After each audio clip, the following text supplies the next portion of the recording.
Hey there. Another quiet night together. I'm Nick, and I'm really glad you're here. Maybe you're trying to fall asleep. Maybe you're just looking for a little company before the night gets too late. Either way, you found exactly the place you were meant to. We'll spend the next few hours wandering through mysterious stories while the rest of the world slowly fades away. Just a few ads in the first 10 minutes, then it's completely ad-free for the rest of the night. If you'd like to stay a while, I'd love your support with a subscribe and a like. Now, let's get comfortable.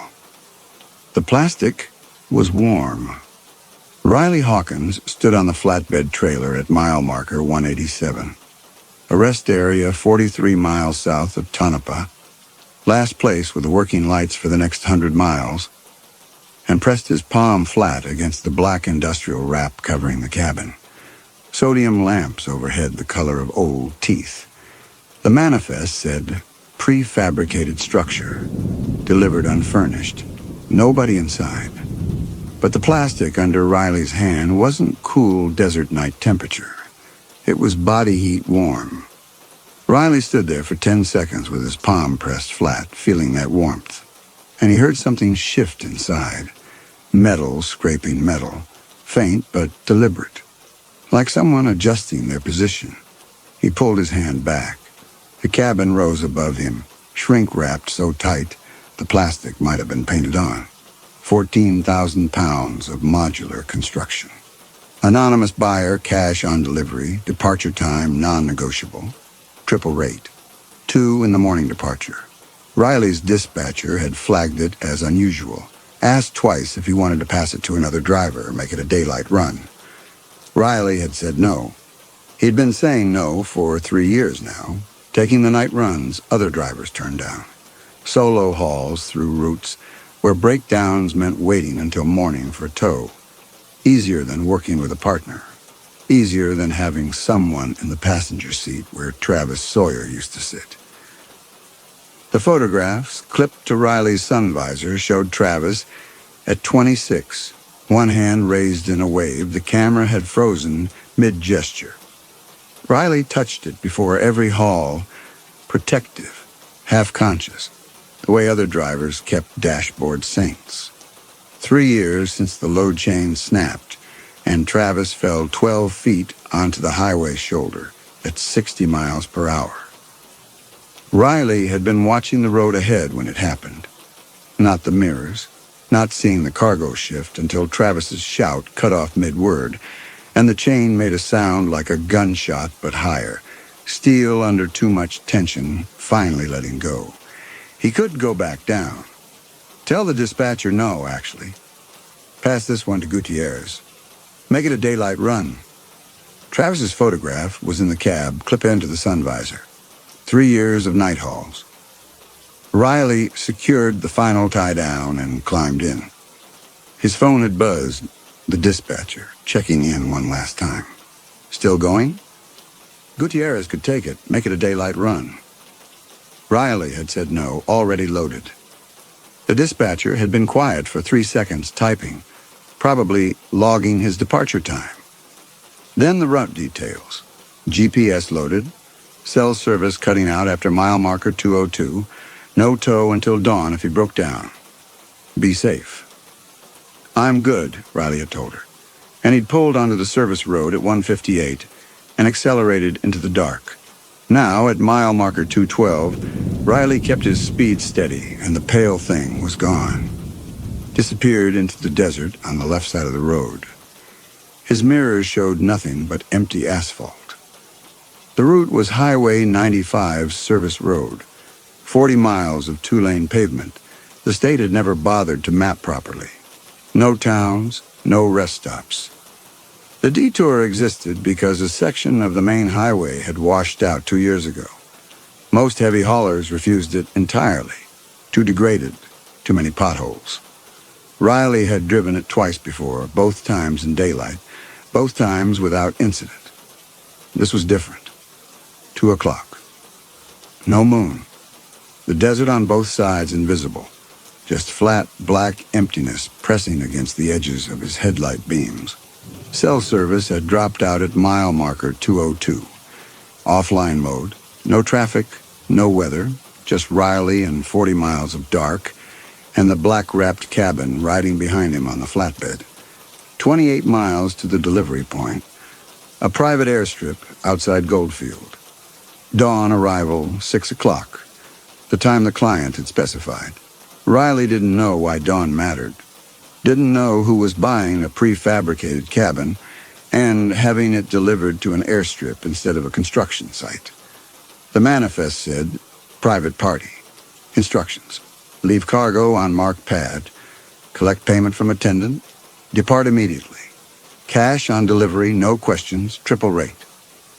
Riley touched Travis's photograph. Protective motion, half-conscious, and kept his eyes on the road ahead. The thing he'd seen had been pale, long limbs, joints bending wrong. Not a coyote, not a trick of the headlights. Riley's hands stayed tight on the wheel. For the next 20 minutes, Riley drove with his mirrors set wrong on purpose, angled away from the trailer so he wouldn't have to keep seeing the black-wrapped cabin, catching his running lights. He checked the road ahead, watched for potholes, kept his speed steady at 55. The GPS showed mile marker 218 passing, then 220, then 222. 18 miles to delivery.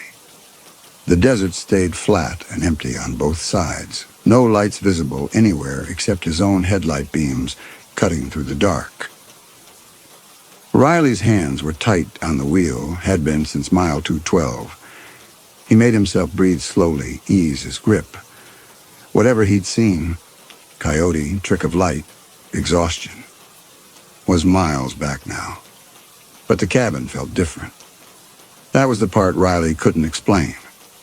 The load balance had been perfect at the rest area.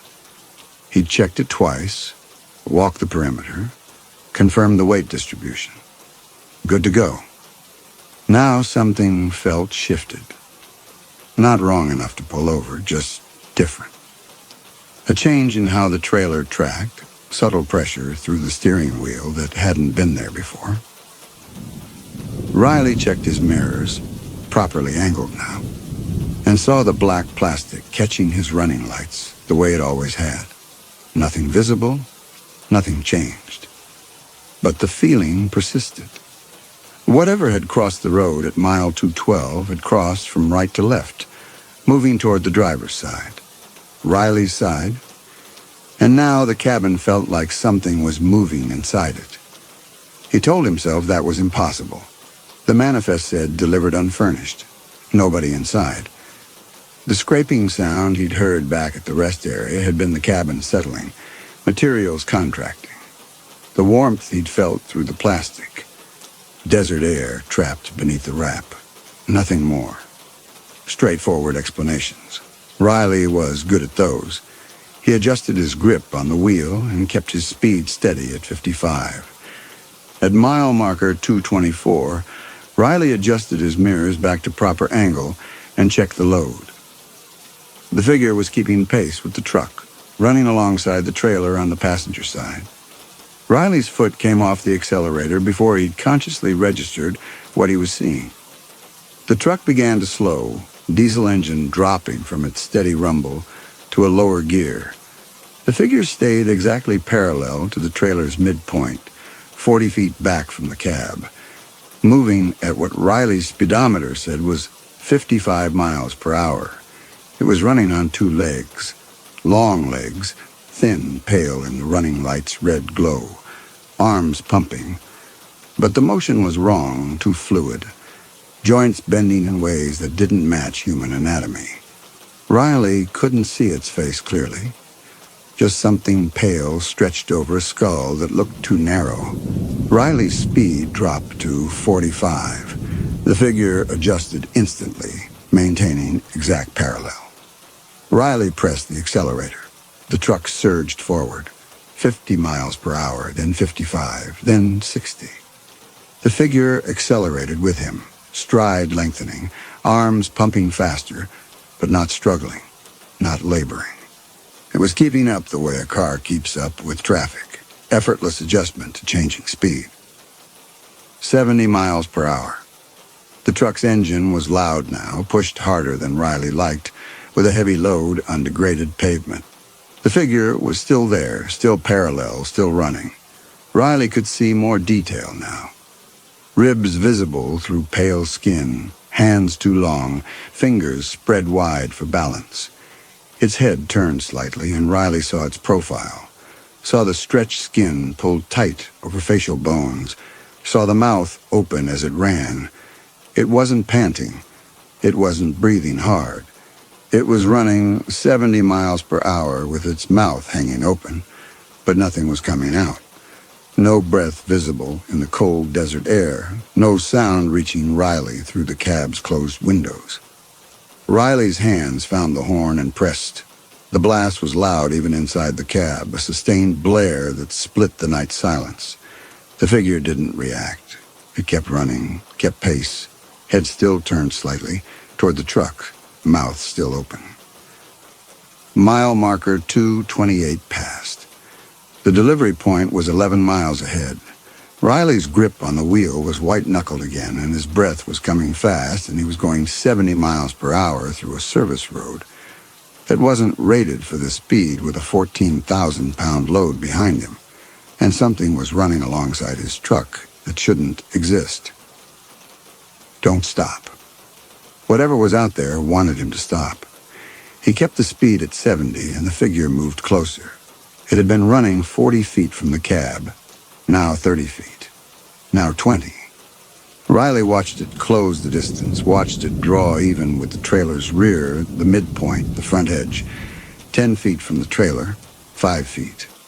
Close enough now that Riley could see the skin was wrong, human-colored, but too tight, stretched over muscle and bone in a way that looked like leather pulled wet over a frame and left to dry. The face was human-shaped, but distorted. Eyes too far apart, jaw too long, the mouth open so wide Riley could see the inside of its throat moving as it ran. It was wearing the skin of something that had been human once, and it was running 70 miles per hour alongside Riley's truck with its mouth open and its eyes fixed on the trailer.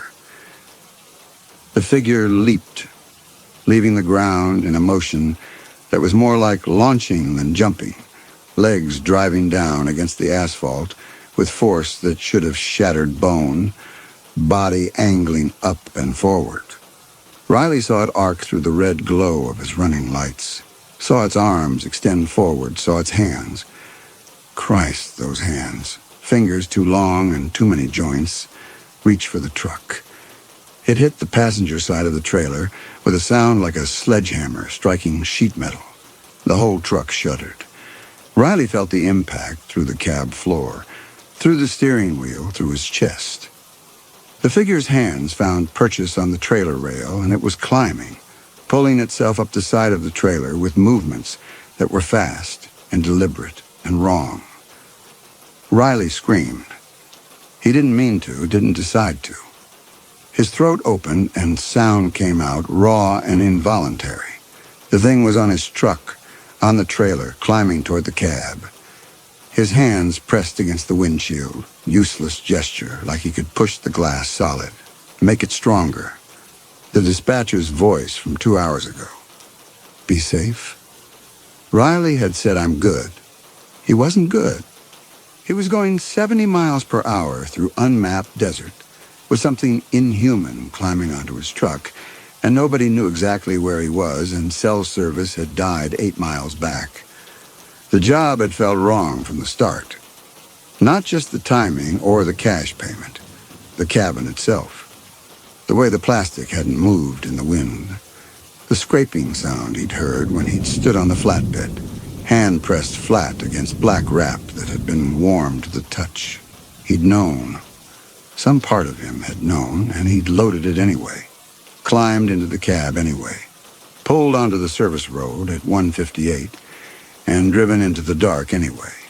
3 years of saying yes to jobs that felt wrong, 3 years of not asking questions. The figure's shadow moved across the cab roof. Riley heard claws scraping metal, heard weight shifting, heard something that might have been breathing but sounded more like wind through a narrow opening, was directly above him now, separated from Riley by 6 inches of sheet metal and the memory of safety.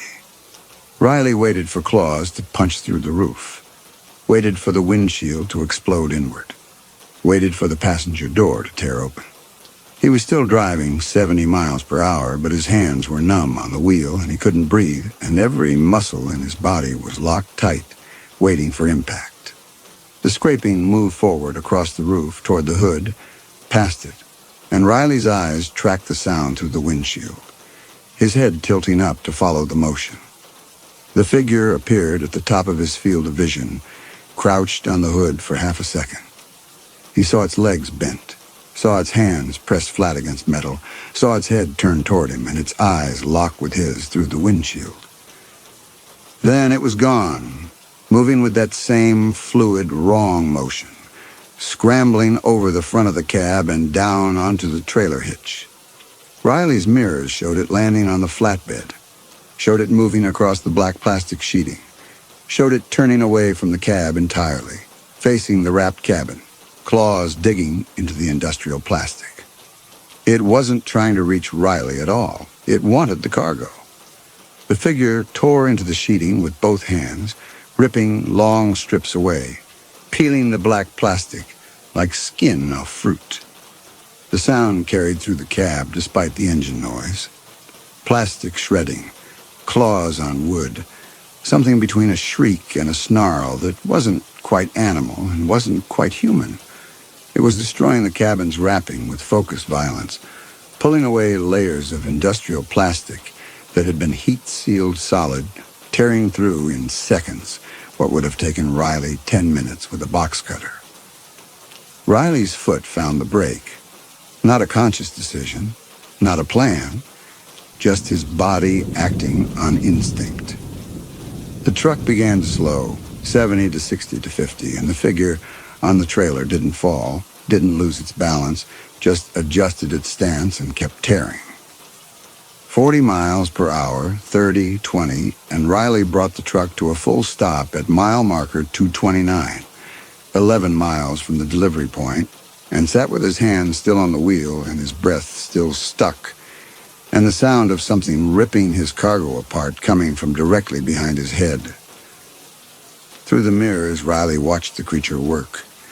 It had torn away a section of plastic large enough to expose the cabin's wall beneath raw timber, the color of juniper, still showing tool marks from where it had been milled. The figure pressed its face close to the exposed wood and inhaled, a long, deliberate pull of air through whatever it used for lungs. Then it made a sound that Riley felt through the cab floor, a low, sustained note that carried rage the way a tuning fork carries pitch, pure and undiluted. It tore away more plastic. More wood showed through. The creature moved around the cabin in a circle, tearing systematically, revealing the structure beneath the wrapping. Riley understood what he was watching. This wasn't random violence. This wasn't an animal attacking a truck. This was something destroying the cabin with purpose, with intent, with territorial fury. It wasn't hunting Riley. It was defending something the cabin had violated. Riley's hands were still on the wheel, but his breathing had started working again, shallow and fast. His door was 6 feet away. The shoulder was 10 feet beyond that. If he moved now, got out, ran into the desert, left the truck and the trailer and the cargo, would it follow him? Or would it stay with the cabin, keep tearing, keep destroying what it had come to destroy? Riley's fingers found the door handle. Metal cold against his palm. One pull, one push, and he'd be outside, running. The delivery point was 11 miles ahead. 42 miles back to the last rest area with working lights, mile marker 187, where he could... The cabin's front door came off in the creature's hands. Riley heard it happen. Wood splintering, hinges tearing free, the heavy thud as the door hit the flatbed. Then nothing. The tearing sound stopped. The snarling stopped. Riley's mirrors showed the creature frozen, crouched at the cabin's threshold, head cocked as if listening. The cabin was supposed to be empty, prefabricated structure, delivered unfurnished, nobody inside. Just timber and electrical and plumbing, dark interior waiting for furniture and occupants and life. So why had light just flared from inside? The light was wrong, too bright, too white, high-lumen, industrial strobe. It pulsed once, twice, filling the cabin's interior and spilling through the torn doorway in sharp geometric patterns. The creature recoiled, head jerking back, hands coming up to shield its face. Through Riley's mirrors, the scene looked like a photograph taken mid-flash, everything frozen in overexposure. The creature's stretched skin turned bone white, its shadow thrown long across the flatbed. Then the light cut out. Darkness rushed back in, and Riley's hand was still on the door handle. His breath was still stuck. The creature stayed crouched at the cabin's threshold, motionless now, head tilted, listening to something Riley couldn't hear. 3 seconds passed. 5. The desert was silent except for Riley's diesel engine idling and the faint tick of cooling metal from the trailer brakes. The rifle shot was so loud Riley's ears rang. Not a hunting rifle, but something heavier, the report sharp and massive, sound that punched through metal and glass and flesh without diminishing. The creature's body jerked, its back arching, spine visible through tight skin for half a second, before it collapsed forward onto the flatbed. Its limbs sprawled loose, claws scraping wood once, then going still.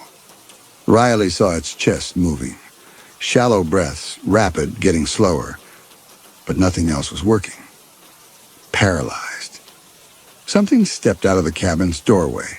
A man, tall, 60 or older, wearing hunting gear. Reinforced jacket, cargo pants, boots built for hard terrain. He was holding a rifle designed for elephants, heavy African game. The man moved with expensive fitness, stepping over the creature's sprawled limbs without looking down, his attention fixed on checking the weapon's chamber. Riley sat in the cab with his hand still on the door handle and watched a man climb out of a cabin that was supposed to be empty. The hunter stepped to the edge of the flatbed and looked toward the cab. His face carried 20 years of high-altitude sun. Damaged dermatology couldn't touch. He raised one hand in a gesture Riley had seen before, the universal signal for stay where you are. Riley stayed. The hunter knelt beside the paralyzed creature, checking it methodically, running his hands along its ribs, pulling its jaw open to examine the teeth. The creature's chest was still moving, breaths coming 10 seconds apart. The hunter pulled a syringe from his jacket and injected something into the creature's shoulder. Additional tranquilizer, maybe, or a sedative to extend the paralysis. Then he stood, pulled a camera from inside the cabin, and took 3 photographs. The creature's face, its hands, its full body sprawled on the flatbed. Each shot deliberate, clinical. Documentation. First confirmed takedown, the hunter would say later, worth more than a corpse. The hunter set the camera down, walked to the rear of the flatbed, and jumped down onto the road surface with the controlled landing of someone who'd spent time in the military, or someone who paid serious money to stay fit enough to hunt things that shouldn't exist. He walked alongside the trailer toward Riley's cab, boots crunching on asphalt, taking his time. No rush. The creature was paralyzed, Riley was trapped, and the desert stretched 40 miles in every direction with nobody coming. Riley watched him approach in the side mirror, watched him stop at the driver's door, watched him rap his knuckles against the window twice. Riley's hand released the door handle and found the window control instead. The glass slid down halfway and cold desert air poured into the cab, carrying the smell of gunpowder and something else, something animal warm Riley didn't want to identify. The hunter told Riley to turn off the engine. Riley's foot stayed on the brake, and his voice, when he found it, came out hoarse, asking what the hell that thing was.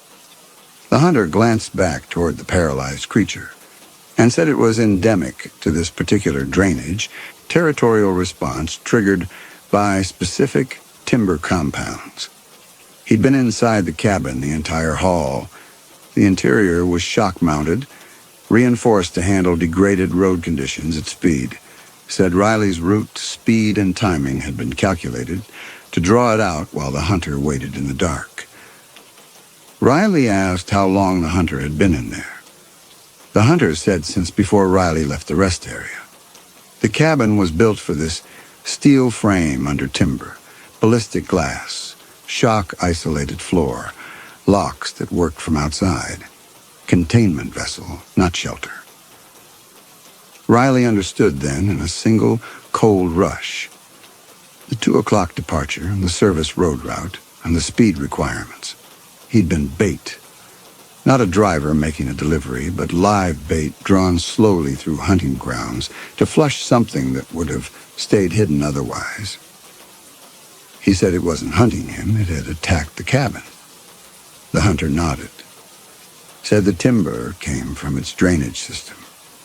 The creature could identify material from its territory, would track it, destroy it. The hunter had needed someone to transport the stimulus through the interception zone at calculated speed while he followed at distance. Riley's hands were shaking against the wheel and the words came out flat. You used me. The hunter corrected him. Hired, not used. Triple rate cash, exactly as agreed. He pulled an envelope from his jacket, thick with currency, and held it toward the window. Payment for completed work, cargo delivered, transaction finished. Riley looked at the envelope and didn't move, and the hunter's pleasant expression held, but something shifted behind his eyes. He said Riley should take it. The work was done. The creature would recover from the tranquilizer in 6 to 8 hours. Riley could be back on the main highway before dawn, cash out at 9. Forget this happened. Riley's voice came back steadier. He said the hunter had built a cabin, stolen timber to enrage that thing, hired Riley to drive it slow through hunting grounds, sat in the dark waiting to shoot whatever came. You could have told me. The hunter asked if Riley would have taken the job. Riley didn't answer, and the hunter set the envelope on the window edge, said it was a smart choice not answering, no reason to complicate things with unnecessary information. He told Riley to drive away now, used the name Riley Hawkins, deliberately like he'd looked it up, told him to forget he'd seen any of this. Riley's foot came off the brake. His hand moved to the gear shift. The engine was still idling, still ready. The envelope sat on the window edge, white paper against dark glass. Behind the cab, the paralyzed creature lay motionless on the flatbed, and the hunter stood beside it, watching Riley with that same calm expression, waiting to see what Riley would choose. Riley chose. He opened the door. He climbed out of the cab, boots hitting the road surface, cold air against his face. He took 2 steps toward the hunter and stopped, standing in the road with his truck idling behind him and 11 miles between here and the delivery point he wasn't going to reach. Riley said he wasn't leaving the hunter alone out here with that thing. The hunter's expression changed, eyes narrowing, stance shifting, pleasant mask dropping to show something sharper beneath. He said it wasn't necessary. Riley asked what would happen when the creature woke up. The hunter said he'd be gone by then. Riley pressed, "You're not taking it with you?" The hunter explained. Too heavy? Too dangerous? The paralytic was temporary. Taking it alive meant it could wake somewhere he couldn't control. The shot was enough. First documented takedown using modern techniques, photographed and recorded. The creature would survive. He'd leave with proof. Everyone would walk away. Riley looked at the hunter, at the paralyzed creature, at the torn cabin, Travis and the chain snapping. 3 years of carrying guilt. The envelope and the triple rate payment for a job that had never been what it seemed. "It's not hunting me," Riley said. The creature had never been hunting him. All those miles, and the sprinting chase at 70 miles per hour, the leap onto the truck, the climb over the cab, none of it had been predation. The skinwalker had been defending its territory, attacking the cabin, built from trees logged from its sacred canyon. Riley had just been the man holding the wheel, moving the intrusion through its hunting grounds at exactly the speed the hunter had calculated would draw it out. Territorial rage, not hunger. Not stalking prey, but destroying violation. The hunter stood 3 feet away, watching Riley work through it, his rifle held loosely across his chest. He didn't confirm or deny. He just waited, the way people wait when they already know how a conversation is going to end. Riley's mind kept moving. The creature would recover in 6 to 8 hours. The hunter would be gone by then. Photographs, proof, first documented takedown. And Riley would still be here. The hunter knew Riley's face, knew his truck, knew his route, his dispatcher, his name. Riley looked at the hunter and understood why the man wasn't just letting him drive away. Loose ends. Riley had seen too much. The cabin's construction, the equipment, the hunter's methods. The hunter couldn't let him leave. But killing Riley here meant forensic risk. Blood evidence, ballistics, transportation of remains. This way was cleaner. The creature would wake. Riley would be here. Natural consequences. Nobody's fault. The hunter's expression didn't change. He just stood there holding his rifle, waiting for Riley to finish understanding. Riley's hands had stopped shaking. His voice came out quiet. "You're leaving me here." The hunter didn't nod, didn't confirm. But his silence was answer enough.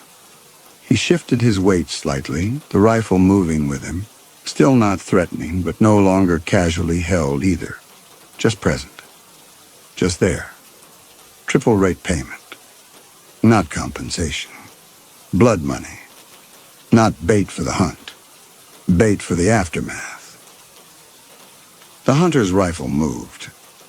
Not much. Just a slight adjustment. Barrel angling from casual carry to something more deliberate. Still not pointed at Riley, not directly, but the message was clear enough. The hunter took 2 steps back, putting distance between them, giving himself room to work. Riley's hands came up automatically, palms forward. The gesture felt absurd. Hands raised against a man holding a rifle designed to drop elephants. But his body did it anyway. The hunter told him to get on the flatbed. Riley's breath caught. The creature lay motionless on the trailer, 6 feet from the torn cabin. Its chest was still rising and falling in those slow, tranquilized breaths. Riley said no. Took a step backward. Said people knew where he was. The dispatcher had his route, delivery coordinates. Someone would come looking. The hunter said they'd find an abandoned truck, destroyed cabin, no driver. If they found a body, it would look like an animal attack. 7 miles back to the rest area, 11 miles to the delivery point. The rifle was built to drop elephants. There was no tree, no ditch, no shadow deep enough to matter at that range. The desert was 30 feet of visibility and then nothing. He wasn't running. Riley took another step back. Said the hunter couldn't shoot him here. Blood evidence, forensics, everywhere. The hunter's rifle tracked him. Told him to stop moving. Riley kept backing up, hands raised. Said he'd run, force the hunter to chase him, drag him, leave traces. The hunter said Riley wouldn't make it 10 feet. Then his voice changed, became quieter. Asked Riley why he'd taken this job. Why a driver accepted 2 o'clock departure. Triple rate, anonymous buyer, no questions asked. Riley stopped moving and the hunter said he'd read Riley's file before making the offer. Accident report from 3 years ago. Co-driver death, chain failure, driver not at fault but carrying it anyway. Said he'd chosen Riley specifically because men who believed they deserved punishment took jobs other men refused. The hunter asked, was that penance or looking for an ending? Riley's hands dropped slightly. His voice, when he found it, came out steadier than he'd expected. He said the hunter didn't know anything about him. Didn't know Travis. Didn't know what it was like to watch someone fall and not be able to do anything but keep driving because stopping would have jackknifed the whole rig. The hunter's expression didn't change. He said that was the problem, wasn't it? Riley had kept driving. Physically had to, yes. Stopping at 60 miles per hour with a shifting load would have killed them both.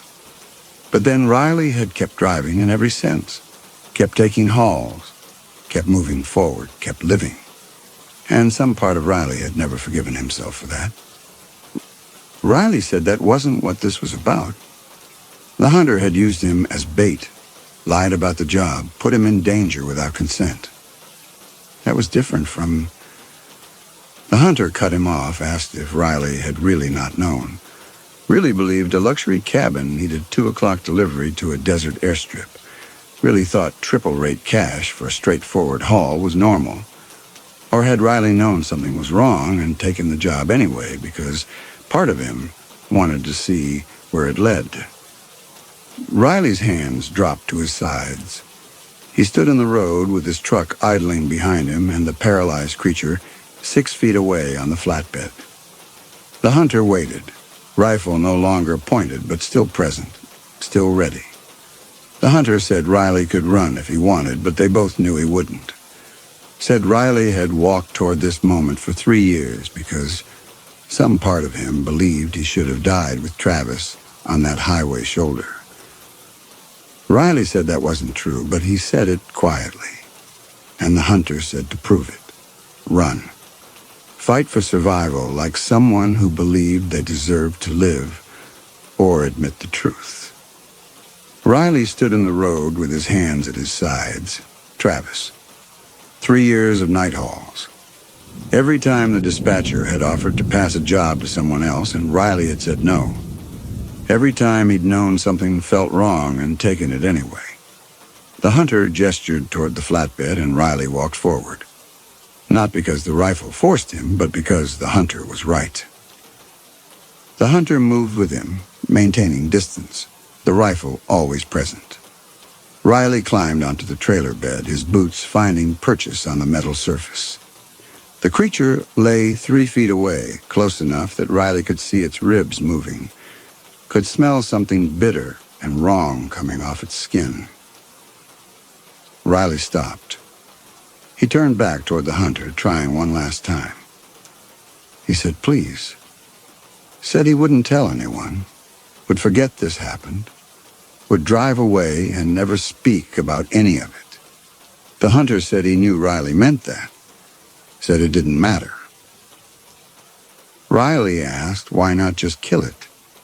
The hunter said that wasn't the point. Trophy hunting meant documentation and respect. The creature would survive. Documentation was complete. Photographs, coordinates, dosage. First confirmed takedown, worth more than a corpse. The hunter called himself practical. But there was a problem. Riley had seen too much. The cabin, the equipment, the hunter's face. Killing Riley meant forensic risk. Transporting remains, blood evidence. This way was cleaner. The creature would wake in 6 to 8 hours. Riley would still be here. Natural consequences. Nobody's fault. The rifle barrel moved, pointing directly at Riley's chest now. The hunter told him to stay on the flatbed. Travis's photograph was still in the cab, clipped to the sun visor. 3 years of handling, the only thing Riley had kept. The hunter would drive away in Riley's truck, and the photograph would go with him. One more thing taken. Riley stood on the flatbed and watched the hunter jump down to the road surface. Watched him walk to the cab, climb inside.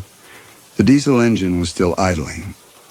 Riley had never shut it off, and the hunter would just release the air brakes, drive away. Riley heard his truck's engine change pitch, heard the air brakes release. The hunter was driving away, taking Riley's truck, taking Travis's photograph, taking every piece of evidence that this had ever happened. The movement stopped after 30 seconds. The engine shut off. Riley heard the driver's door open and close, heard footsteps approaching the trailer again. For one desperate second, he thought the hunter had changed his mind, was coming back. Then he heard the hydraulic hitch release. The sound sharp and immediate, metal separating from metal. The cab detached from the trailer. The hunter was leaving the trailer here, unhitched, sitting on its supports in the middle of the service road, taking just the cab. Riley heard his truck drive away. The diesel engine's rumble grew quieter, distance swallowing the sound until there was nothing but desert silence and the creature's breathing and Riley's own pulse hammering in his ears. 42 miles back to the last rest area. 11 miles to the delivery point. 0 miles to help. And Riley stood on an open flatbed trailer in the middle of the Nevada desert, with a paralyzed skinwalker 6 feet away, and nowhere to run, and no way to call for help, and 6 to 8 hours until the thing woke up. Time became impossible to track. Riley sat on the flatbed trailer with his back against the torn cabin, the paralyzed skinwalker 6 feet away, and tried to count the minutes. He'd been counting the creature's breaths, one every 15 seconds when he'd first started, maybe 3 minutes ago, maybe 30. The desert night made time elastic. No moon, no lights anywhere except the stars, too faint to see by. Riley pulled his lighter from his pocket. Cheap plastic Bic he'd been carrying for 5 years. He flicked the striker. The flame was tiny, but in the absolute darkness, it felt like a searchlight. Riley held it up and checked. The creature hadn't moved, still sprawled on its side, limbs loose, jaw hanging open. But its chest was rising and falling, and the interval between breaths seemed shorter now, one every 12 seconds, maybe 10. Riley released the striker. Darkness crashed back in, heavier than before, because now he'd seen the thing clearly. Ribs visible through the pale skin. Joints bent at angles that shouldn't work. Eyes open but unfocused. 42 miles back to the last rest area. 11 miles to the delivery point. 0 miles to help. And 6 to 8 hours until the creature woke fully. Riley's lighter held maybe half an hour of sustained flame if he was lucky. He'd been flicking it on and off at, 5 times? 10? Each time he used it, he burned through seconds he might need later.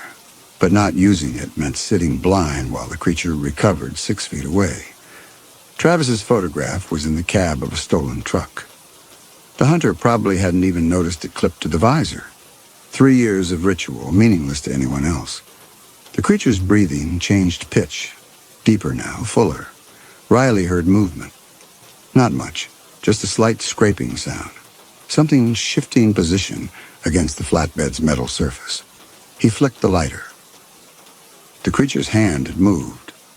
Not far, maybe 6 inches from where it had been, but it had moved. The fingers were flexing, slow and uncoordinated, testing whether the body still worked. Riley watched the hand open and close, felt his own breathing speed up. The lighter grew hot against his thumb. He held it as long as he could stand, watching the creature's chest rise and fall, watching those fingers flex, counting the seconds. Then the heat became too much, and he released the striker. Darkness returned with the sound of breathing. When the paralytic wore off completely, the creature would wake on this trailer with Riley's scent everywhere, on the metal surface, on the torn cabin, saturated into the air. Territorial rage, the hunter had said. Fury that made something run 70 miles per hour to destroy an intrusion. Riley was the intrusion. Abandoned on an open flatbed with the thing he'd helped violate. Then Riley saw it. 10 feet away on the flatbed near the torn cabin. The strobe. The hunter had left it there when he'd set up for the shot, positioned where the creature would approach. Heavy industrial light. Battery pack built into its base. Sustained light. Not just a lighter's flame. The strobe had blinded the creature before, made it recoil. Riley stood, moved quietly across the flatbed's metal surface. His boots made soft sounds against metal. 6 feet from the strobe. 4 feet. The creature's breathing changed. Riley froze, listened. The breathing was faster now, deeper. He flicked his lighter. One last time. Just enough to see. And the tiny flame showed him. The creature 6 feet to his left. No longer sprawled, but crouched. Eyes open. Head turning toward the light. Riley released the striker. Darkness crashed back. He moved 3 steps fast, and his hands found the strobe's rectangular base. Behind him, claws scraped metal. Riley's fingers found the switch, pressed it. Nothing happened. His thumb found a second switch, smaller. He pressed it. The flatbed exploded into white light. The strobe pulsed 3 times per second, turning the open desert night into frozen images. Riley saw the creature 4 feet away, no longer crouched but rising. Jaw open impossibly wide, eyes focused and aware, hands reaching. The creature recoiled, hands coming up to shield its face. Riley held the strobe between himself and the thing, backing toward the rear of the flatbed. But the strobe had been running for hours. The battery was dying. The light began to dim. The creature lowered its hands, adjusted to the fading pulses. Riley watched it understand that the light was failing, watched it gather itself in the stuttering illumination, muscles bunching under that stretched skin. The strobe flickered, dimmed further. Riley looked at the creature clearly for the first time. Not the stretched skin or wrong joints, but the expression beneath. Something that might have been rage or recognition, impossible to read on features that weren't quite human. The strobe died. Absolute darkness returned, heavier than before. Stars overhead, but too faint to see by. The desert stretched 40 miles in every direction, and Riley was standing on an open flatbed with a creature that had run 70 miles per hour to destroy what its territory had been used to build. He couldn't see it, but he could hear it. Claws on metal, weight shifting, the sound of something deciding. Then the sound stopped. Silence. Heavy. Riley's breathing was the only sound, too loud, marking his position. He held his breath, tried to quiet himself. But his heart was hammering, and he couldn't stop the small, involuntary sounds his body made.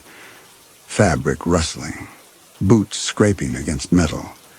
Something touched his left ankle, not a grab, just contact. Something cold and hard pressing against his skin where his sock had ridden down. The touch held there, motionless, as if the creature was confirming what it had found. Riley jerked his leg back, kicked out blindly, connected with nothing. The flatbed was silent again. Riley stood in the darkness with the dead strobe in his hands. All he could hear was his own blood rushing and his breathing and the pounding of his pulse. Then he felt it. A change in the air against his face. The sensation of something large moving close. Not touching him. Just there. Inches away. Riley's hands came up, holding the strobe between himself and where the creature had to be. Useless gesture. Protecting nothing. He felt breath against his hands. Warm. Close enough to feel the humidity. The creature was directly in front of him, its breath moving across Riley's knuckles in slow, deliberate exhalations. Riley didn't move. Couldn't move. He stood frozen with the dead strobe raised and something breathing on his hands in the pitch-black Nevada desert, and nowhere to go and no way to see what was coming. The breath moved, lower now against his wrists, then his forearms. The creature was smelling him, tracking his scent, learning him. Travis's photograph was in the cab of a stolen truck driving away. The chain snapping, the mirror, Travis falling. Riley had been watching the road ahead when it happened, doing his job, doing exactly what he was supposed to do, and Travis had died anyway. 3 years of saying yes to jobs other drivers refused. 3 years of 2 o'clock departures and triple-rate cash and routes that felt wrong.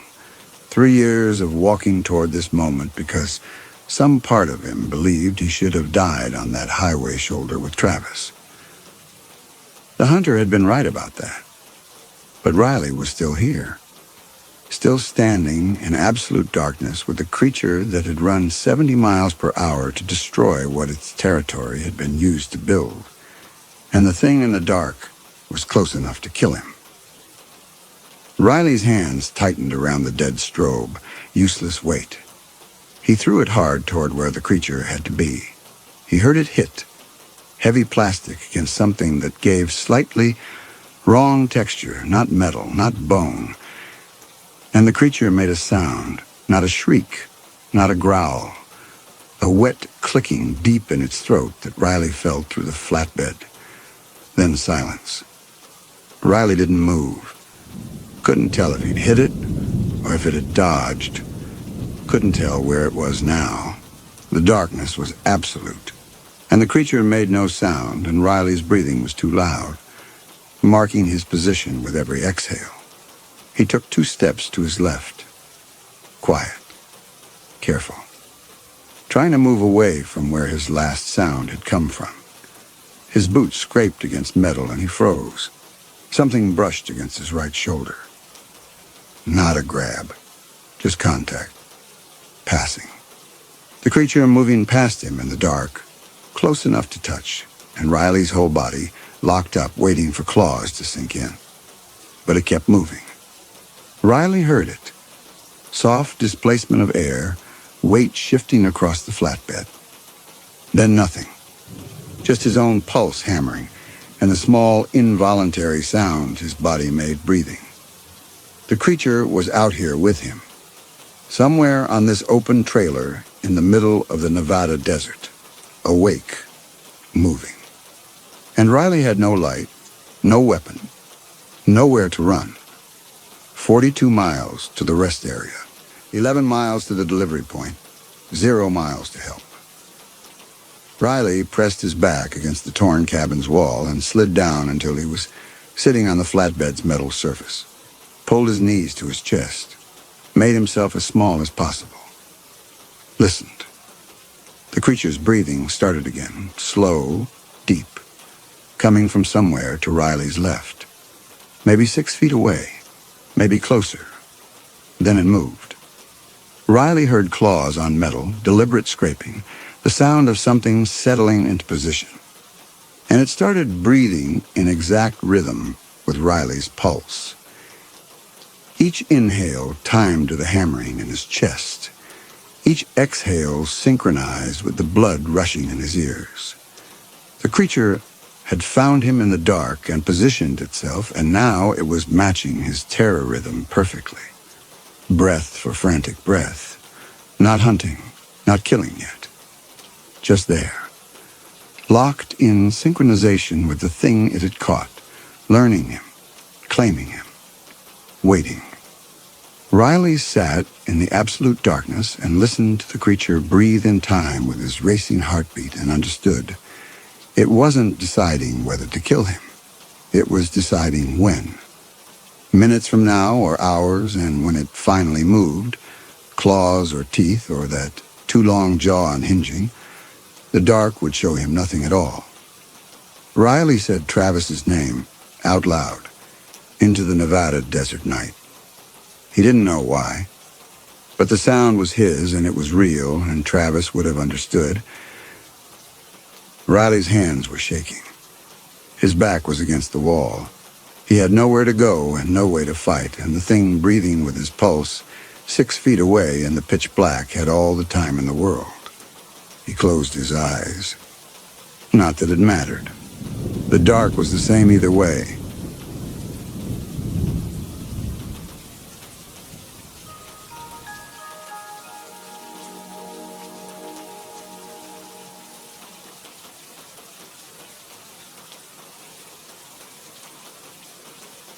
A white glare flooded the cab. The November rain had been hammering the windshield in sheets that overwhelmed the wipers. Evan sat in the passenger seat talking about Thanksgiving. The crossing truck had not attempted to stop. Brandon's foot was already jamming the brake pedal that would accomplish nothing at this speed and angle. 15 years behind the wheel, and he hadn't seen it coming. Then the physics of intersection collision took over. The sound was not a crash, but a compression. Metal folding into itself with a hydraulic shriek that Brandon's body registered before his ears processed it. The ambulance rotated 90 degrees on its axis. The world became discontinuous. Cab interior, then pavement rushing at the side window, then sudden arrest of motion, accompanied by sounds his brain couldn't categorize. He was aware of breathing. That seemed significant. His hands were still on the wheel, which had bent at an angle that shouldn't be possible. The windshield had turned into a spider's web of cracks radiating from a central impact point on the passenger side. Through the distortion, Brandon could see streetlights, traffic signals, the geometric patterns of downtown Chicago at night, rendered abstract by fractured glass. He turned his head. The passenger seat was empty. Not crushed, not displaced. Empty in the way that a room is empty after someone has left it forever. Brandon's door opened with a shriek of stressed hinges. Hands reached in. Voices overlapped. Someone was saying his name. He allowed himself to be extracted from the cab and placed on a backboard on wet pavement.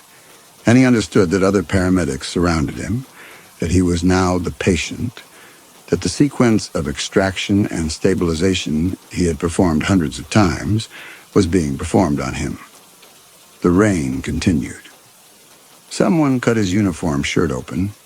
Someone else fit a cervical collar around his neck and told him to stay still. He asked about Evan. No one answered the question, which was itself an answer. The hospital kept him 3 days.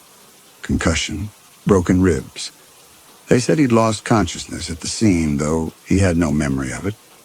On the second day, the department chaplain visited and confirmed what Brandon had already understood from the particular quality of silence that had surrounded Evan's name since the crash. Instantaneous, the chaplain said. He wouldn't have felt anything. The platitudes were delivered with practiced compassion, and Brandon received them with the numb courtesy of someone who knows that nothing said will matter. They discharged him on the 4th day. Someone had cleaned out his locker. His personal belongings waited in a cardboard box on his kitchen table. He found Evan's sunglasses inside, the pair Evan had left in his locker 3 weeks ago and kept forgetting to retrieve. Brandon placed the sunglasses on the windowsill where the afternoon light caught them. The funeral was the following Tuesday. November in Chicago meant early darkness and wind that stripped the last leaves from the trees in Rose Hill Cemetery. Brandon stood with the other paramedics from Station 18 and watched Evan's casket lowered into frozen ground.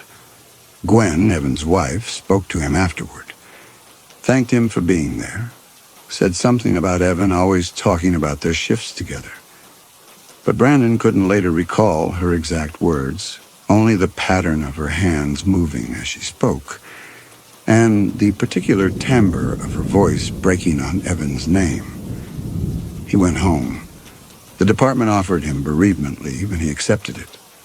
The first manifestation occurred 12 days after the crash. 12 days after the crash, Brandon forced himself out. He bought groceries, picked up mail, walked through Wicker Park because motion was something to do. The pedestrian bridge over the Chicago River near Wolf Point was familiar territory. He'd driven past it hundreds of times, knew the rhythm of foot traffic and bicycle commuters. That afternoon in late November, the bridge held perhaps 24 people. The usual mixture of office workers cutting through from the loop and runners in weather-inappropriate gear. Brandon was halfway across when the temperature dropped. Not gradually.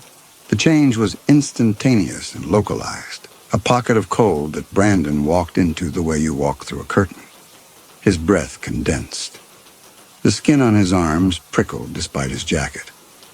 He stopped, disoriented, and noticed that no one else seemed to register the cold. The jogger, 10 feet ahead, maintained her pace. The cyclist passed without slowing. The cold was his alone, and then he saw them. 3 figures stood in a cluster around the jogger. They were not solid. Brandon's first thought, the automatic categorization his brain attempted before understanding caught up. But they were not transparent either. They occupied a space the way heat shimmer occupies space, visible by virtue of displacement rather than substance. All 3 wore expressions of pure terror. Their mouths were open in screams Brandon couldn't hear. Water streamed from their hair, their clothes, pooled at their feet in patterns that defied the bridge's dry concrete. They pantomimed drowning. Hands clawed at phantom surfaces, heads thrashed, bodies convulsed. The jogger ran through them as if they weren't there. Brandon stood perfectly still. His training had prepared him for trauma, for injury, for the entire catalog of ways human bodies fail. It had not prepared him for this. The figures continued their drowning loops, oblivious to Brandon's presence, focused entirely on the jogger, who was now 20 feet past them, and accelerating towards the bridge's far end. He understood what he was seeing. The understanding came not as revelation, but as recognition of something his brain had been assembling from insufficient data since the moment the cold hit. These were not hallucinations. Hallucinations didn't manifest with this degree of environmental specificity, didn't produce localized temperature drops, didn't track living people with the magnetic fixation these figures displayed. These were something else entirely. Brandon didn't have a name for them yet, but his mind had already begun the process of categorization that 15 years of emergency medicine had trained into reflex. The jogger reached the far end of the bridge and began descending the stairs to the river walk below. The 3 figures moved with her, maintaining their positions around her like satellites locked in orbit. Brandon watched them go. His hands had begun trembling, a fine motor response he recognized as adrenaline discharge. He forced himself to breathe slowly, to observe rather than react. He walked to the bridge railing and looked down at the river walk. The jogger was visible, a yellow jacket moving along the concrete path that followed the river's edge. The 3 drowning figures stayed with her. Brandon checked his watch, 4:47. He didn't know why the time seemed significant, only that some part of his brain insisted on recording it. The jogger stopped to adjust her shoe. The figures swarmed closer. Their pantomime drowning intensified. Thrashing became convulsive. Mouths gaped wider. Hands beat at the air with increasing desperation. She straightened and continued running. The path ahead curved around a concrete pillar supporting the Michigan Avenue Bridge. The jogger disappeared behind the pillar. Brandon waited. She didn't emerge on the far side. He was moving before conscious decision formed. Down the bridge stairs, across the river walk, past the concrete pillar. The yellow jacket was visible 30 feet ahead at the water's edge. The jogger had stopped running. She stood at the very lip of the concrete, swaying slightly. The 3 figures surrounded her, still screaming their soundless screams. Brandon called out. The jogger didn't turn. She took a step forward, her foot leaving the concrete and finding empty air above the Chicago River, and Brandon ran. He reached her before the river did, hand closing around her upper arm, yanking her backward with enough force that they both stumbled and fell against the concrete. The jogger twisted, eyes wide, mouth opening to scream or protest. Brandon was already talking, words tumbling out in the cadence of emergency de-escalation, telling her she was safe. She'd been about to fall. The edge was closer than it looked. The jogger stared at him. She was perhaps 30, athletic build, expensive running gear. Her expression cycled through shock, confusion, and then something approaching comprehension. She looked at the water, at the concrete lip she'd been standing on, at Brandon's hand still gripping her arm. He released her. She scrambled to her feet, breathing hard. Brandon stood more slowly, watching the space where the three figures had been. They were gone. Not faded, not diminished, simply absent. The way objects are absent when they've never existed. The temperature had returned to normal November cold. The jogger was speaking, thanking him, asking if he was all right. He nodded.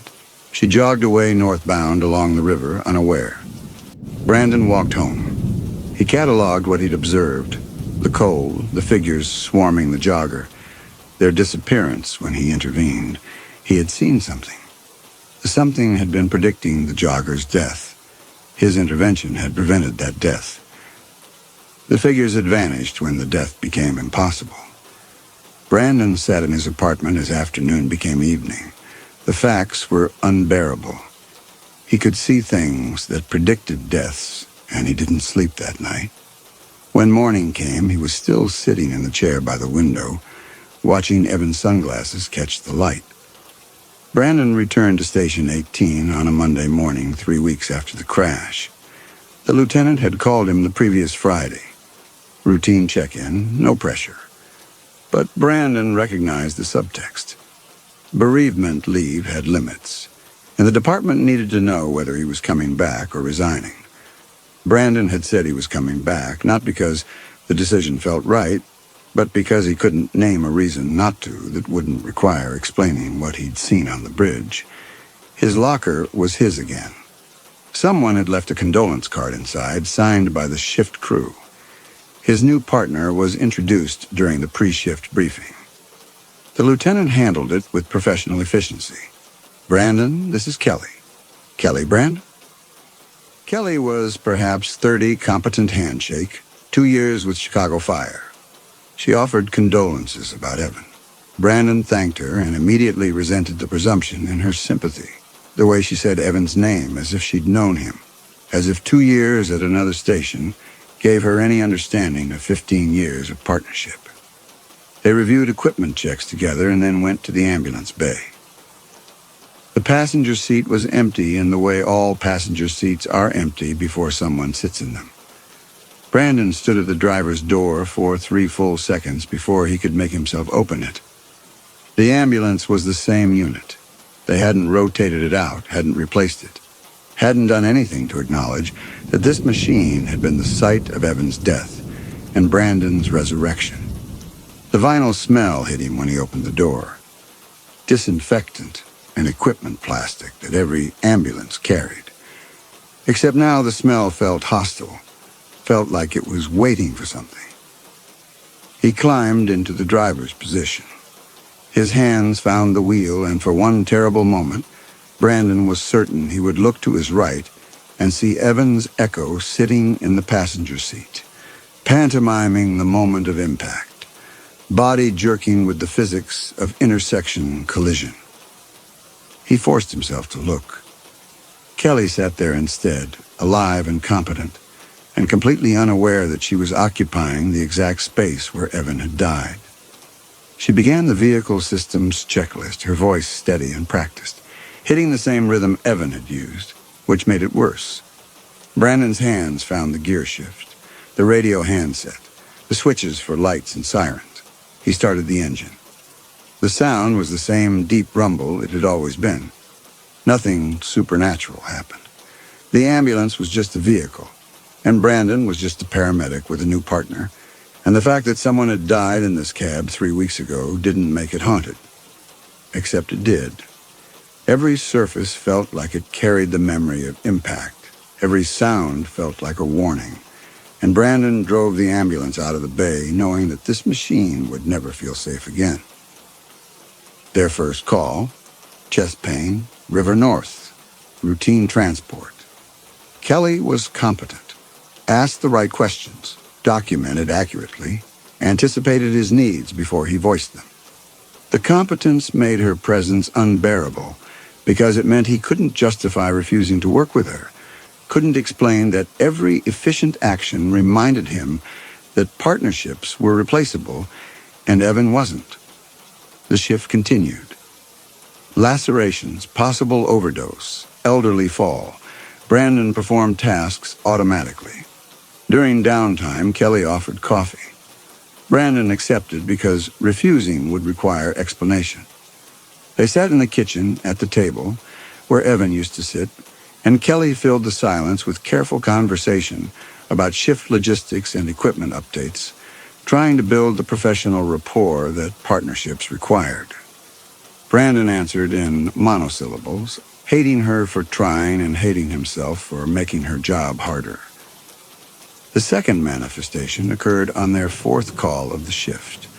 Traffic accident, intersection of Clark and Division, multiple vehicles involved.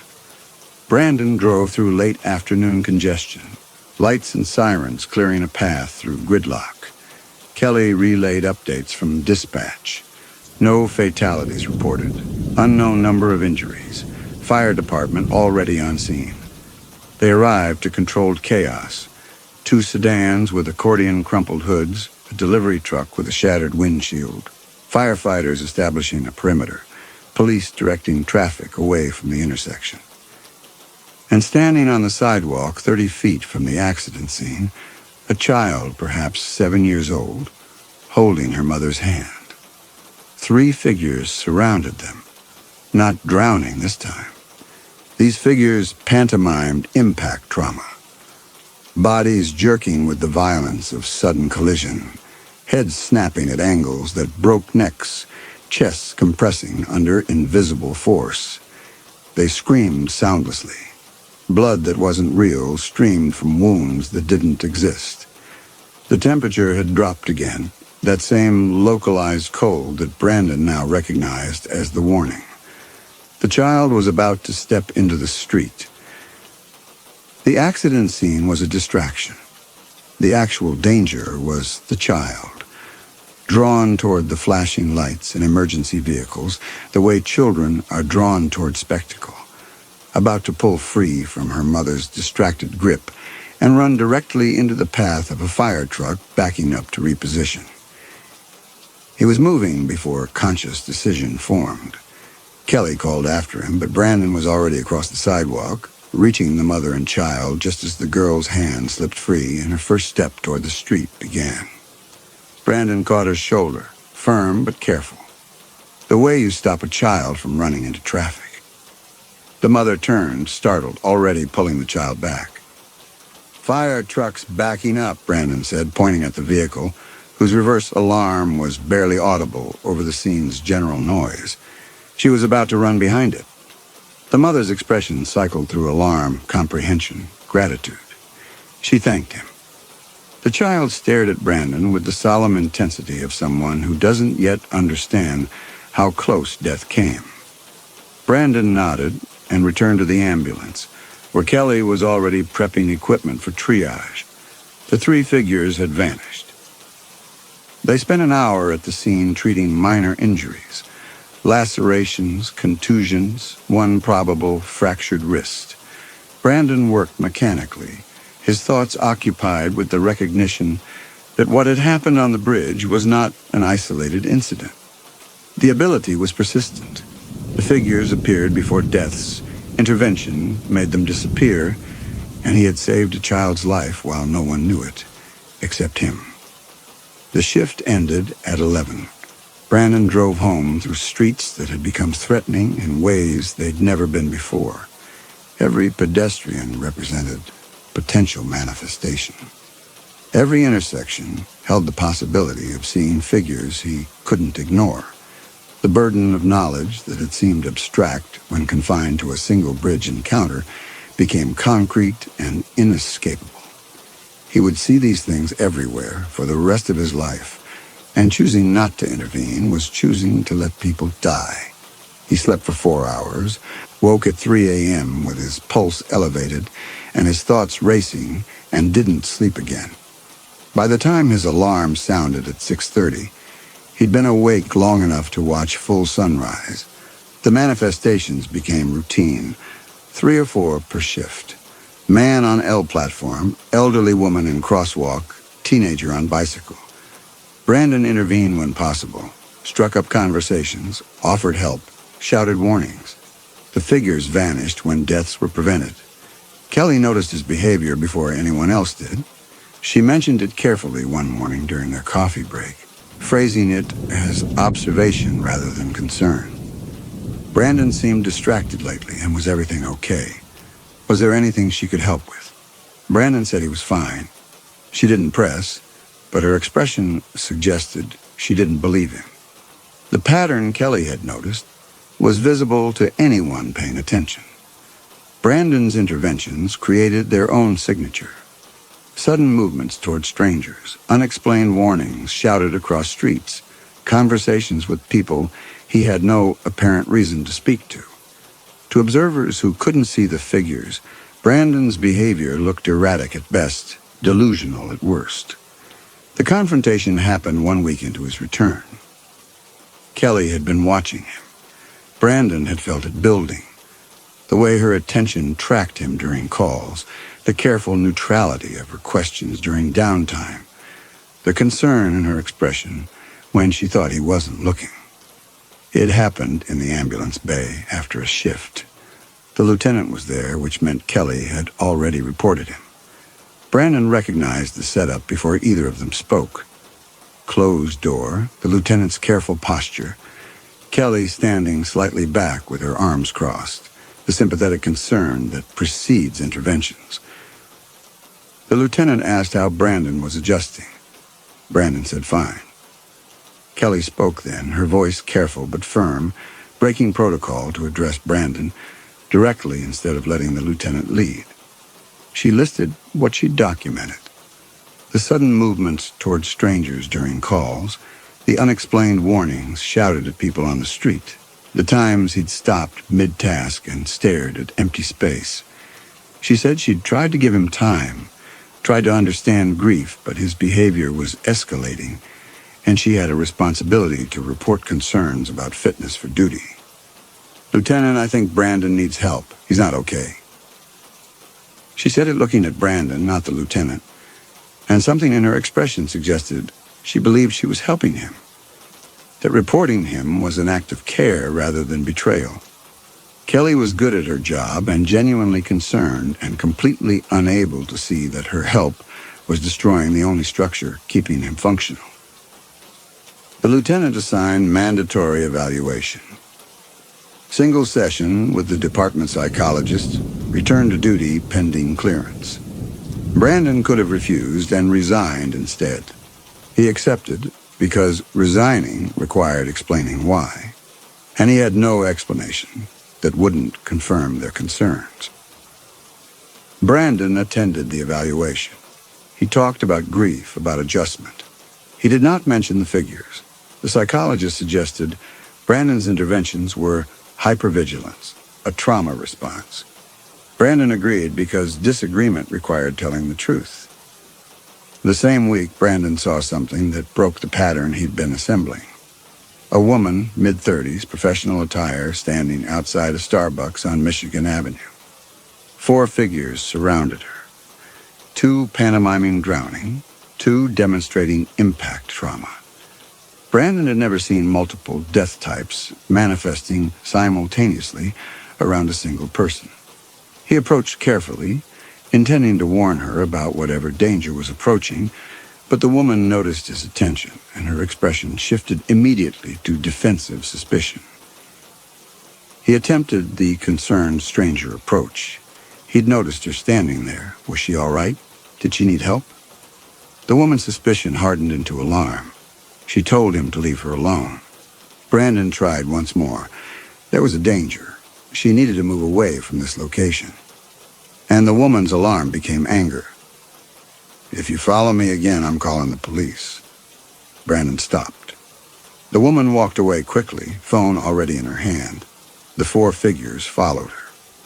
Brandon stood on Michigan Avenue, watching her disappear into pedestrian traffic, understanding that some interventions were impossible, not because of physical constraints, but because the people who needed saving didn't believe they needed saving. He checked the news compulsively for the next 48 hours. The woman died 2 days after their encounter when her car was hit by a semi-truck on the Kennedy Expressway, careened off the road, and went into the Chicago River. The news report mentioned that she'd been an accountant at a firm downtown. It mentioned that she'd drowned before rescue crews could extract her from the submerged vehicle. It mentioned that she was survived by her husband and 2 children. Brandon had seen her death coming and had been powerless to prevent it because she'd perceived his warning as threat. The accountant's death stayed with him. Brandon nearly went back to the psychologist, nearly described the figures, the drownings, the accountant's face when she'd told him to leave her alone, the knowledge that he'd watched someone die because his intervention had been indistinguishable from harassment. He didn't. Telling the truth would only confirm what they already believed, that he was broken. The fifth manifestation after the accountant followed a pattern that made the horror worse. A man on the Red Line, early morning commute. Brandon saw him surrounded by figures pantomiming drowning. Brandon intervened, struck up conversation, offered directions to a tourist destination the man hadn't asked about, kept him talking until the train pulled into the station and the man got off, figures vanishing as the timeline shifted. Brandon felt the brief relief that came with successful intervention. He'd saved someone. The cost had been only minor social awkwardness and sleep he was already losing anyway. He saw the same man 3 days later. Different location, different time of day. Same man, unmistakable despite the crowd. And surrounding him, figures pantomiming impact trauma. Car accident. Based on the specific way their bodies crumpled and heads snapped back. Fate had compensated. He'd prevented the drowning. Death found another path. Intervention didn't save people. It only delayed them. Brandon didn't approach the man. He watched from across the street as the man crossed an intersection, as a car ran the red light, as the man's body lifted and flew and landed in a pattern that precisely matched what the figures had been pantomiming. Emergency services arrived. Brandon walked away before anyone could ask if he'd witnessed the accident. He called in sick to his next shift. Then his next. Then his next. The lieutenant called on the 4th day and said they needed to talk. Brandon went to Station 18 and found the lieutenant waiting in his office with Kelly. Kelly wouldn't meet his eyes. The lieutenant explained that Kelly had expressed continued concerns about Brandon's fitness for duty, that she'd documented multiple instances of erratic behavior, that the evaluation hadn't resolved her concerns. The lieutenant was sorry, he really was, but the CFD had protocols. They were placing Brandon on administrative leave pending full psychiatric evaluation. Administrative leave meant the department had decided he was broken. They were documenting a path toward medical retirement or termination.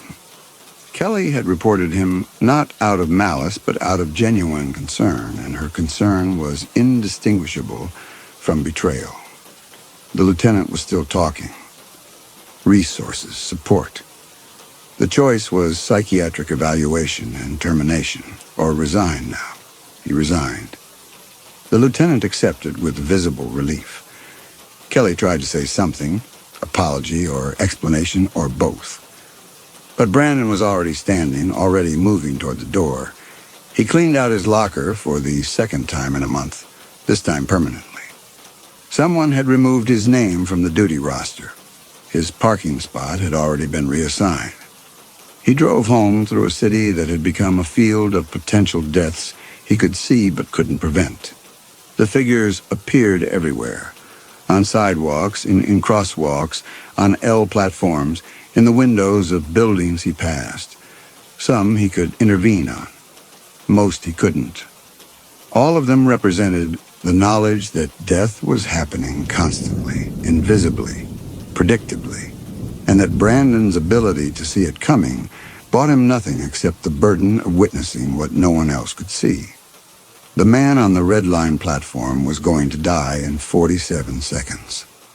Brandon knew this with certainty, though his hands shook badly enough that writing required 3 attempts. December 20th, 11:43, Fullerton Station. The man stood 3 feet from the platform edge. 4 figures surrounded him, pantomiming impact trauma. Brandon moved toward him, each step requiring conscious decision because his body had begun refusing commands. 1 month had cost him 20 pounds, permanent tremors, exhaustion severe enough that reality blurred. He reached the man and started talking, invented a question about train times. But his voice came out wrong, slurred with exhaustion. The man stepped back wary and Brandon grabbed for his arm. The man swung. Fist connected with Brandon's jaw, hard enough that Brandon's grip broke and he stumbled backward. The man stepped back for distance, stepped directly into the train's path. The impact was physics, not flesh. Then silence. The figures vanished the moment the man died. Death completed. Prediction fulfilled. Brandon pushed himself up, platform security approaching. He walked past them toward the stairs and exited before anyone could stop him. December 20th, 11:43, Fullerton Red Line. Intervention attempted, unsuccessful. 214 dead, 47 saved. Brandon walked home through streets empty except for the figures he saw everywhere. He walked past all of them because he'd learned his limits. 47 interventions since the crash. 214 failures. The apartment door opened onto controlled catastrophe. Kitchen counters stacked with dishes, mail unopened. The only functional space was the living room, where the map of Chicago covered one wall, marked with pins indicating high manifestation zones. Brandon sat in the chair by the window where Evan's sunglasses still caught light and opened the notebook. His hands shook badly enough that forming letters required multiple attempts. He wrote, December 20th, 11:43, Fullerton Red Line 214. The ratio was the problem. For every person saved, he watched 4 or 5 die. His disability payments covered rents. Brandon had stopped eating regularly. The loneliness was structural. Contact with people required explanations he couldn't give. Contact attempts from former colleagues had stopped within weeks when his behavior made continued friendship impossible. The manifestations had taught Brandon that fate had patterns but not rules. The man from the Red Line proved that preventing one death only shifted the timeline, while the child at the traffic accident proved that addressing root causes could prevent deaths permanently. He'd learned that telling people the truth was worse than useless. He'd attempted it twice, both times in desperation, when the person about to die couldn't be saved through invented excuses or manufactured distractions. Both times, the person had reacted with the particular hostility reserved for someone who's either crazy or threatening. Both had died. A man in his 50s, manifesting electrocution figures near a construction site, had called building security. Brandon had been escorted off the site. The man had died 4 hours later when defective wiring in his office building electrocuted him at his desk. The news report mentioned that inspectors had found code violations dating back 15 years. Brandon had known the man's death was coming and had been physically removed from the building for trying to warn him. He'd learned that the echoes themselves were not as predictable as he'd first believed. Once, 3 weeks ago, one had stopped mid-pantomime and looked directly at him. Not through him, but at him, with what felt like recognition. The clinical assumption that they were oblivious residual images had shattered in that moment. After that, every intervention felt less like working with predictable phenomena and more like operating under observation by something aware. He'd learned that intervention had costs beyond social isolation. Twice, Brandon had been arrested. Once for public disturbance, once for harassment. Both charges had eventually been dropped, but the arrests themselves had generated paperwork that followed him, made future interventions more complicated. Police recognized repeat offenders. Brandon had learned to avoid certain precincts, certain officers who'd already encountered him during previous interventions. His body had limits. 40-hour stretches without sleep, 20-mile days covering high-frequency zones, full-speed sprints to reach people before train tracks or traffic took them. The weight loss wasn't voluntary. Food required time Brandon couldn't spare. Most importantly, Brandon had learned that the ability didn't shut off. There was no rest, no break, no period where the sight went dormant and allowed him to experience reality the way he had before the crash. Every time he left his apartment, he saw figures. Every person he passed on the street was potentially surrounded by pantomiming ghosts. The burden was constant and exhausting and inescapable. The notebook documented all of it. Brandon's handwriting had deteriorated over the week since the crash. Early entries were neat. Later ones increasingly cramped and difficult to read. The most recent entries were barely legible, written during states of exhaustion, where his hands shook too badly for controlled motor function. But the accounting remained accurate. 47 saved, 214 dead. On December 23rd, Brandon sat in his apartment and recognized that he'd reached a decision point without consciously approaching it. The recognition settled over him. He could not sustain this indefinitely. The human body had limits. His body was approaching those limits. The sight would continue after his body failed. Someone would find him collapsed on Michigan Avenue or unconscious on the Red Line. And emergency services would transport him to a hospital where doctors would document organ failure caused by sustained malnutrition and sleep deprivation and hypothermia. And Brandon would either recover or not. If he recovered, the cycle would continue. If he didn't, the 47 people he'd saved would represent his final accounting. Evan had died to give Brandon this ability. Evan had seen something. The presence in the void after the crash had shown Evan something that made his sacrifice seem necessary. But 1 month of using the site had produced a ratio of 47 saved against 214 dead. And Brandon couldn't determine whether that ratio honored Evan's death or made it meaningless. He said the question aloud to his apartment's empty space where Evan's ghost had never manifested. Was this a gift or a punishment, Evan? No answer came, and Brandon hadn't expected one. Evan's ghost was not among the figures. Brandon had looked for him, especially in the first few weeks, scanning every manifestation for Evan's face. But Evan had not been a violent death.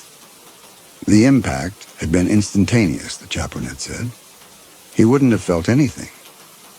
And the figures only manifested around deaths matching their own. Evan's ghost, if it existed, was elsewhere. Brandon was alone with a question that had no answer except the accounting. 47 and 214. He sat in the chair by the window where Evan's sunglasses still caught afternoon light. December in Chicago meant early sunset, 4:30, maybe 5 o'clock. The light was already failing. Brandon couldn't remember the last time he'd experienced daylight while not actively walking intervention routes. His life had compressed to a cycle of manifestations and interventions, and failed interventions and sleepless hours reviewing notebooks and planning tomorrow's routes. The compression had eliminated everything else: regular meals, human contact, sunlight, rest, any activity not directly related to using the site. The site had isolated him completely. That was the realization he'd been circling without naming. The ability to see deaths coming had severed every connection Brandon had maintained before the crash. Employment, friendships, routine human interaction, all impossible when carrying knowledge no one else could share.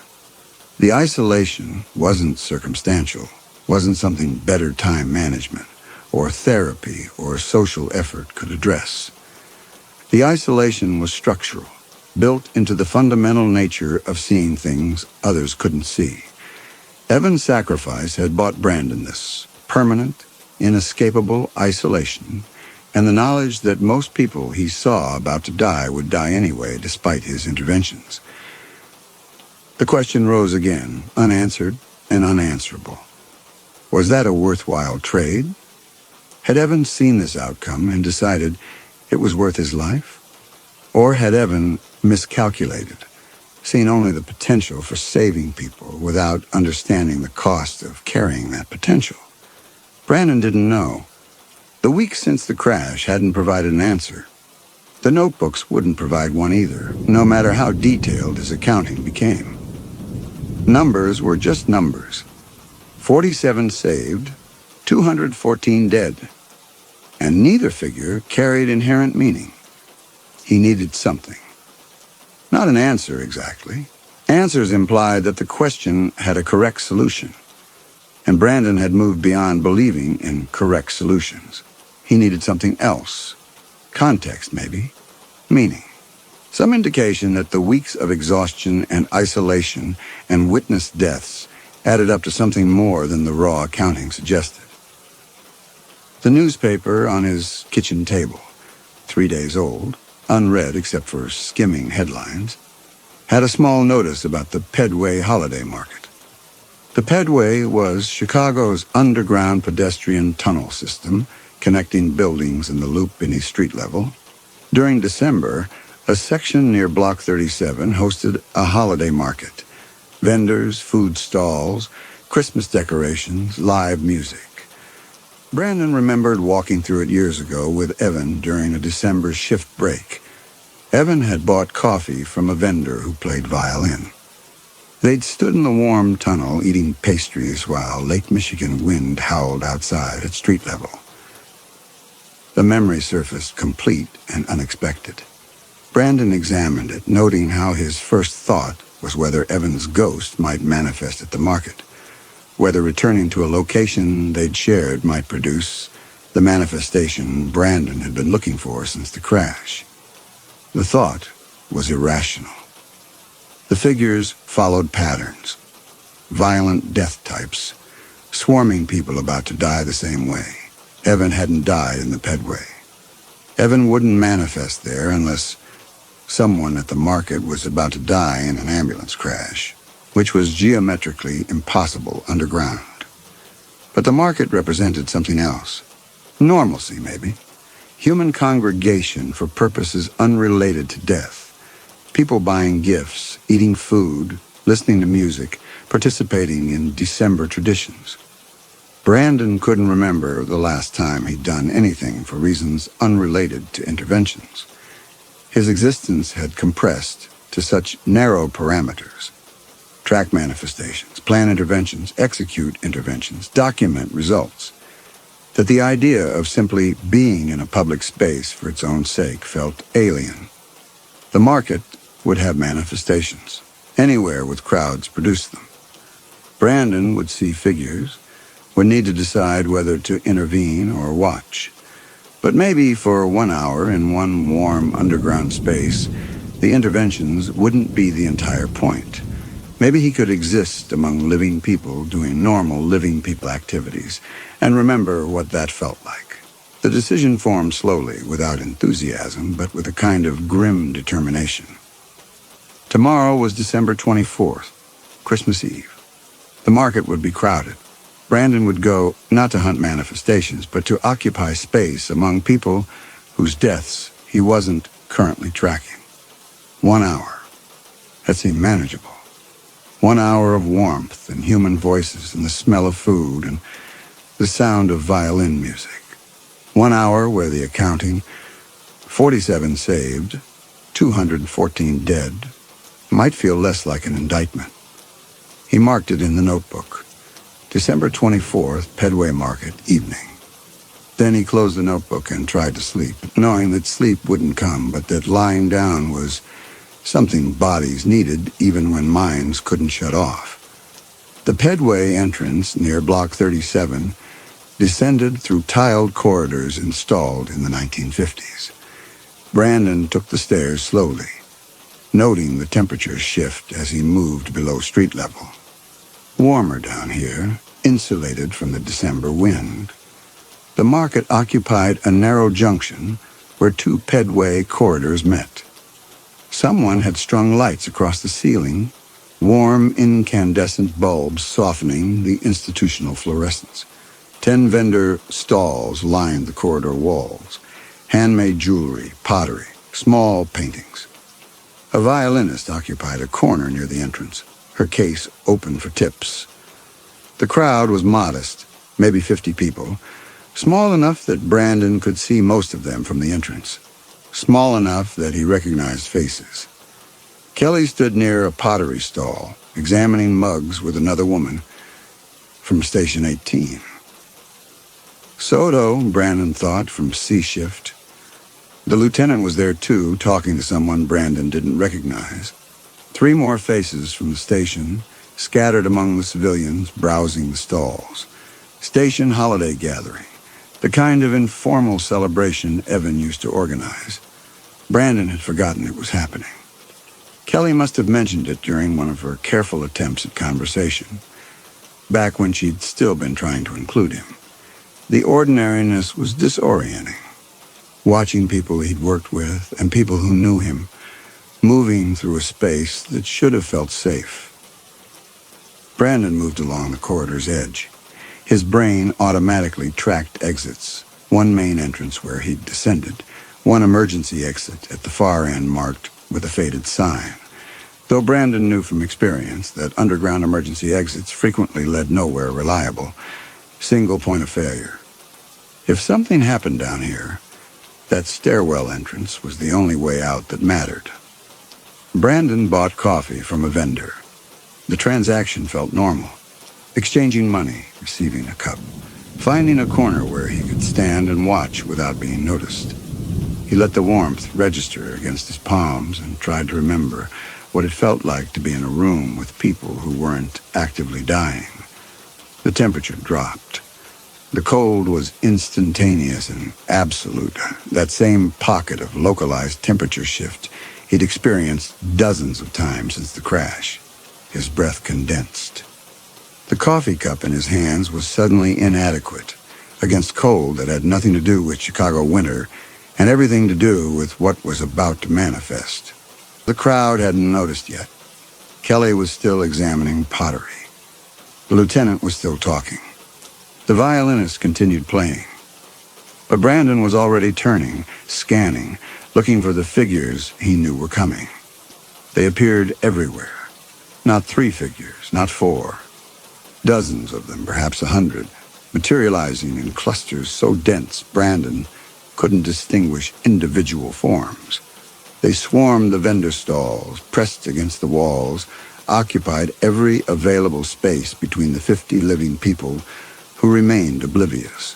All of them pantomimed the same death. Burning, mouths open in screams, hands beating at flames that didn't exist. Bodies convulsing, collapsing, crawling. All of them choked on phantom smoke. The figures concentrated most densely around the Station 18 crew. Kelly stood 20 feet away examining a ceramic mug at the pottery stall, turning it over in her hands with the careful attention of someone genuinely interested in buying it. 6 burning figures occupied the exact same space as her body. One screaming echo's blistered face overlapping perfectly with Kelly's own face as she smiled at something Soto said, its mouth gaping in silent agony while Kelly's mouth formed words about glaze patterns. The burning ghosts moved through her as if she were made of air, their pantomime flames consuming space that Kelly's living body also occupied. 2 realities superimposed with Kelly completely unaware that she was standing inside the deaths of 6 people who had burned alive. Soto laughed at something, her body language relaxed and cheerful, while 4 impact trauma echoes writhed through her, their bodies jerking and heads snapping at angles that would break necks. The violence of their deaths passing directly through Soto's chest and legs while she smiled and gestured with her coffee cup. The lieutenant had 5 burning figures swarming him while he talked to a vendor about holiday scheduling. Every face Brandon recognized carried more echoes than the civilians, and every echo's grotesque pantomime of death occupied the same physical coordinates as his former colleagues' normal holiday conversation. His brain performed the calculation automatically. 100 fire-death ghosts, swarming 50 living people, with the heaviest density around people he knew. Mass casualty event. Imminent. And he was standing in a room with his former colleagues watching them about to die. He scanned the corridor for the threat's source. The Pedway's infrastructure was old. Exposed pipes ran along the ceiling between the holiday lights, decades of municipal add-ons creating a maze of utilities that maintenance crews probably didn't fully understand anymore. Brandon's eyes tracked the pipe network, identifying which ones carried water, which carried electrical conduits, which carried gas. The pipe was old iron, perhaps original to the Pedway's 1950s construction, running the corridor's full length. Brandon could see the section where the pipe's exterior had corroded, where rust had compromised structural integrity.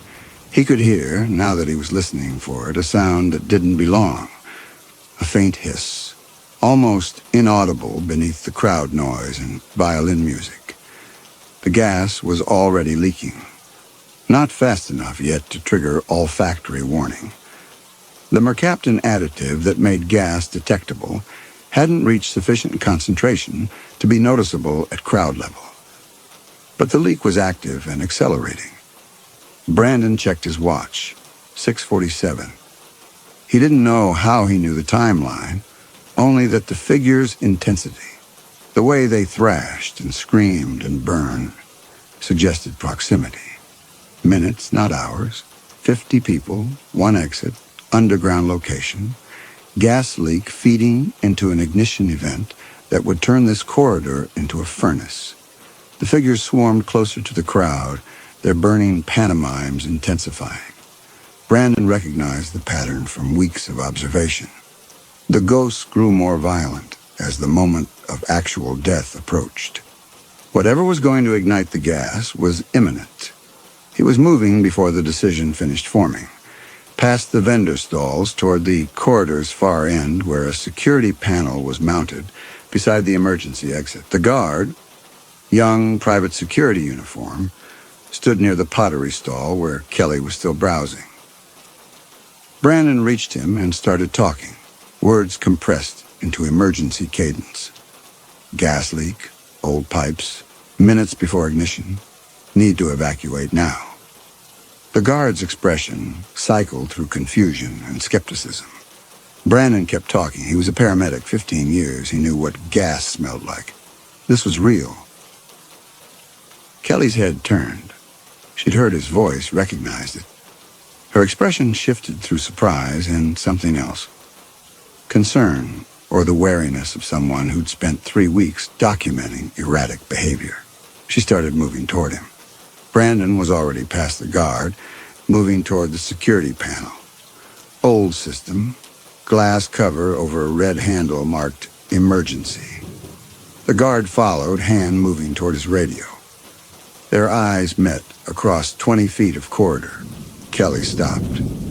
Her expression wasn't anger or confusion. It was pity, and underneath the pity, something worse. Sadness.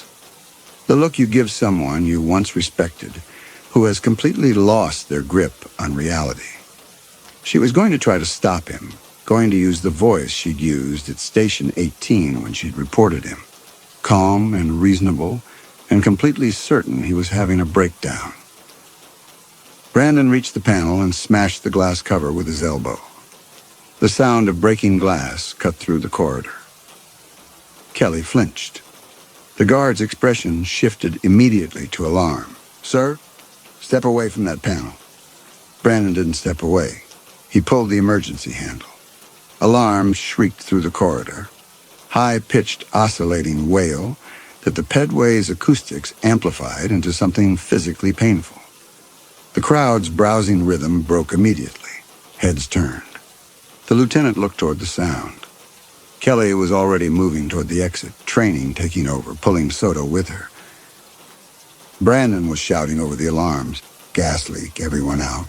Use the main entrance, move now." His voice carried the authority of 15 years giving emergency commands. The Station 18 crew responded immediately. Lieutenant directing people toward the stairs, Kelly helping an elderly vendor, everyone moving with practiced efficiency. The civilians followed. 50 people moving toward a single exit was manageable if controlled.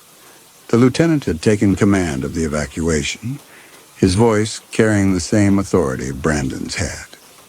People moved quickly, but not panicking. Someone helped the violinist with her case. The security guard was on his radio calling for backup.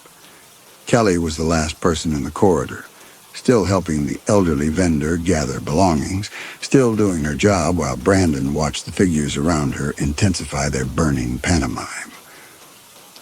Brandon scanned the ceiling. The gas pipe was vibrating now. He could see the motion, could hear the hiss growing louder as internal pressure found the corroded section and widened the breach. The holiday lights strung across the ceiling swayed slightly. One of the bulbs flickered. The gas was heavier than air, already settling toward the corridor floor where it would pool and concentrate. The flickering bulb, old incandescent with a filament that heated to temperatures sufficient for ignition, would provide the spark. The explosion would propagate along the corridor's length at speeds faster than the human reaction time. Kelly was still in the corridor. Everyone in this space would burn exactly as the figures had been pantomiming, unless the figures vanished first.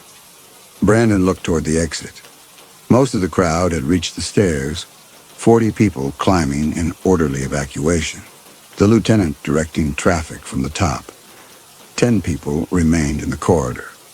Kelly and the elderly vendor, Soto helping another civilian, a few stragglers gathering belongings. The guard was approaching Brandon, expression hardened into anger. The flickering bulb overhead stuttered twice and steadied. Brandon counted seconds. Kelly was 30 feet from the exit. The hiss from the gas pipe was now audible over the alarm. A sharp, sustained sound like air escaping from a tire, except what was escaping wasn't air. He turned back to the security panel. Below the emergency alarm handle was a second control, fire suppression system. The pedway's age meant it probably used water or foam rather than modern suppressants. Water wouldn't stop a gas explosion, but foam might displace enough air to prevent ignition long enough for the corridor to clear. Brandon pulled the fire suppression lever. Nothing happened for 2 seconds. The delay built into the system to prevent accidental activation. And then the nozzles engaged with a deafening pneumatic hiss. Foam erupted from the ceiling in thick cascading sheets, coating the light fixtures first, so the corridor plunged into dimness, lit only by the emergency alarms strobing red. The solvent smell hit immediately. Industrial, acrid, and choking. People screamed as the foam covered them, blinded them, soaked their clothes in seconds. The stampede toward the exit intensified into chaos, and the figures vanished. Not gradually, but instantly, the way they always disappeared when death became impossible. One moment the corridor was packed with hundreds of burning ghosts. The next moment, they were simply gone, and the only people in the space were the living ones, covered in fire-suppressant foam and scrambling toward the exit. Brandon stood in the center of the corridor as the crowd emptied around him. The foam covered everything, inches deep, still pumping from ceiling nozzles designed to saturate the space completely. The guard had given up trying to reach Brandon and was instead helping people toward the exit, shouting directions, pulling someone to their feet. The last of the crowd cleared the corridor. Brandon could hear them on the stairs, voices echoing, but the market space itself was empty now except for foam-covered vendor stalls and the continued shriek of alarms. He started toward the exit, moving slowly because the foam made the floor treacherous. He'd reached the corridor's midpoint when the explosion occurred. The sound was less than Brandon had expected. More compression than detonation. A deep percussive boom that traveled through the floor before it registered as sound. The holiday lights shattered. Fire erupted in sections where the foam hadn't reached. Ignited gas finding pockets of air and burning through gaps in the suppression coverage. Heat rolled through the corridor in a wave that lifted Brandon off his feet and threw him forward. He landed hard on foam-covered tile, and the impact drove the air from his lungs with a sound like a wet cough. His broken ribs, 3 weeks healed from the crash but never fully mended, flared with pain sharp enough that his vision whited out for a second. He tried to push himself up, but his hands slipped in the foam, slick and suffocating. His arms shook with the weakness of severe malnutrition, muscles that had lost 20 pounds and had nothing left to give.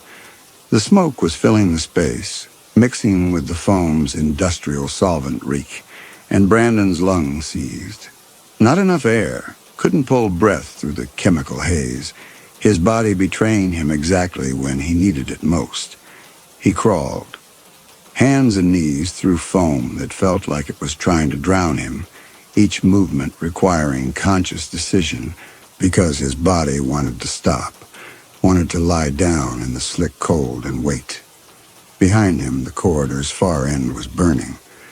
Not the explosive furnace it would have been with 50 people trapped inside, but a sustained fire feeding on wooden vendor stalls and whatever combustibles the gas ignition had found despite the foam.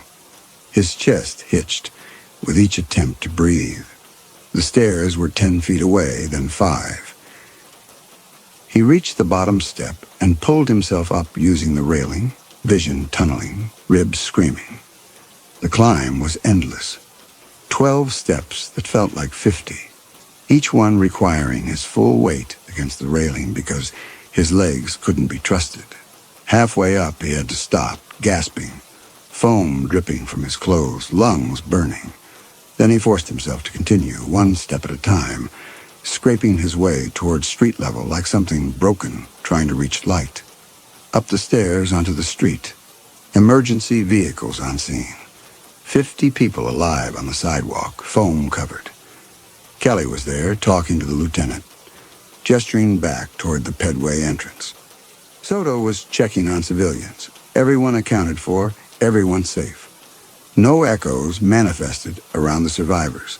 The tragedy had been averted. Then Brandon saw the figure across the street, Evan in his paramedic blues, watching with the expression he gave when difficult calls went right. Not pantomiming trauma, not trapped in a loop, just present, observing, waiting.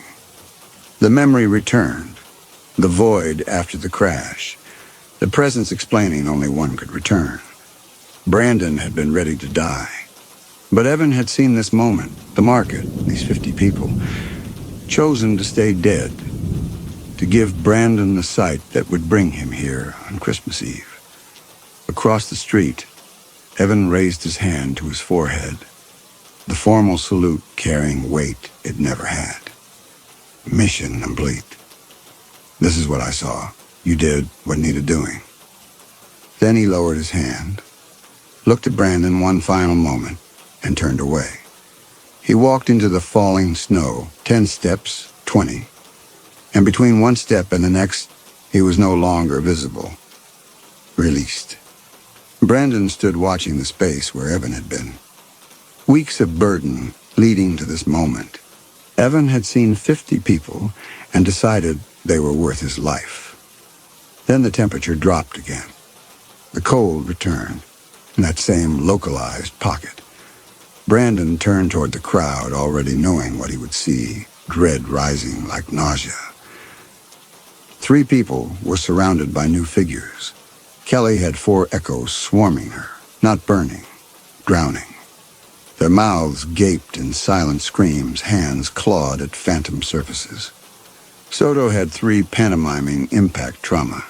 An elderly man had 2 demonstrating crushing deaths. As Brandon watched, one of the drowning figures around Kelly stopped mid-thrash. Its head turned slowly, joints moving with the wrongness of something that had learned human motion from observation rather than experience. It looked directly at Brandon. Its mouth hung open in the scream he couldn't hear, but its eyes tracked him with perfect recognition. The same recognition he'd seen once before, 3 weeks ago. The moment that had shattered every clinical assumption about the echoes being oblivious residual images. The figure held his gaze for 3 seconds, then resumed its pantomime. They had been watching. They knew. The people he'd just saved. The timeline he'd just altered. Fate was already compensating, already selecting new deaths for those whose original deaths he'd prevented. Not today. The figures weren't intense enough. But soon, days, maybe weeks, he'd saved them from the fire. Fate would take them anyway. Brandon looked back at the space where Evan's ghost had stood, where the salute had landed with such weight, such finality, such certainty, that the sacrifice had meant something. Evan had seen this moment, the market, the 50 people, the evacuation, and decided his death was worth preventing theirs. But Evan hadn't seen the temperature dropping 30 seconds later, hadn't seen the new echoes manifesting around the people he'd bought with his life. Brandon knelt in the snow, hand pressed where Evan's salute had landed. The chemical foam was still coating his clothes, his hair freezing in the December air. The pavement under his knees was wet and ice cold, soaking through his pants. Emergency lights from the rigs painted the street in flashing red, strobing across the space where Evan had stood, where the new echoes now swarmed Kelly and Soto and the elderly man, their pantomime deaths playing out in silence against the backdrop of celebration. The cold was everywhere. The supernatural cold of the manifesting echoes merging with the physical cold of Chicago winter, with the foam's cold flash freezing against his skin. 50 people saved. 50 new timelines to track. The accounting would never close. Brandon knelt in that intersection of cold, weeping for Evan's love, unable to determine whether the sacrifice had been worth his life.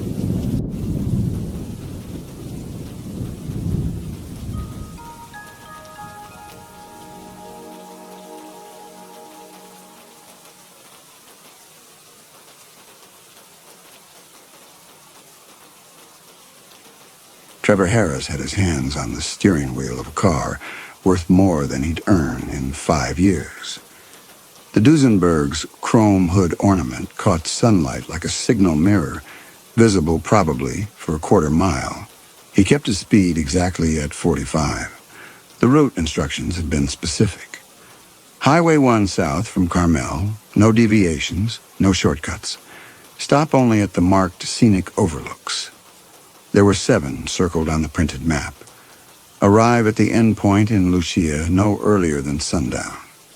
He'd read the instructions 6 times before accepting the job, and each time the money had seemed more improbable. $12,000 to deliver a car 4 hours up the coast at the speed of a Sunday driver. The only strange part was the route requirement, and Trevor had decided that wasn't strange at all for someone who collected cars like this one. Rich people had their reasons. Rich people could afford reasons that made no sense to anyone else. He checked the rearview mirror. A silver pickup had been behind him for the last 3 miles, maintaining distance. The driver's face was visible in the reflected sunlight, middle-aged, staring. Not at the road, but at Trevor's car. The stare had weight to it. Trevor told himself it was the Duesenberg. Anyone would stare. The thing looked like it had rolled off a museum floor. His phone showed 1 bar of service. When he'd started the engine in Carmel, the phone had automatically connected to an unfamiliar network. Duesenberg Secure. He'd assumed it was some kind of feature the owner had installed. Luxury cars sometimes came with mobile data systems now, probably satellite-based. He hadn't thought twice about it. The hiring company had been very particular about communication. Everything through their proprietary platform. Messages, documents, payments. They'd said it was more secure than email. Trevor had thought that was paranoid at the time, but the pay was good enough that he hadn't argued. The platform notification had been brief. Payment on completion. Confirm receipt of vehicle and route map. All questions answered in attached PDF.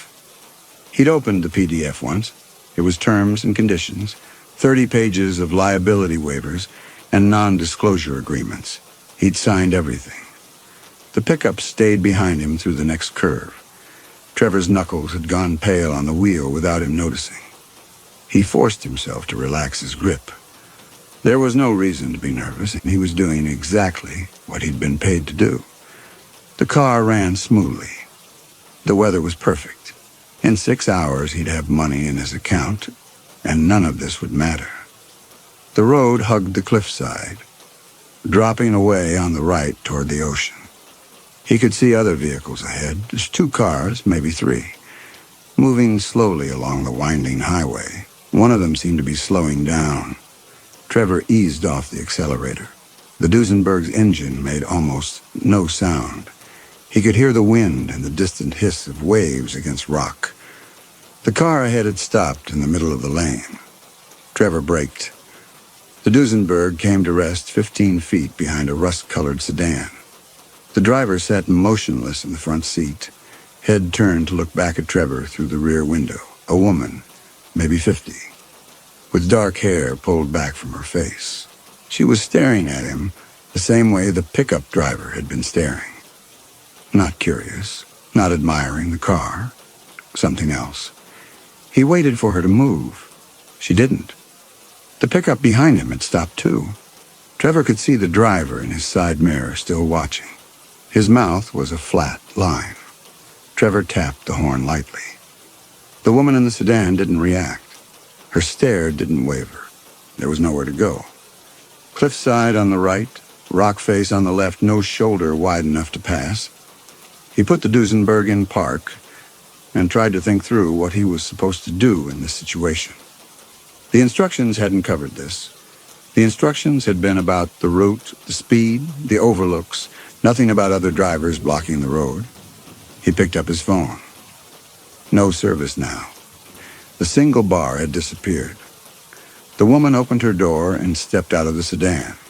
She stood beside her car, still looking at him. She didn't move toward him. She just stood there. The pickup driver got out too. He was tall, wearing a canvas jacket despite the heat.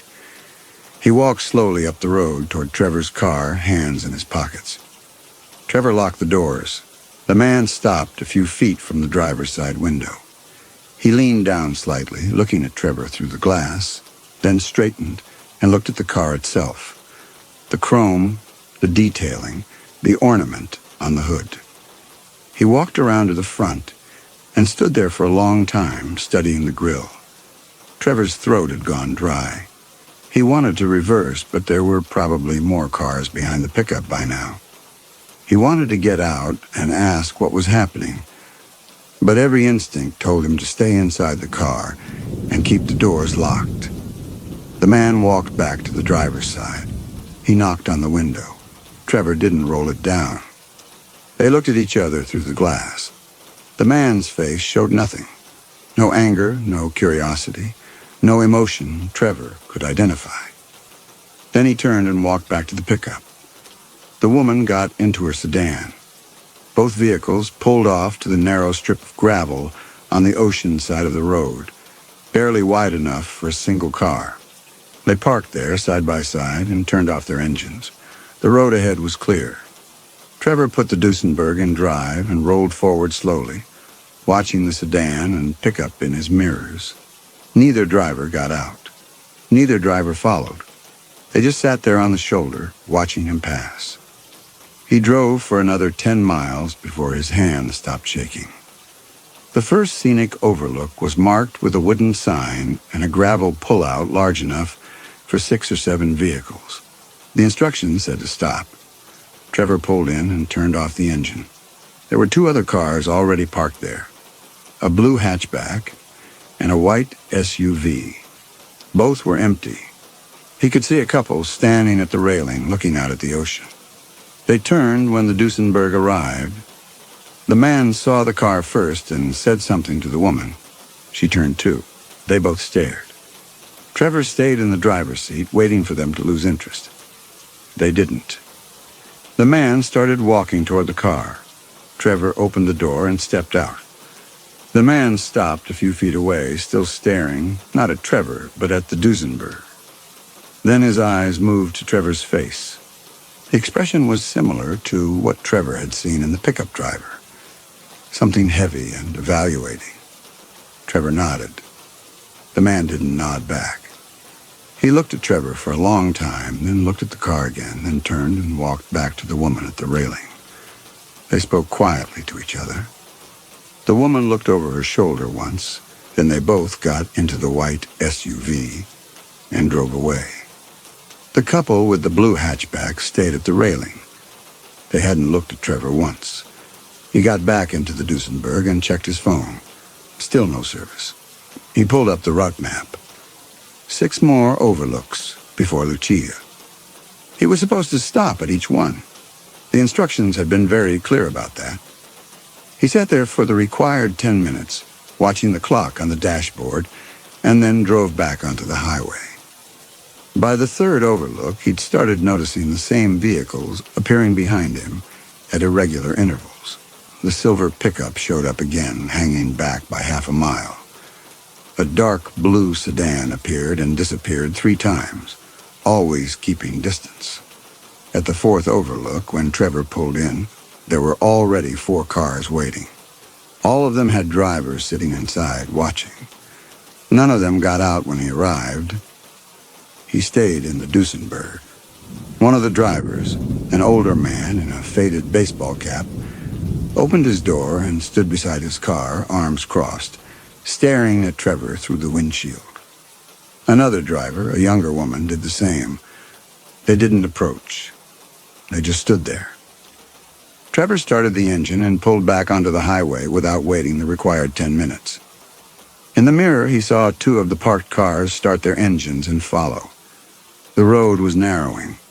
Turnouts were fewer now, and the cliff drop was steeper. Trevor stayed at exactly 45. The cars behind him stayed at the same speed. They weren't trying to pass. They were just following. He tried his phone again. No service. He thought about turning around, finding a place with reception, calling the employer, and asking what the hell was going on. But the route was one way only. The instructions had been explicit. No deviation, no reversal. Arrival at endpoint confirms completion. $12,000. He kept driving. Another car appeared ahead, coming toward him from the south, and slowed as it approached.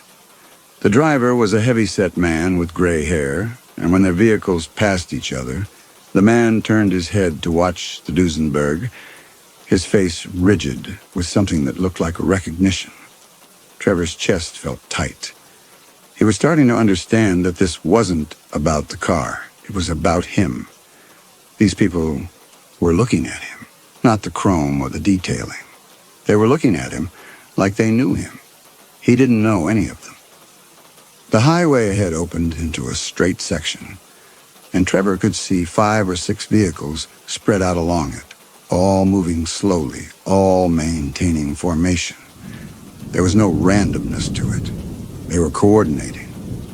He watched them in the mirror and through the windshield, trying to make sense of the pattern. 2 ahead, 3 behind. They were boxing him in. His hands started shaking again.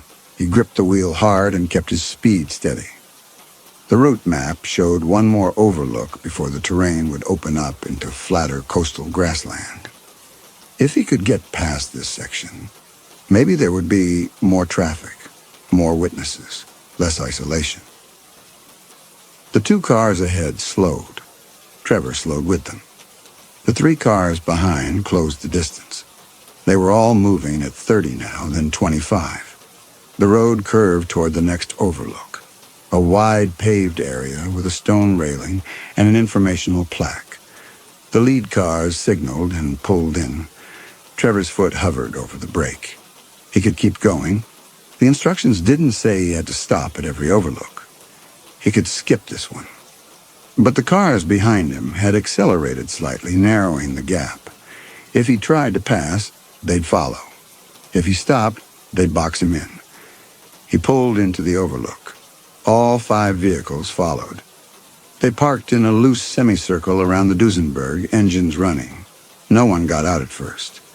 Trevor sat very still, watching them through the mirrors and windshield. His phone was in his hand, screen black. No service. No way to call for help, even if he knew what kind of help to ask for. The driver of the rust-colored sedan opened her door. The woman from earlier, the one who'd blocked the road. She stood beside her car and looked at Trevor. Then the pickup driver got out. The man in the baseball cap. The younger woman. One by one, they emerged from their vehicles and stood in a rough line, all of them watching him. Trevor's breath had gone shallow. He tried to swallow and couldn't. He was thinking about the money. He was thinking about how strange the job had seemed, and how he'd decided it wasn't strange at all because he needed the money. He was thinking about the liability waivers he'd signed and the 30-page he hadn't read carefully. The woman from the sedan walked slowly toward the Duesenberg. The others stayed where they were. She stopped a few feet from the driver's side door and knocked on the window. Her face was difficult to read, not angry, not frightened. Something else. She knocked again. Trevor rolled down the window an inch. She leaned closer. Her voice was quiet and very steady. "You killed my sister." Trevor tried to speak and couldn't. The woman stood there looking at him, through the gap in the window, waiting for him to say something. The other drivers had moved closer now, forming a loose circle around the Duesenberg. No one spoke except the woman. She said it again, slower this time, like maybe he hadn't heard. The words about her sister and 18 months and how he'd walked away. Trevor found his voice. It came out higher than he expected. He said he didn't know what she was talking about. He said there had been some kind of mistake. The words felt weak as he spoke them, like they weren't carrying any weight against whatever certainty she had. The woman's face didn't change. She said his name, except it wasn't his name. She said Michael Driscoll. She said it like she'd been saying it in her head for a long time, like it was a name that had lived inside her for 18 months. And now here he was, finally, and she could say it out loud to his face. Trevor fumbled with his wallet and held his driver's license up to the window. The woman looked at it without touching it. Then she looked at his face again. Her expression didn't change. She studied the license, then studied him. And Trevor could see her trying to reconcile the two. But something in her eyes had hardened. She didn't believe him. He could see it. It didn't matter what the license said. She'd already decided who he was. One of the other drivers spoke, the man in the baseball cap. His voice was rough, tired. He said that was the car. Everyone looked at the Duesenberg. The chrome, the detailing, the ornament on the hood. Trevor looked at it too, trying to see what they were seeing. It was just a car. An expensive, distinctive car. He'd been hired to drive it, that was all. The woman said her sister's name. Lauren Bennett. Trevor shook his head.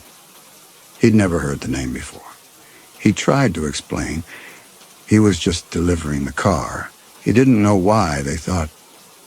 The pickup driver interrupted. There was only one car like this, he said. They'd been looking for it for 18 months. every database, every car show, every private sale listing. It had disappeared after the accident. And now here it was, driven by Trevor. Trevor tried to explain about being hired 3 days ago, about never seeing the car before that, about the owner's name being... He stopped. He didn't actually know the owner's name. The hiring entity had been listed as Coastal Auto Transport, LLC. The paperwork had been signed by someone named Jay Reese, manager. He didn't know if Jay Reese was the owner or just someone who worked for the owner. He'd never asked. He'd just signed the forms and taken the job. The woman leaned closer to the window. She told him about her sister walking on a highway shoulder near Monterey, coming home from work, just after midnight. She told him about witnesses seeing this car, this exact car, a 1933 Duesenberg Model J, black with chrome accents, speeding away from the scene. About the driver who never stopped. About her sister dying in the ambulance. Trevor said he was sorry. He said that was terrible. He said he hadn't known. But he wasn't the driver. He wasn't Michael Driscoll.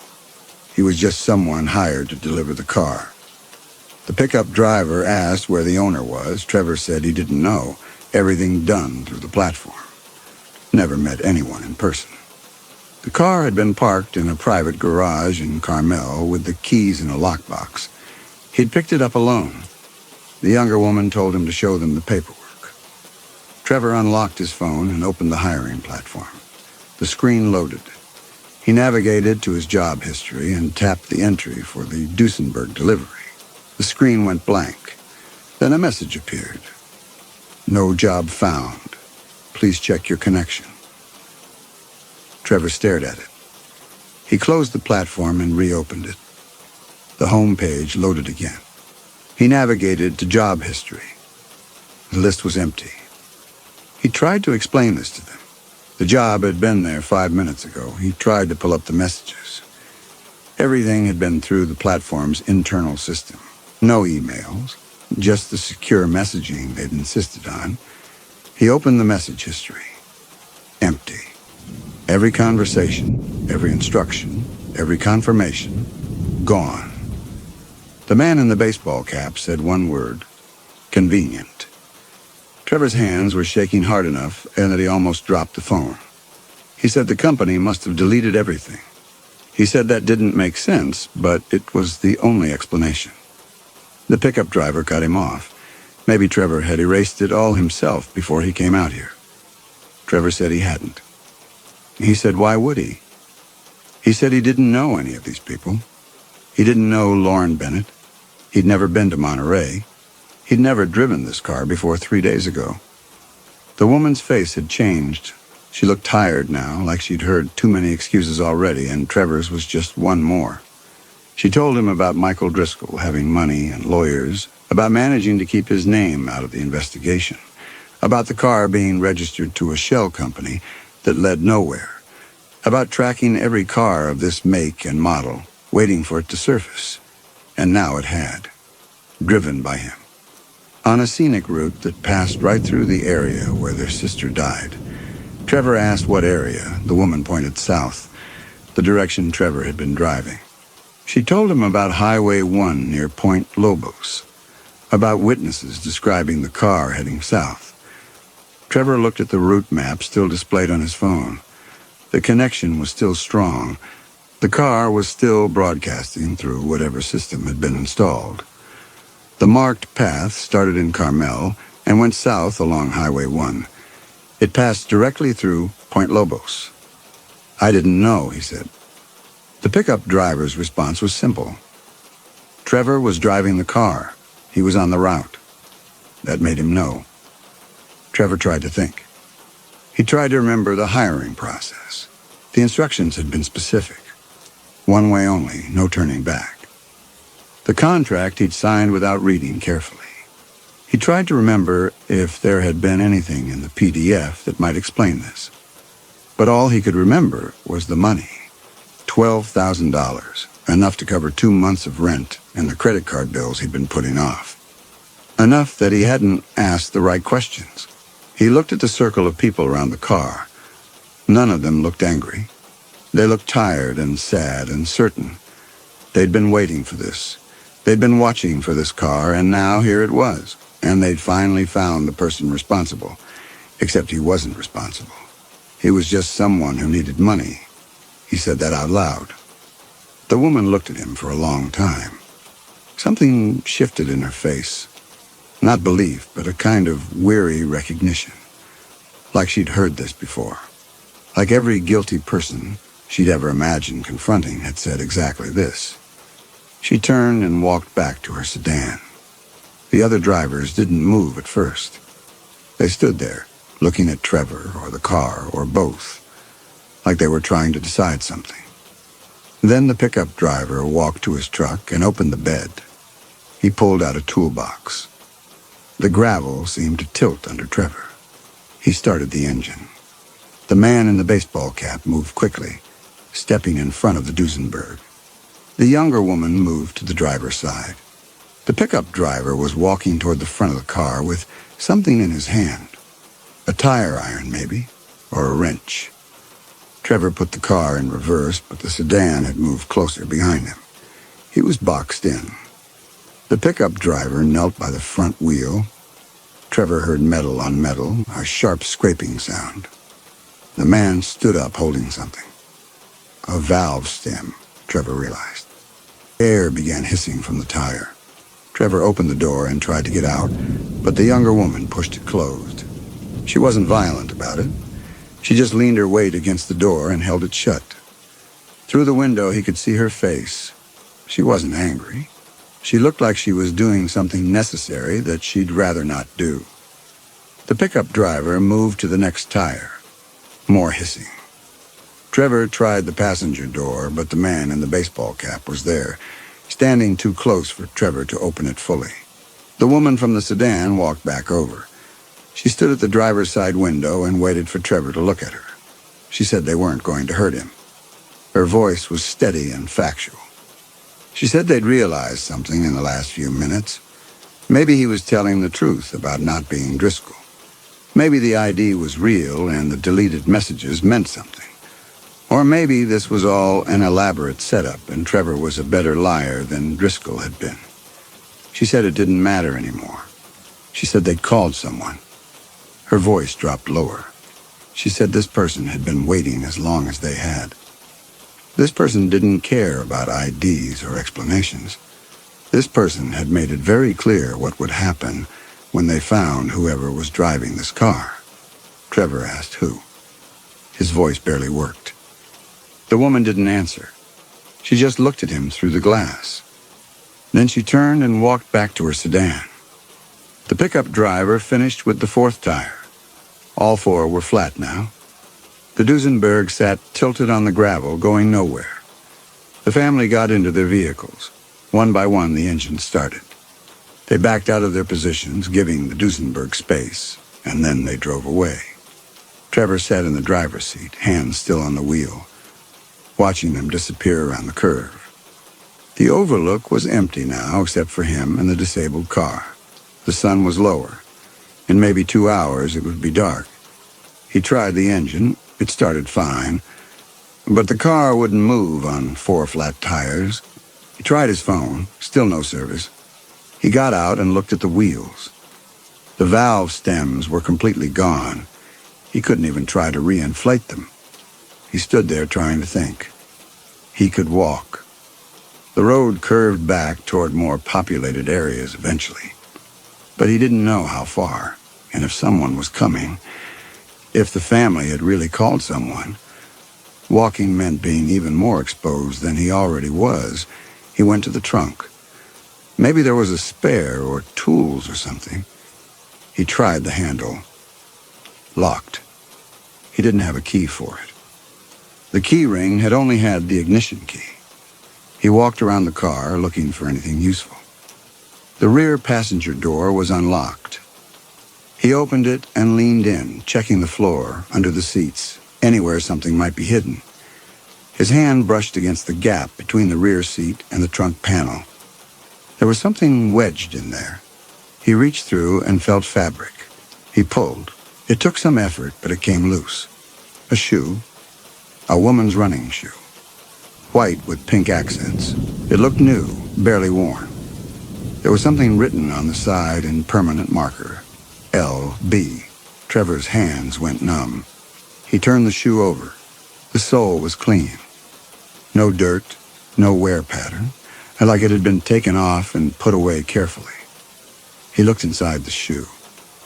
There was a small tag sewn into the lining with a phone number.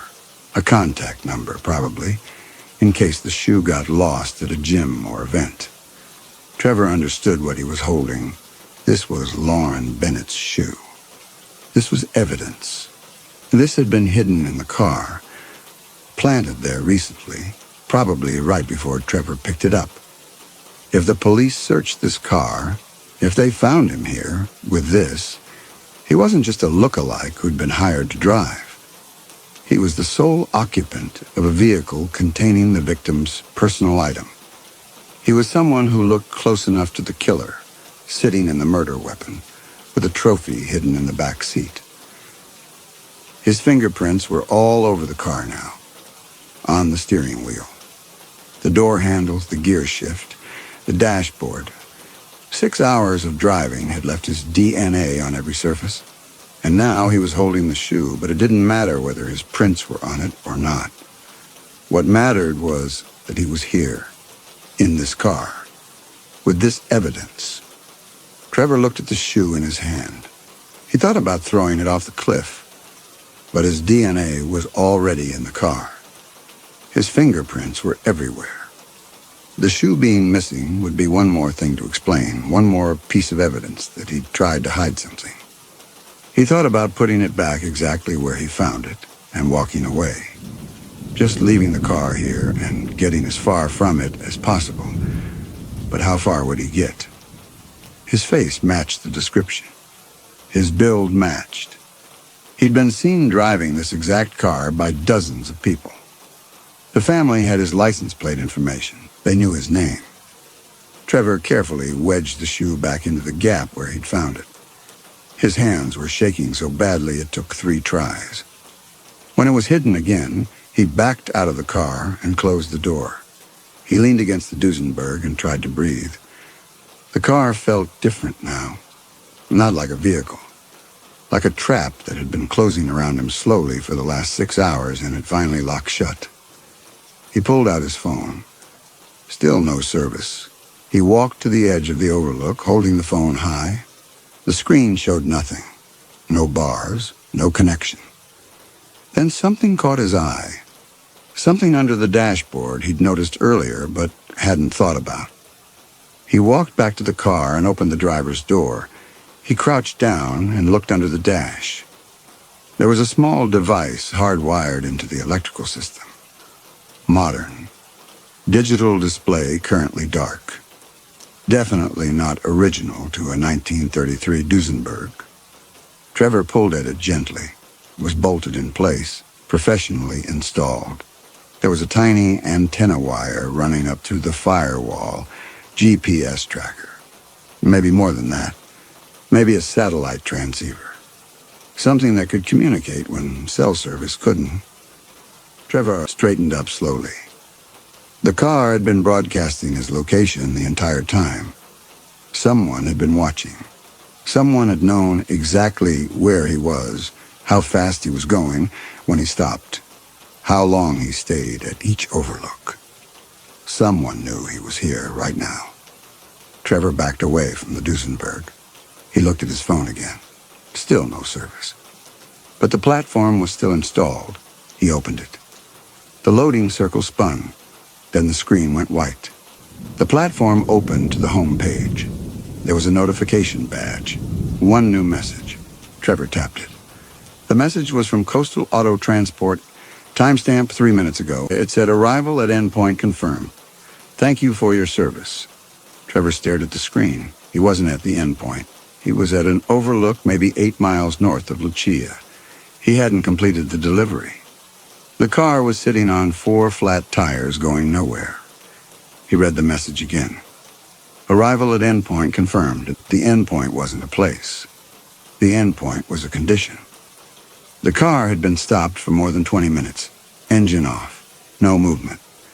The GPS had registered it as mission complete. Everything after that was cleanup. Trevor heard the sound of an engine. Not from the highway. From behind the overlook, cutting through the dense coastal forest on the mountainside of Highway 1. Headlights appeared through the trees, bouncing over rough ground. A vehicle was approaching on a fire road he hadn't known existed. The GPS tracker under the dashboard had been transmitting the entire time. When the Duesenberg had stopped moving for more than 20 minutes with the engine off, somewhere a system had registered it. An alert had gone out. Someone had been waiting in the area, not at this specific overlook, but close enough. Close enough to respond when the signal came through. Close enough to use the fire road network that cut through these mountains and reach whichever overlook the GPS pinged from. The sound was getting closer. The approaching vehicle rounded the last curve and pulled into the overlook. It was a dark SUV with tinted windows. No plates that Trevor could see. It stopped about 30 feet from the Duesenberg and idled there. Headlights pointed at Trevor. The sun was dropping fast now. In the glare, he couldn't see who was driving.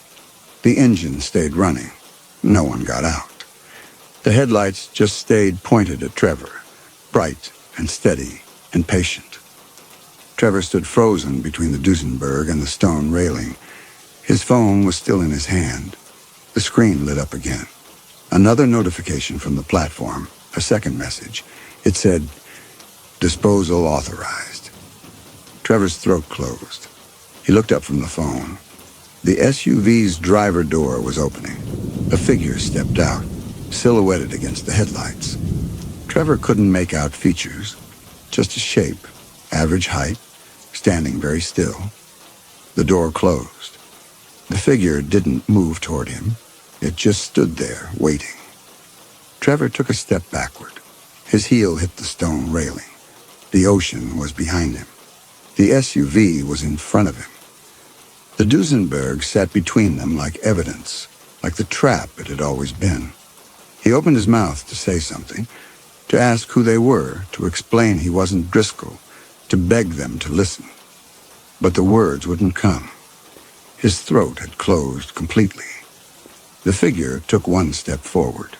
The headlights caught them differently, and Trevor could see a hand, empty, hanging loose at their side, not reaching for a weapon, not threatening, just standing there, looking at him, deciding something.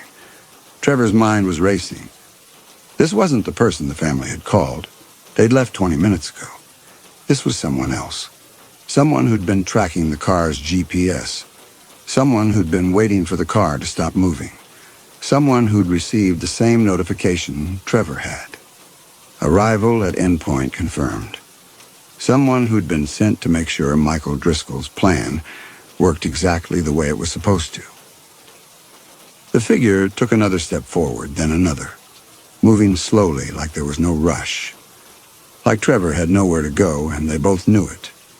Trevor's back was against the railing. His fingerprints were all over the murder weapon. His DNA was on every surface. Lauren Bennett's shoe was hidden in the back seat. His face matched the description well enough. Every piece of evidence pointed to him. And now the only person who could explain what had really happened was walking toward him across the gravel.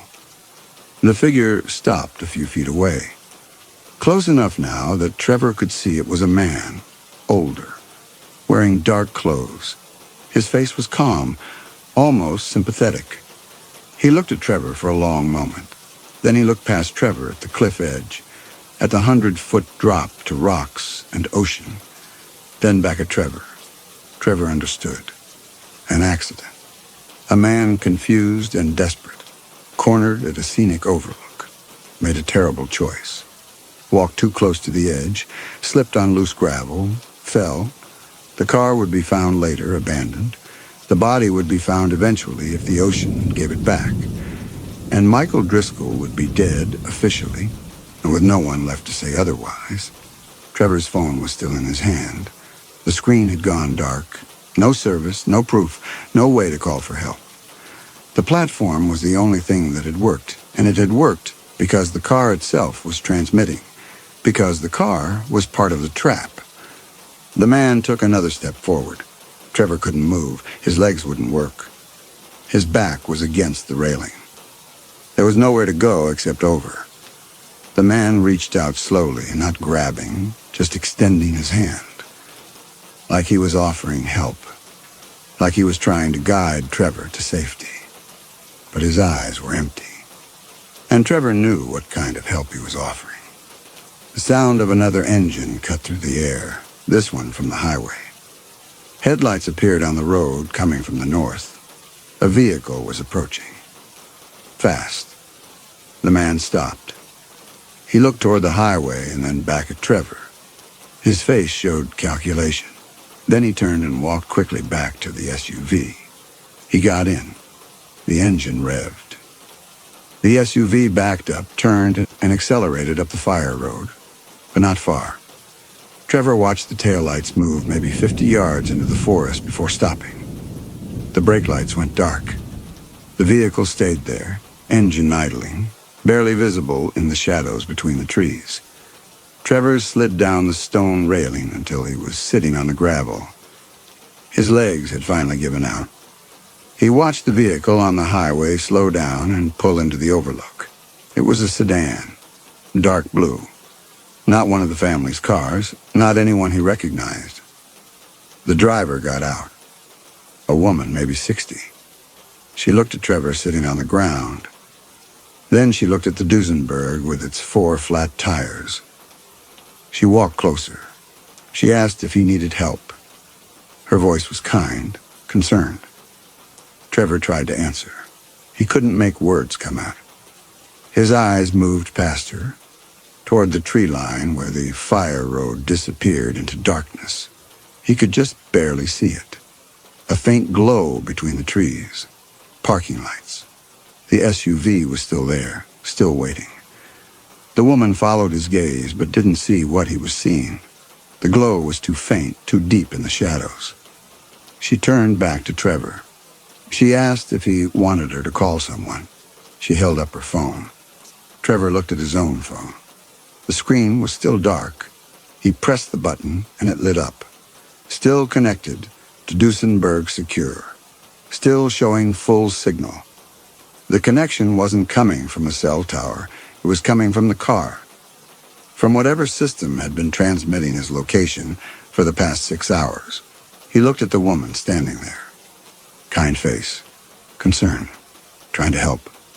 She had no idea what she'd driven into. He could get in her car. She would take him somewhere. Down the highway. To a police station, maybe. To safety.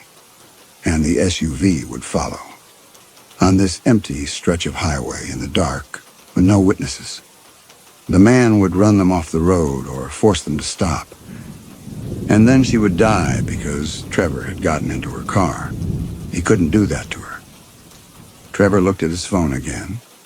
Even if he left the Duesenberg behind, the phone was still connected to Driscoll's network. His phone's location services, everything was probably being tracked through that connection. The car was just one part of it. The job had been the trap. The route had been the trap. The network connection had been the trap. Every piece designed to make escape impossible. If he walked away, they'd track the phone. If he got in her car, she'd die. If he stayed, at least she'd be safe. He said he didn't need help. His voice came out barely above a whisper. The woman looked uncertain. She said she could wait with him. She said it wasn't safe to be out here alone after dark. Trevor said he was fine. He said someone was coming. He said he was just waiting. It wasn't a lie, someone was coming. Someone was already here, watching from the shadows, waiting for her to leave so they could finish what they'd started. The woman hesitated. Then she nodded. She got back in her car. Trevor watched her drive away. He watched her taillights disappear around the curve. He listened until he couldn't hear her engine anymore. When the sound was gone, he looked toward the fire road. The parking lights were still there, still waiting. The SUV hadn't moved. He sat there on the gravel as the sun dropped toward the horizon. The overlook was empty again. Just him and the Duesenberg and the SUV still idling in the darkness between the trees. The GPS tracker was still transmitting. The phone in his hand was still connected to Driscoll's network, still broadcasting his location, still marking him. He'd never had a chance. Not from the moment he'd opened that platform. Not from the moment he'd seen $12,000 and stopped asking questions. The trap had been built into every layer. The job, the car, the route, the network connection, the planted evidence, the family tracking the vehicle, the hitman tracking the GPS. Every piece designed to close around him until there was nowhere left to go. Trevor looked at his phone one more time. The screen lit up. Still no cellular service. But the connection was strong. The platform was still there, still installed, still waiting. He wondered how long it would be before the woman's taillights were far enough away. He wondered how long the man in the SUV would wait before driving back down to the overlook. He wondered what it would say when the next message came through. He sat there in the gathering dark and waited to find out.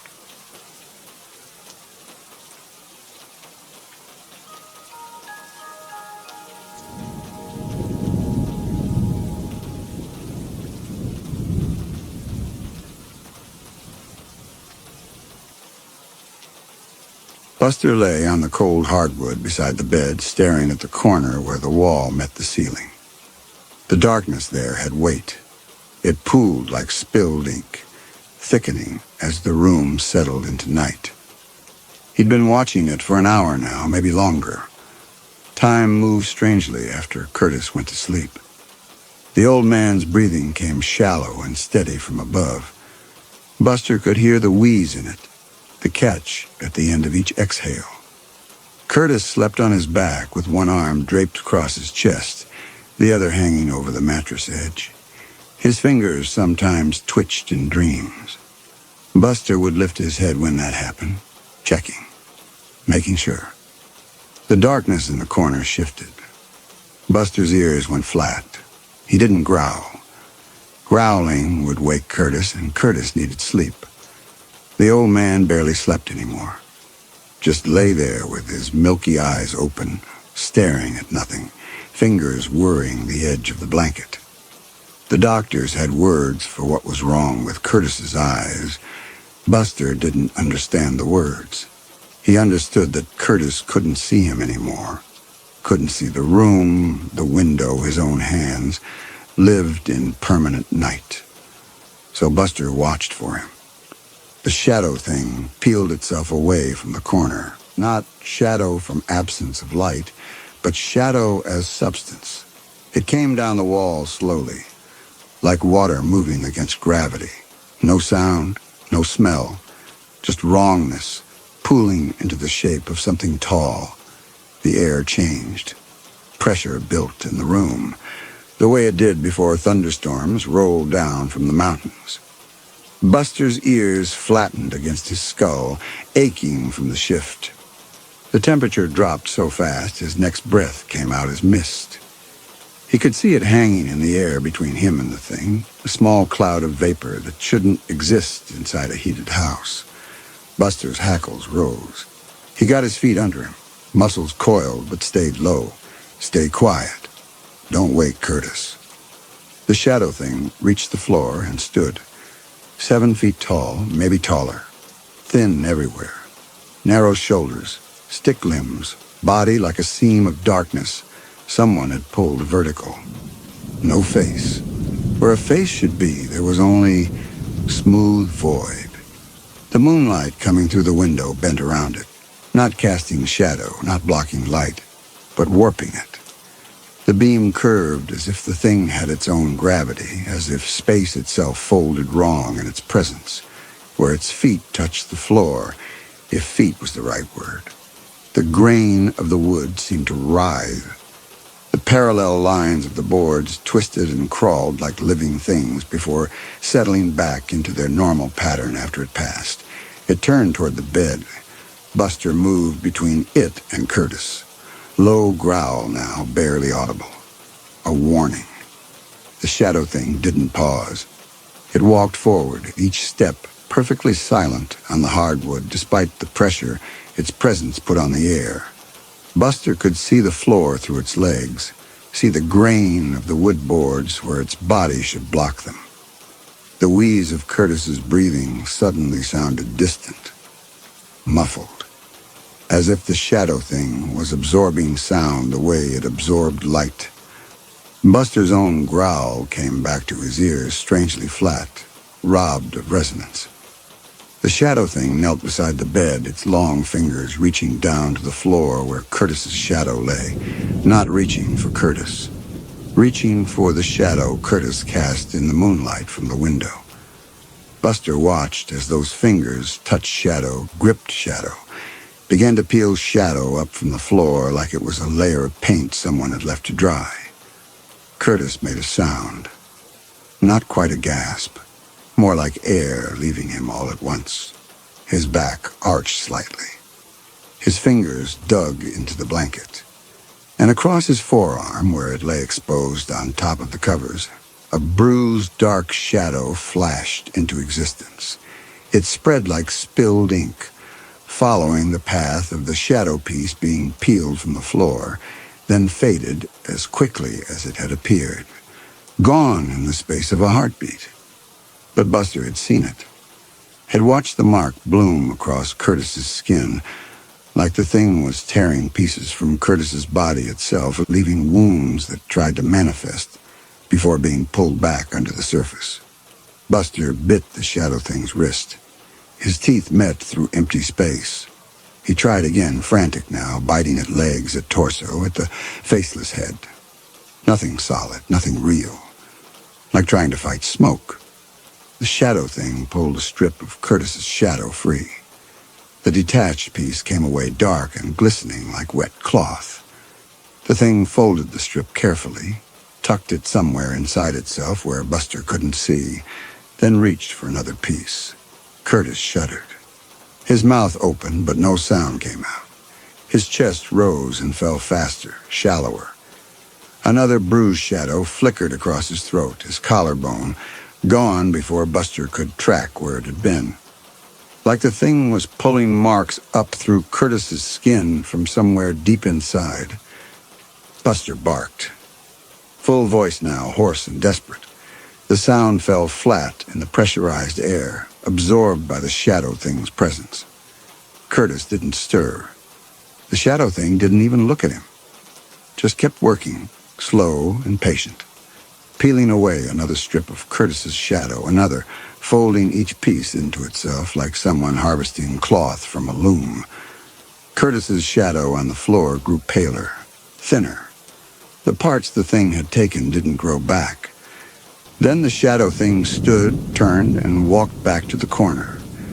It climbed the wall the way it had descended, against gravity, against sense, and disappeared into the darkness at the ceiling's edge. The pressure released. The air warmed. The room felt normal again, as if the past 10 minutes had been a pocket of wrongness that had sealed itself off and vanished. The shadows in the corners were just shadows. Curtis's breathing, still shallow and pained, came back to normal volume in Buster's ears. Buster jumped onto the bed. Curtis lay still, eyes open and sightless, staring at the ceiling. His skin felt cooler than it had an hour ago. Buster nosed his cheek, whining low in his throat. Curtis's hand came up slowly, fingers fumbling until they found Buster's head. The touch was weak. His hand shook. He patted twice, the way he always did when Buster worried. The gesture meant comfort, but the hand delivering it had no strength. The fingers trembled against Buster's skull and then slipped away, falling back to the blanket. Buster pressed his head harder against Curtis's chest, not dreaming. He'd seen it, watched it take pieces of Curtis away. Curtis's breathing evened out, slowed, unconscious again, not sleeping. There was a difference. Buster could tell. He lay down beside Curtis, pressed close against his side, felt the too cool skin through his fur, stayed alert, ears forward, watching the corner, waiting for it to come back. Morning came gray through the window. Curtis hadn't moved since the thing left. Buster had stayed awake all night, watching, listening for the sound of shadow peeling away from a wall. He jumped down from the bed and nosed Curtis's hand. No response. He barked once, sharp. Curtis's eyelids fluttered but didn't open. Buster went to the nightstand and knocked Curtis's pill bottle to the floor. It rattled loud on the hardwood. Curtis's eyes opened. His hand reached out, trembling, found the edge of the mattress, and used it to pull himself upright. The effort left him breathing hard. He sat there for a long time, head bowed, shoulders shaking. Curtis wrapped his arms around himself. His whole body was shaking now, teeth chattering, though the house held its steady warmth. It wasn't cold. The house was the same temperature it always was. Buster could feel the warmth from the heating vent, smell the dust burning off the coils. Curtis was wrong. Curtis was colder, not the room. The old man felt his way to standing, one hand on the nightstand, other groping for his walker. His legs trembled. He had always been thin, but now Buster could see the bones of his ankles through his skin, sharp as sticks. Curtis made it 3 steps toward the bathroom before his knees buckled. Buster was there before he hit the floor, solid and steady, letting Curtis grab his collar, brace his weight. Curtis's fingers dug in hard enough to hurt. Buster didn't move, held himself rigid until Curtis got his feet under him again. Curtis's hand found Buster's head, patted twice. They made it to the bathroom together. Curtis leaning on the walker with one hand, other hand resting on Buster's shoulders. Each step took forever. Halfway there, Curtis stopped, breathing like he'd run a mile. His chest heaved. Sweat had broken out across his forehead despite the shaking. Inside the bathroom, Curtis gripped the sink and turned his face toward the mirror. Not seeing it. Couldn't see anything. But facing it the way he had every morning for 70 years. Buster watched from the doorway.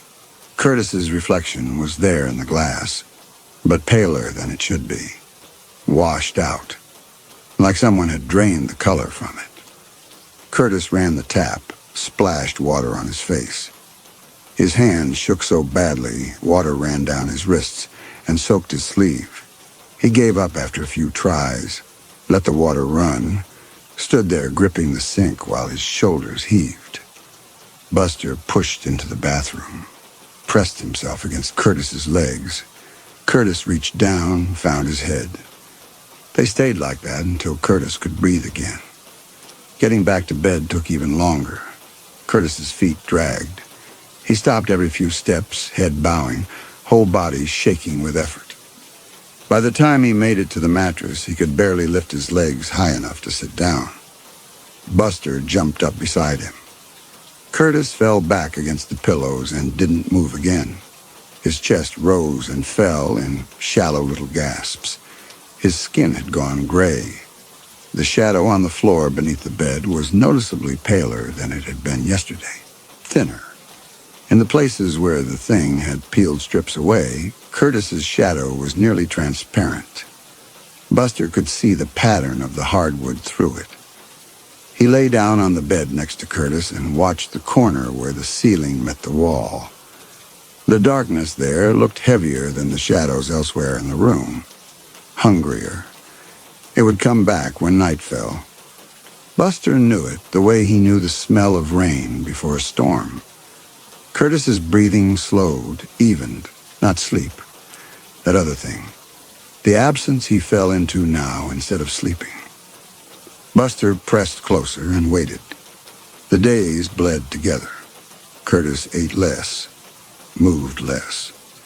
Sometimes his eyes would track wrong, following sounds that weren't there, flinching from nothing. His hands had developed a tremor that didn't stop. When he tried to hold his coffee cup, it clattered against his teeth. Buster stopped, leaving his side. Curtis needed help getting to the bathroom now, and needed help getting back. The walker sat unused in the corner. Curtis was too weak to use it. He leaned his full weight on Buster instead, fingers wound tight in the fur at Buster's shoulders, feet barely lifting as he shuffled forward. And every night, the shadow thing returned. It came at different hours. Sometimes just after Curtis fell into that not-sleeping state. Sometimes near dawn. But it always came. Always brought with it that terrible pressure in the air, that sudden temperature drop that made Buster's breath mist, that feeling of sound being swallowed before it could fully form. Always climbed down from the corner where ceiling met wall. Always knelt beside the bed and peeled away more of Curtis's shadow from the floor. And always now, those bruised shadows flashed across Curtis's skin, fleeting marks that appeared in the wake of each harvested strip, across his arms, his chest, his face, before fading back into nothingness. Each one looked like proof of violence. Each one disappeared before morning came. But Buster saw them, watched the dark bloom spread and vanish, marking Curtis as the shadow thing's victim in a language that only lasted seconds. Buster tried everything. He stationed himself between Curtis and the corner, blocking the path. The shadow thing walked through him. He dragged Curtis's blanket over the side of the bed to cover the shadow on the floor. The shadow thing stepped forward. Where it moved, the blanket seemed to slide away on its own, as if the air around the thing pushed objects aside without touch.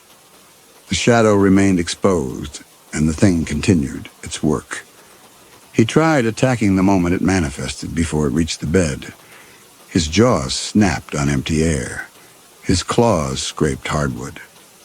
The shadow thing didn't pause and didn't acknowledge him, just kept walking with that terrible patience through the pressurized air it brought with it. The only thing Buster could do was watch.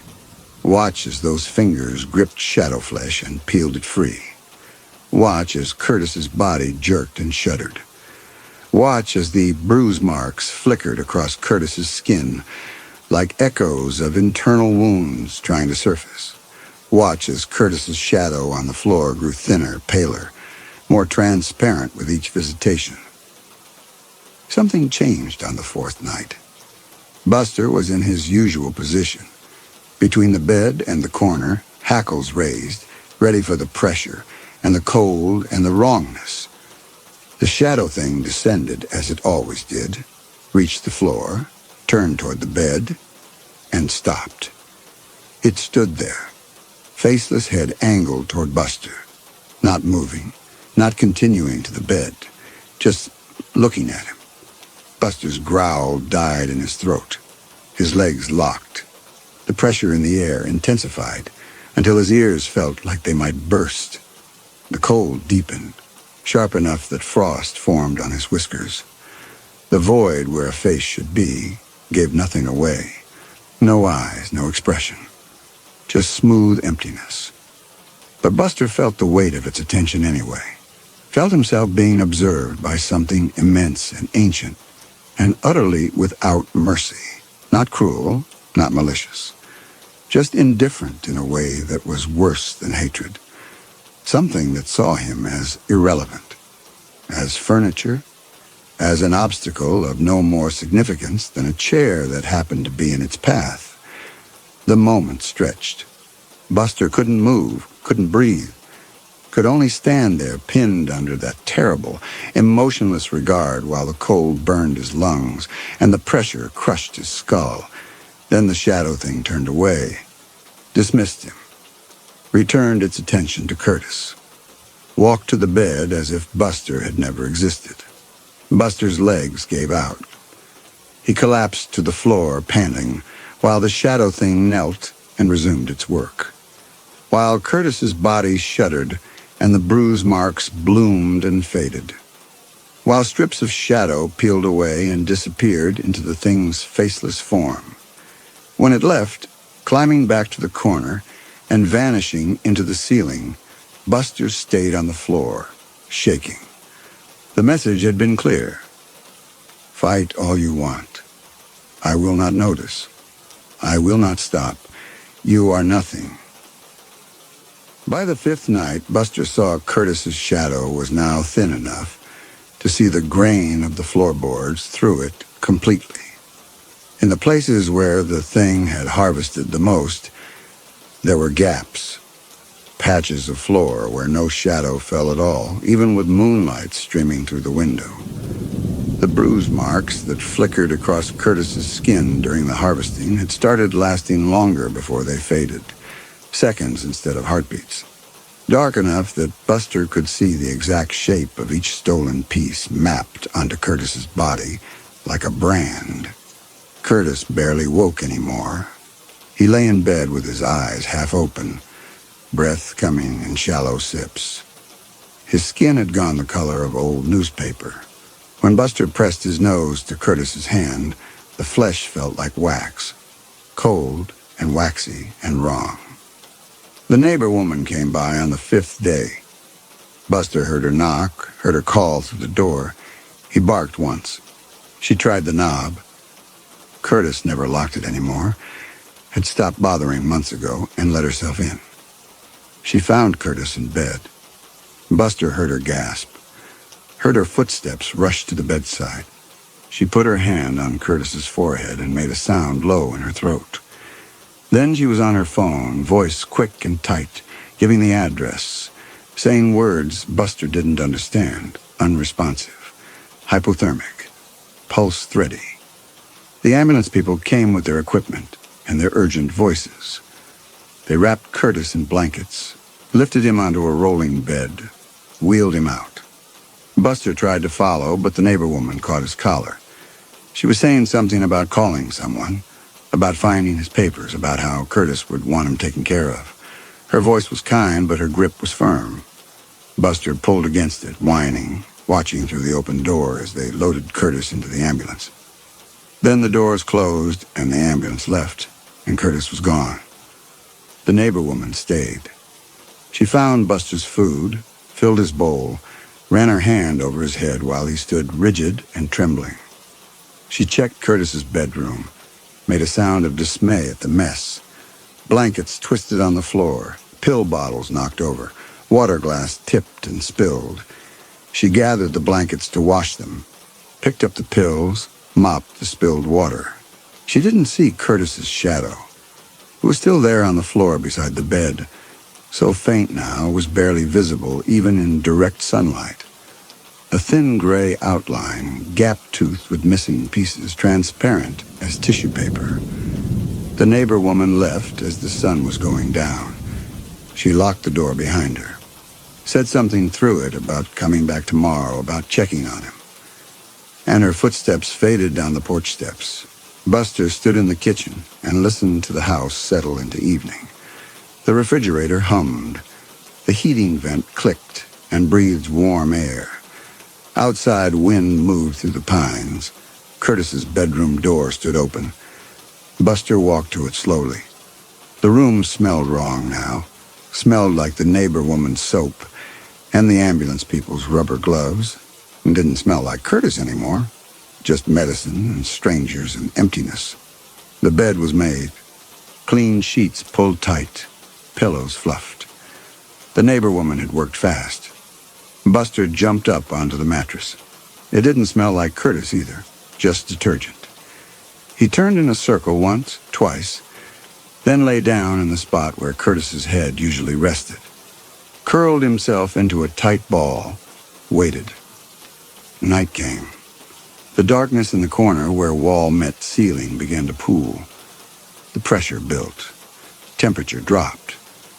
Buster's breath misted in the suddenly arctic air. The shadow thing descended. Buster's ears flattened, but he didn't move from Curtis's pillow. Just watched as it climbed down the wall, reached the floor, stood. The moonlight bent around its form. The floorboards beneath it writhed and twisted before settling back into their grain. It turned toward the bed, toward the spot where Curtis's shadow should be. Curtis's shadow was still there, faint and torn and nearly transparent, but there. The neighbor woman had remade the bed over top it without seeing it. The shadow lay beneath the clean sheets now, pressed between fabric and floor like something dried and preserved. The shadow thing walked to the bedside. The air grew so cold Buster's ears ached. The pressure made his skull feel like it was being squeezed in a fist. Sound dampened to near silence. The house's creaks and settling, the wind outside, all of it muffled to nothingness. The thing knelt. Its long fingers reached for the shadow. Buster lunged. He knew it wouldn't work. He had tried it a dozen times, but he lunged anyway, snarling, snapping at the thing's arms, its torso, its faceless head. His teeth closed on nothing. His weight passed through it without resistance. He might as well have been biting at moonlight. The shadow thing pulled back the sheets. Curtis's shadow lay exposed on the floor. So thin now it looked like smoke. So pale it was almost invisible except where the moonlight caught it at certain angles. The shadow thing's fingers touched it, and the shadow moved, not being peeled away, moving on its own. It rippled like water disturbed by wind. The gaps where pieces had been harvested began to close, edges drawing together, knitting themselves into something more complete. The torn places sealed, the transparent patches darkened. Buster stopped mid-snarl.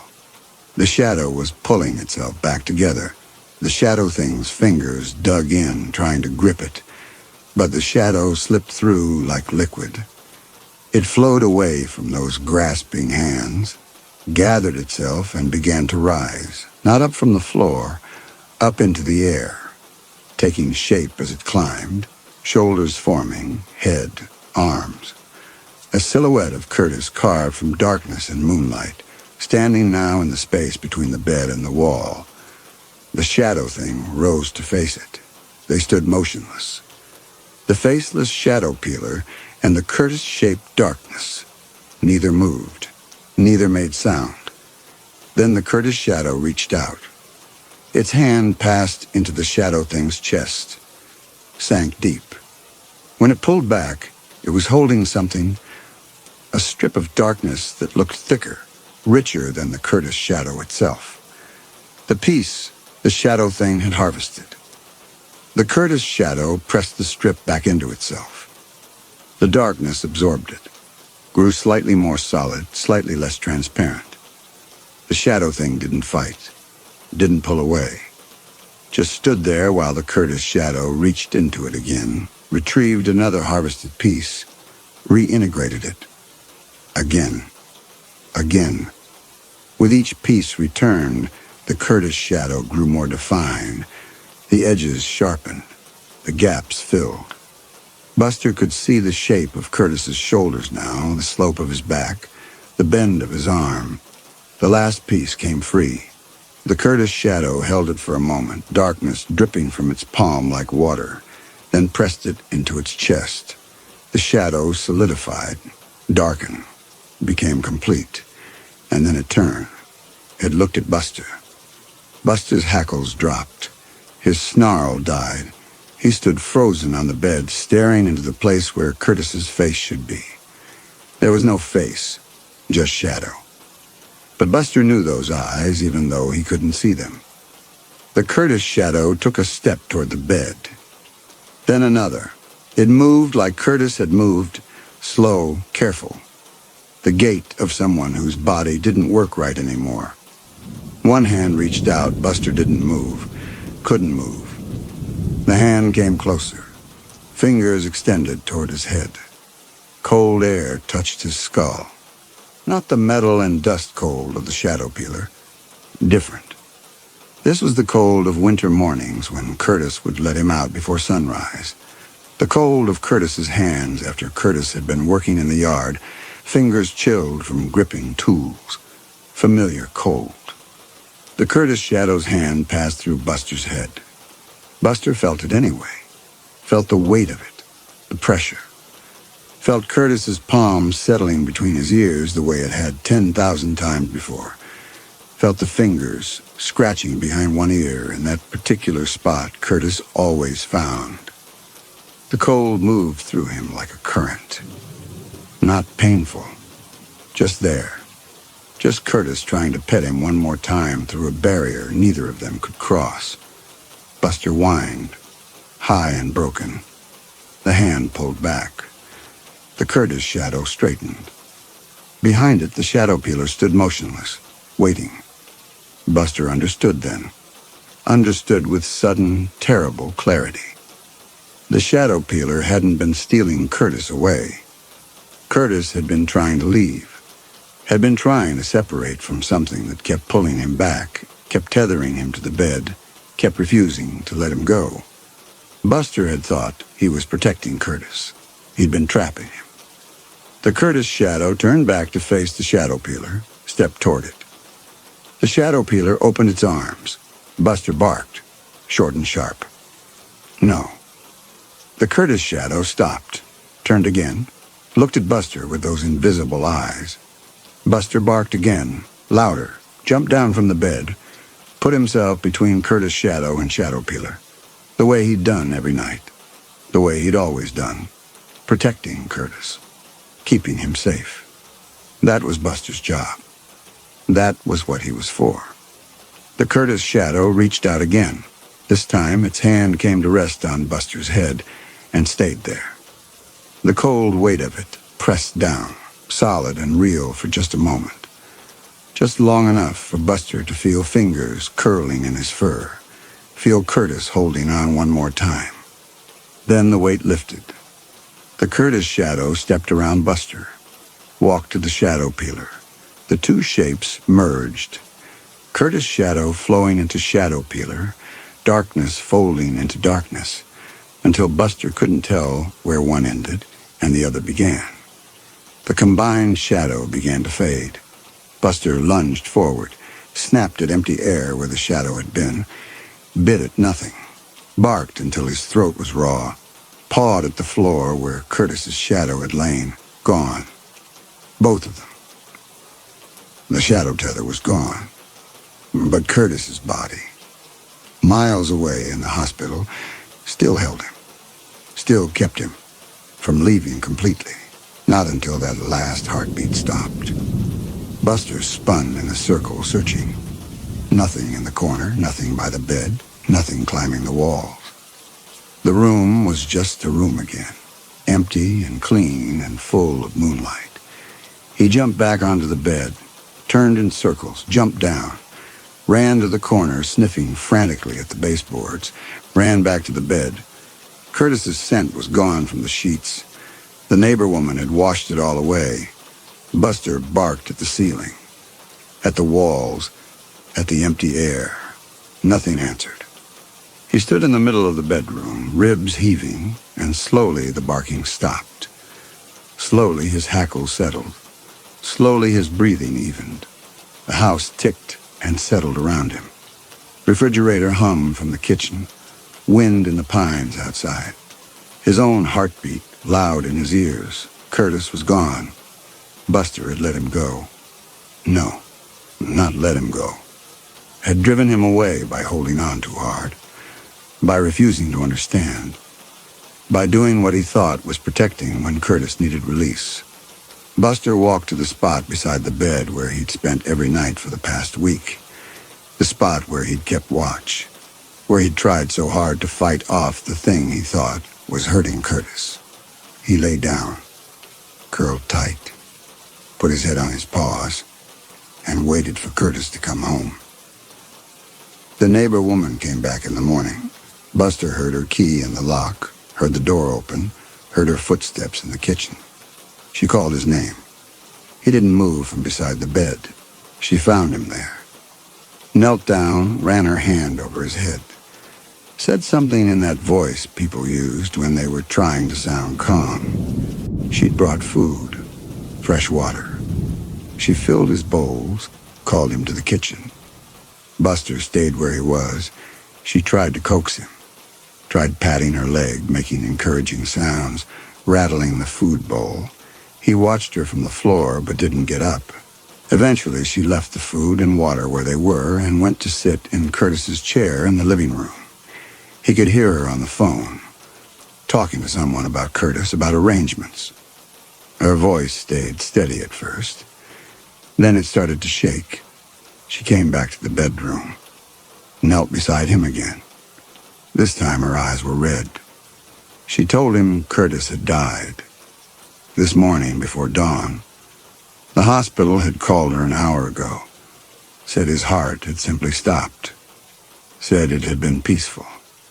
She didn't understand that Curtis had left last night.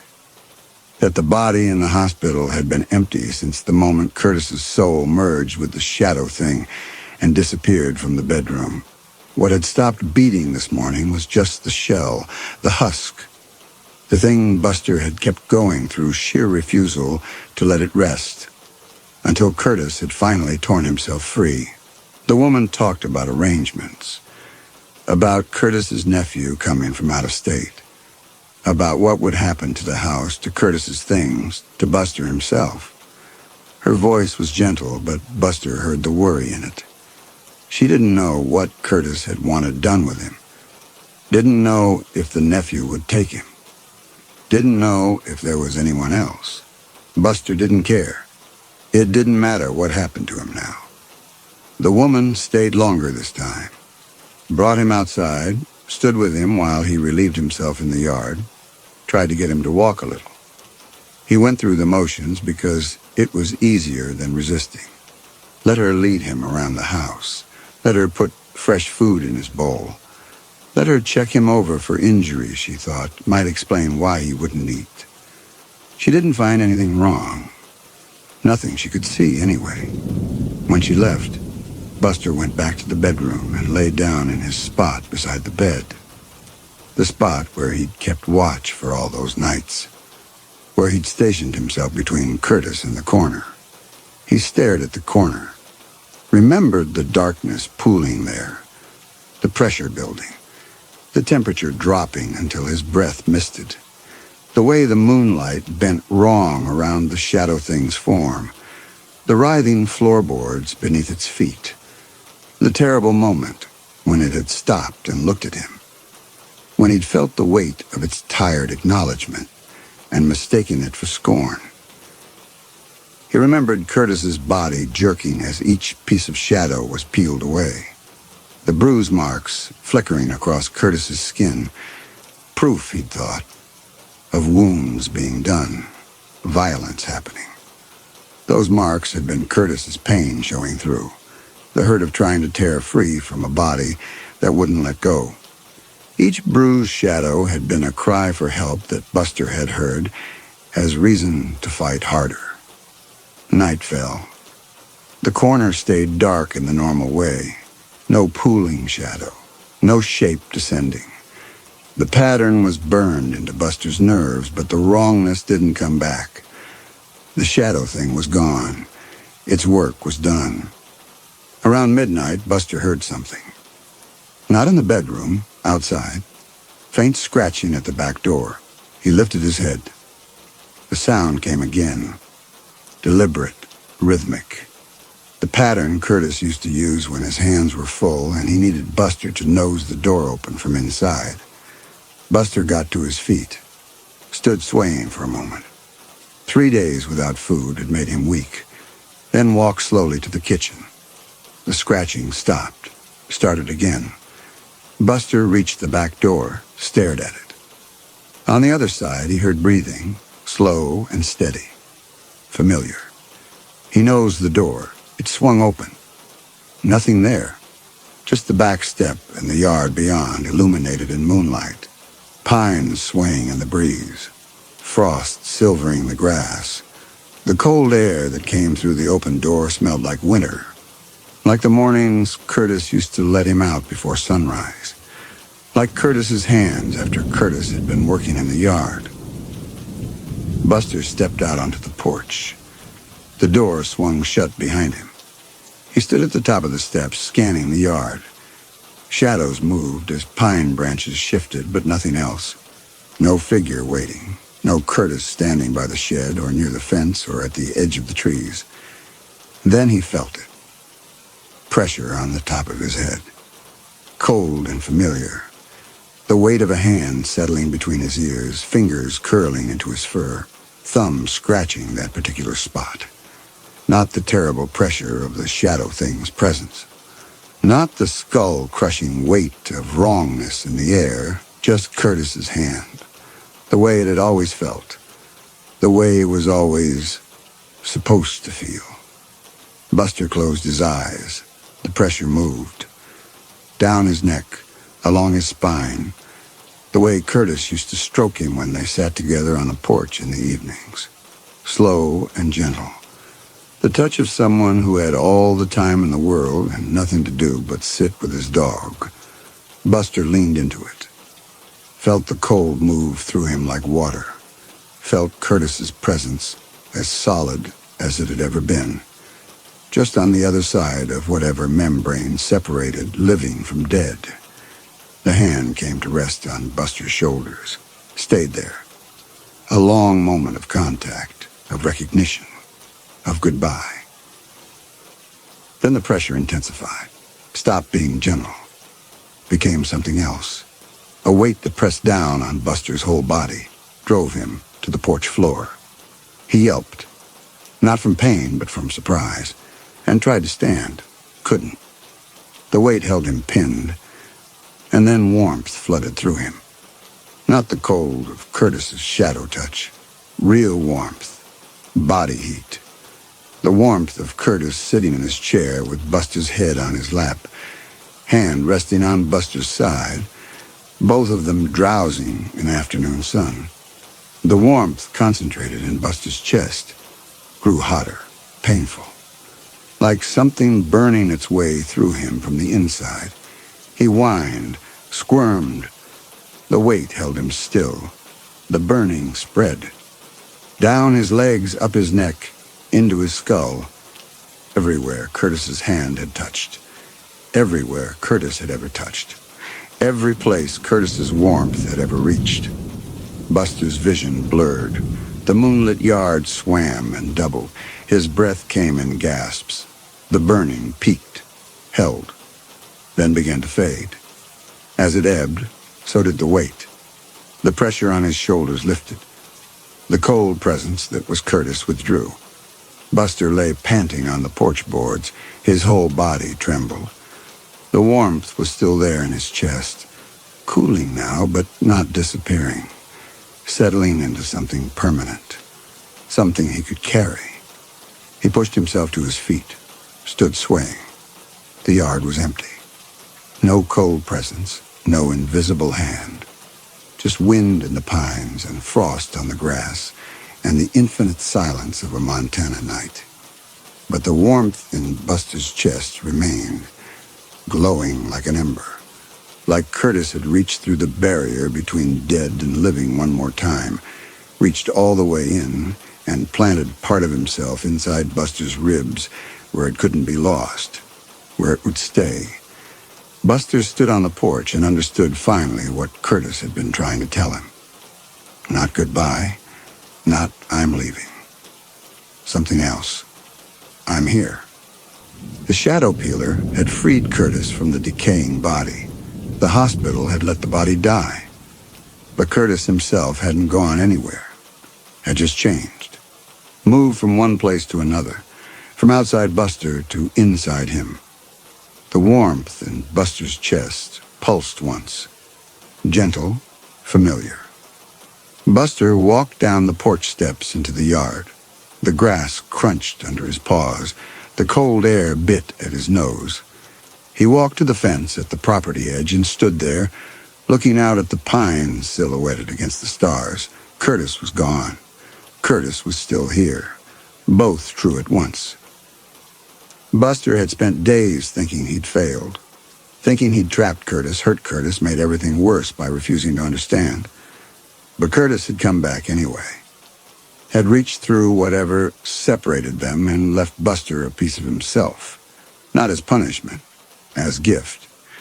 As proof that letting go didn't mean losing. Buster stood at the fence until the sky began to pale. Until the first bird started calling. until the warmth in his chest had settled into something he could carry without burning. Then he turned and walked back to the house, went inside, found his food bowl in the kitchen, and ate for the first time in days. The house was quiet around him, empty, but the warmth in his chest stayed constant. Curtis was here, would always be here, in that warmth, in the memory of cold hands that became warm, in the weight of an invisible touch that said, "I see you, and I'm with you, and you did the hardest thing right. You let me go." Buster finished eating, drank water, went to the bedroom and lay down beside the bed. The morning light came through the window, illuminating the floor where Curtis's shadow used to fall. Nothing there now, just empty floor, just light. Buster closed his eyes and felt the warmth in his chest pulse again, steady as a heartbeat, eternal as devotion. Curtis was free. Curtis was home. Both places at once. The nephew came a week later. He was younger than Curtis had been, moved differently, smelled of cologne and city air. He walked through the house, making notes on a tablet, opening cabinets, checking closets. The neighbor woman had let him in, stayed to help, kept glancing at Buster with worried eyes. The nephew saw Buster and stopped. "This the dog?" he asked the neighbor woman. She nodded, said Buster's name, said Curtis had loved him more than anything. The nephew approached slowly, hand extended. Buster sniffed it. The hand smelled like rental car and hotel soap. Nothing threatening, nothing familiar. "Hey, boy," the nephew said. "You come with me, okay? Got a yard back home. Kids would love a dog." Buster let the nephew pet his head. The touch was tentative, uncertain. Not like Curtis's hands. Those had known exactly where to scratch, exactly how much pressure, exactly when Buster needed comfort versus play. But the touch was kind. That mattered. The nephew and the neighbor woman talked logistics, about the drive back to Denver, about whether Buster had all his shots, about the vet records Curtis had kept in a folder in the kitchen drawer. Buster walked to Curtis's chair in the living room, the one Curtis used to sit in every evening, hand resting on Buster's head while they watched the window together. He sniffed the cushion. Curtis's scent was almost gone, just the faintest trace under the smell of dust and emptiness. He jumped up into the chair anyway, curled himself into the depression Curtis's body had worn into the cushion over years of sitting. The fabric held the shape of Curtis, even if it no longer held the smell. The warmth in Buster's chest pulsed, steady, constant. The nephew came over, knelt beside the chair. "I know this is hard," he said quietly.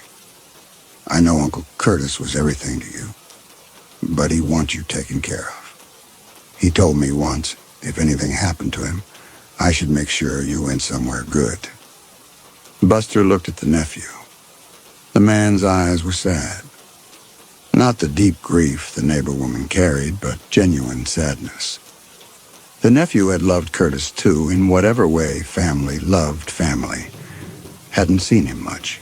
Hadn't been part of the daily life. But the love had been there. "You're a good boy," the nephew said. "Curtis told me that every time we talked. Said you were the best thing that ever happened to him after Aunt Linda died."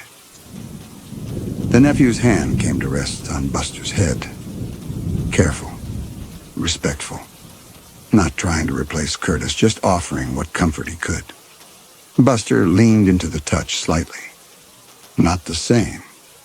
Would never be the same. But kind. The nephew was kind. The warmth in his chest pulsed again. Curtis approving. Curtis saying, yes, this is okay. Curtis saying, I'm still here and I always will be, and you can go now. You can let go of the house. You can let go of the bed. You can let go of waiting for me to come home, because I already am home. In you, where it matters. The nephew stood.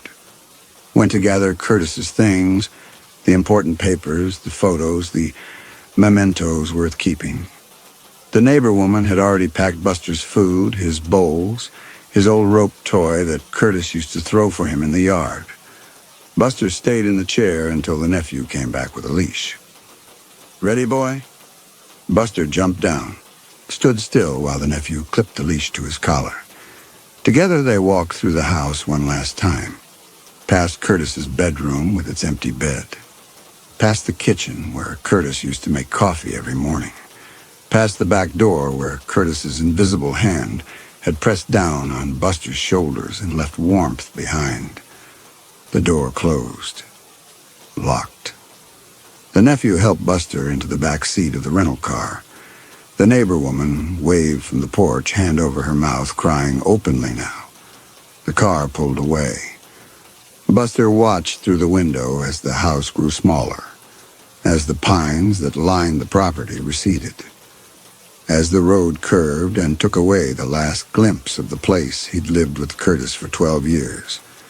The warmth in his chest stayed constant, didn't fade with distance, didn't diminish as the miles accumulated.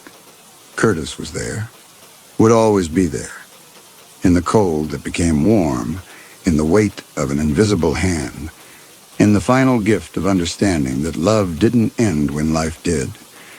It just changed form. Buster had thought he was losing Curtis. He'd been learning how to carry him. The car drove on through Montana morning, sun rising over the mountains, frost melting off the fields. In the back seat, Buster curled up on the borrowed blanket and closed his eyes. The warmth pulsed, steady as a heartbeat, eternal as devotion. Home.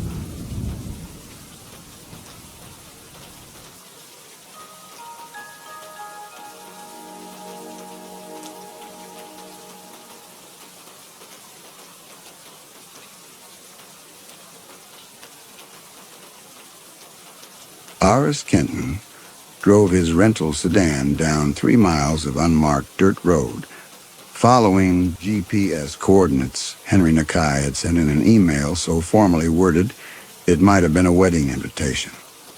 The plateau stretched in every direction, juniper scrub and red rock bluffs the color of dried blood, and the sky was that particular shade of high desert blue that made you feel exposed even inside a vehicle.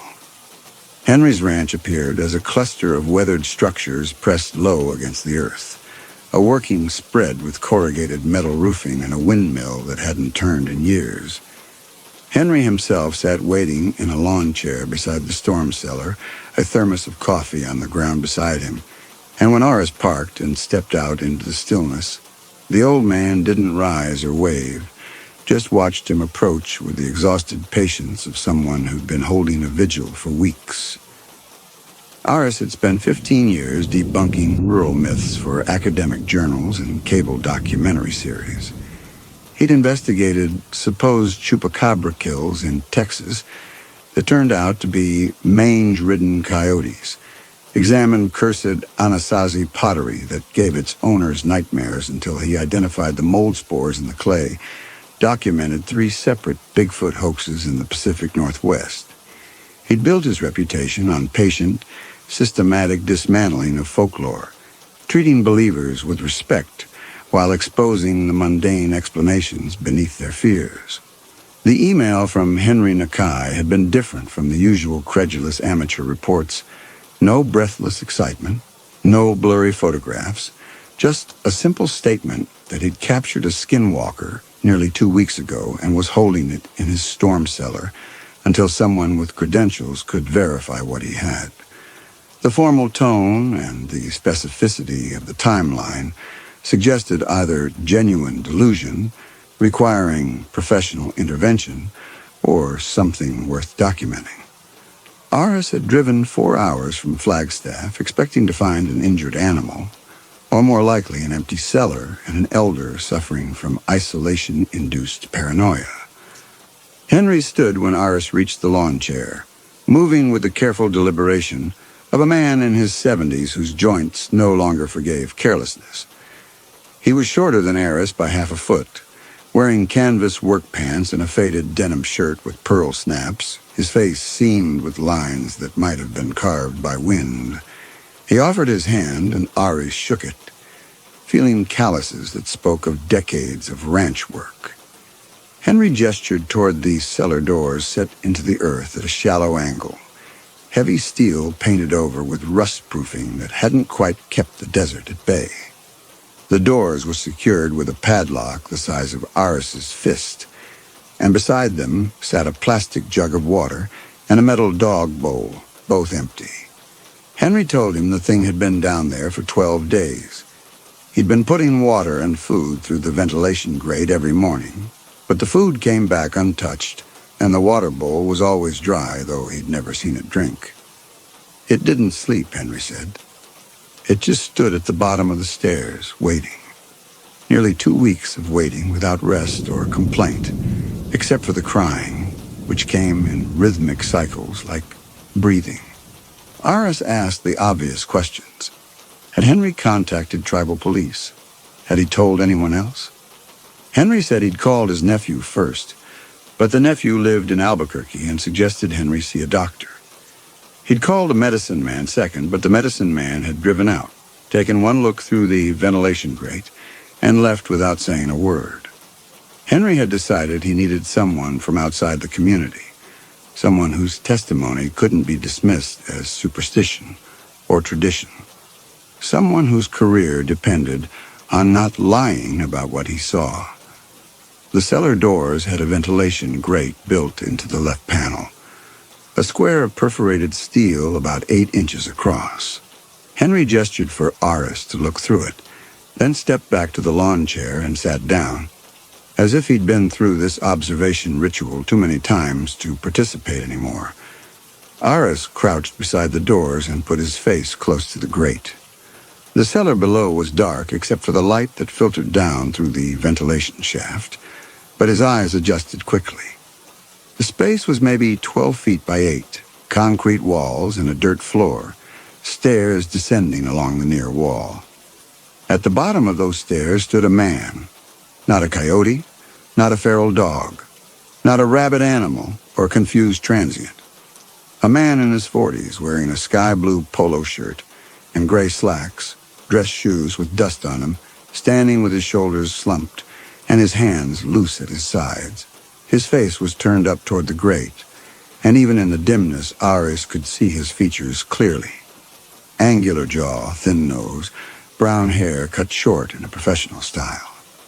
His eyes were red-rimmed from crying. The man's voice came up through the grate, hoarse but coherent. "Please, my name is Colin Fletcher. I'm an architect from Chicago." Aris felt his stomach drop, not because of what he saw, but because of what he didn't see. This wasn't a monster. This was exactly what it appeared to be. A terrified, exhausted man who'd been imprisoned for nearly 2 weeks.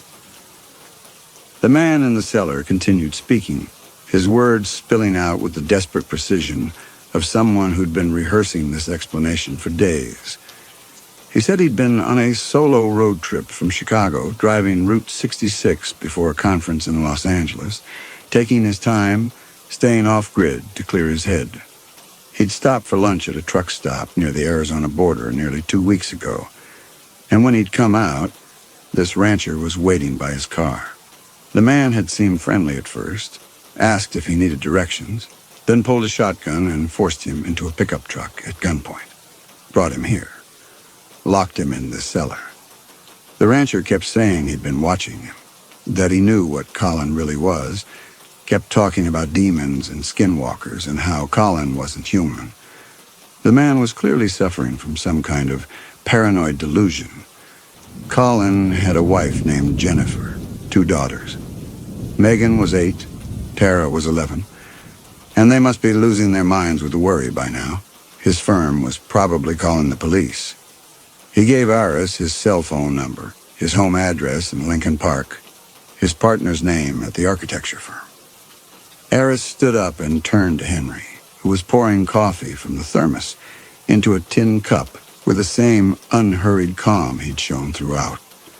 Aris kept his voice level and asked Henry to explain what he thought this was exactly. Henry sipped his coffee before answering. He said the thing down there wasn't Colin Fletcher. It might look like him, might sound like him, might know everything Colin Fletcher knew. But it wasn't human.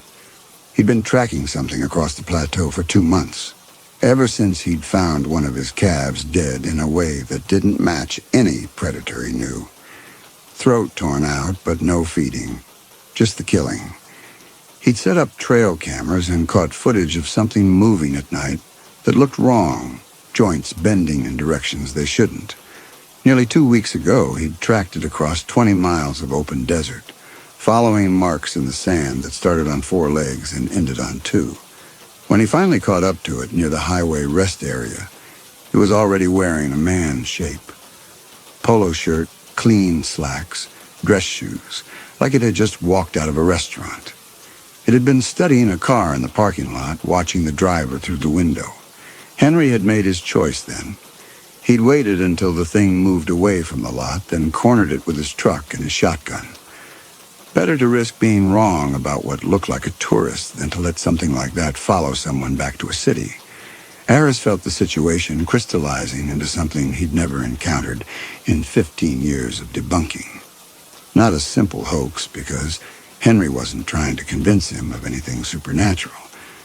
He was just stating facts with the resignation of someone who'd accepted an impossible responsibility.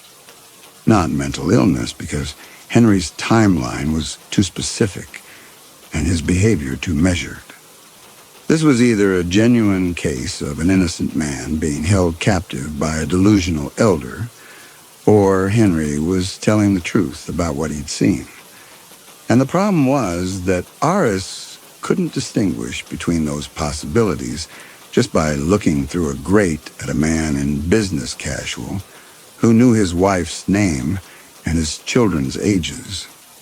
The sun was directly overhead now, and the heat was building in that desert way where the air felt like it was pressing down on your skull. Aris walked a slow circle around the cellar doors, looking for anything that might clarify the situation. The doors themselves were heavy-gauge steel, the kind you'd use for a tornado shelter in Oklahoma, and the padlock was industrial grade.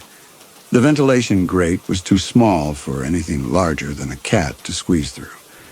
If Colin Fletcher really was an innocent tourist, he'd been imprisoned in conditions that would constitute kidnapping, false imprisonment, and a dozen other felonies.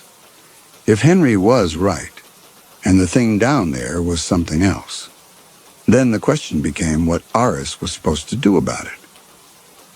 He asked Henry why he hadn't just killed it. Henry said he'd tried. First night, he'd opened the door with his shotgun ready, intending to settle it quickly. The thing had been standing at the bottom of the stairs, and it had looked up at him with Colin Fletcher's face and started crying. Not screaming or threatening, just weeping with this broken, exhausted sound that made Henry think of his grandson who died in a car accident in 2015. He'd stood there with the shotgun raised for maybe 5 minutes while the thing sobbed, and he hadn't been able to pull the trigger. He'd closed the door and locked it again. Every morning since then he'd considered it, and every morning the thing looked a little more human, a little more tired, a little more like someone who deserved mercy. That's why he'd called for help. He couldn't trust himself anymore. Aris asked if he could speak to the man in the cellar directly, and Henry made a gesture that might have been permission or resignation. Aris crouched by the grate again. He asked the man below to tell him something that could be verified, something specific that would prove he was Colin Fletcher from Chicago. The response came immediately, as if the man had been waiting for exactly this question. He said his firm was Fletcher and Vogel Associates.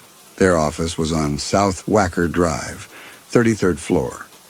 He'd been lead architect on the renovation of the Marlowe building downtown, finished last year, won a design award from the AIA. His wife Jennifer taught 6th grade at a private school called Hawthorne Academy. His older daughter Tara played violin. His younger daughter, Megan, had just started soccer. He could recite his Social Security number if that helped. He could describe his office, name his partners, list the last 5 projects he'd worked on. The details came without hesitation, without the constructed quality of someone inventing a backstory. Iris had interviewed enough hoaxers to recognize the difference between someone building a lie and someone desperately trying to prove a truth. This man spoke like someone whose identity was being questioned and who had access to every fact that should settle the question. Iris stood up again. Henry was watching him with the expression of someone who'd seen this exact moment of doubt play out in his own mind 100 times. The situation had calcified into something Iris couldn't resolve by observation alone. Either he was witnessing a kidnapping and needed to report it immediately, or he was witnessing something genuinely anomalous that Henry was containing at considerable personal cost.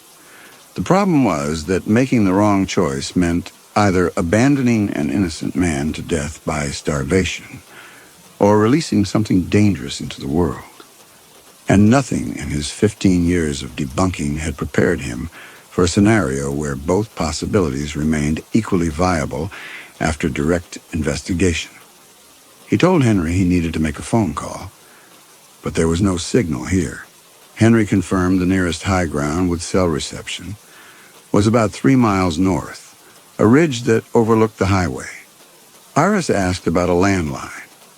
Henry said the phone line had been down since a storm last month, knocked a pole over about 2 miles up the road, and the phone company kept saying they'd fix it, but hadn't gotten around to it yet. Iris could hike to the ridge and back in maybe 2 hours if he started now, before the afternoon heat became dangerous. What Iris didn't say was that he'd already decided.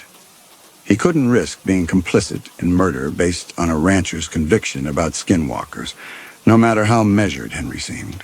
He would hike to the ridge, call the FBI field office in Flagstaff, and report a possible kidnapping victim. Let federal authorities sort out whether the man in the cellar was who he claimed to be. If Henry was right about what he'd captured, the FBI would figure it out. If Henry was wrong, Iris would have saved an innocent man from dying in a hole in the desert. Either way, he wouldn't be the one who'd let someone starve to death because an elder insisted on folklore. Henry poured more coffee and settled back into the lawn chair, and Iris understood that the old man had been through this same calculation already and had come to a different conclusion. But Henry didn't try to stop him from leaving. He just said to be careful on the hike, that the footing got tricky near the ridge, and that he'd wait here until Iris got back. The thing in the cellar called up through the grate as Iris walked toward his car to get water bottles for the hike, asking if he was getting help, asking if someone was coming. Iris didn't answer. He loaded a backpack with water and a trail map, checked that his phone was charged even though it showed no signal, and started walking north toward the ridge. Behind him, Henry Nakai sat in his lawn chair beside the storm cellar, guarding something he believed was wearing a man's face, and the sound of weeping drifted up through the ventilation grate in rhythmic cycles, like breathing. The hike to the ridge took 90 minutes instead of the 2 hours Henry had estimated, but Iris pushed the pace because the afternoon heat was building, and because waiting felt like complicity. The terrain was exactly what Henry had described. Gradual climb through juniper scrub and red rock outcroppings with loose scree near the top that required careful footing. He kept thinking about the man in the cellar reciting his daughter's names, the way he'd said Tara plays violin with the specific emphasis of a father who'd sat through recitals. Either that was genuine paternal memory or something had access to Colin Fletcher's entire interior life with such granular precision that it could fake emotional texture. The ridge itself was an exposed shelf of sandstone that overlooked the highway in one direction and the ranch in the other. From here, Henry's spread looked like a toy model, the buildings reduced to geometric shapes against the plateau's vastness. Ours could just make out the lawn chair beside the cellar doors, a dark speck that might have been Henry still sitting vigil. His phone showed 2 bars. Enough. He pulled up the FBI's public tip line number and hesitated with his thumb over the call button, trying to frame how he'd explain this without sounding like someone reporting a hallucination. The problem was that any honest description of the situation would make him sound credulous. A professional debunker claiming he'd found someone who might be a supernatural entity was exactly the kind of ironic reversal that would destroy his academic credibility. But framing it as a straightforward kidnapping would require lying about Henry's claims, and Aris had built his career on precision about what he'd observed versus what he'd concluded. He made the call. The dispatcher who answered had the practiced neutrality of someone who fielded reports ranging from genuine emergencies to paranoid delusions, and she walked him through the preliminary questions with efficiency. Aris identified himself by name and credentials, explained he was investigating a folkloric claim on the Navajo Nation, and had encountered what appeared to be a possible kidnapping victim. He gave Henry's address, rural route number, and GPS coordinates, and described the man in the cellar, 40s, brown hair, polo shirt and slacks, claimed his name was Colin Fletcher, architect from Chicago. The dispatcher asked him to hold while she ran the name. Aris stood on the ridge with the phone pressed to his ear, watching a hawk circle over the highway far below. The sun was beginning its descent toward the western horizon, and the light had taken on that slant that made the red rock formations look like they were glowing from within. He was thinking about how he'd explained this to Henry when federal agents showed up, whether the old man would be arrested immediately or whether they'd at least investigate the cellar first. The dispatcher came back on the line, and her voice had changed from neutral efficiency to something that sounded like urgency barely contained. She asked if he was certain about the name and if the individual was safe. Aris confirmed it. Colin Fletcher, architect, Chicago Fletcher and Vogel Associates. The man appeared physically unharmed, but had been held against his will for approximately 12 days. The dispatcher's tone shifted into something more focused. She said they had an active missing person case for Colin Fletcher, filed by his wife, Jennifer Fletcher, 12 days ago. He'd been on a solo road trip through the Southwest and had stopped communicating. Family and colleagues had been unable to reach him.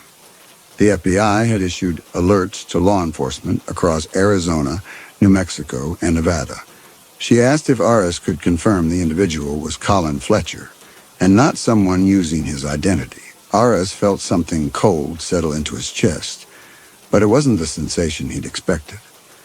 The dispatcher was confirming that Colin Fletcher was missing, that his family had been searching for him, that everything the man in the cellar had said was consistent with an actual kidnapping case, which meant Henry had imprisoned an innocent man and Aris had just found him. He told the dispatcher that the individual had provided specific biographical details consistent with Colin Fletcher's identity. Wife's name, children's names and ages, firm name and location, recent projects. The man claimed he'd been abducted from a truck stop near the Arizona border nearly 2 weeks ago. The dispatcher said that timeline matched. Fletcher's last known location was a fuel stop off I-40 near the New Mexico border, where his credit card had been used 22 days ago. Nothing since then. She was transferring him to the agent assigned to the case. Hold, please. Ari stood on the ridge while the call transferred, and his understanding of the situation inverted. Henry wasn't a vigilant elder protecting his community from something supernatural. Henry was a man suffering from paranoid delusions who had kidnapped a tourist and held him in a cellar for nearly 2 weeks, while that tourist's family filed missing person reports and waited for news. Aris had been ready to walk away, to honor Henry's conviction over institutional evidence, and that choice would have resulted in Colin Fletcher dying in that cellar while his wife and daughters waited for him to come home. A new voice came on the line, identifying himself as Special Agent Carver from the Phoenix field office.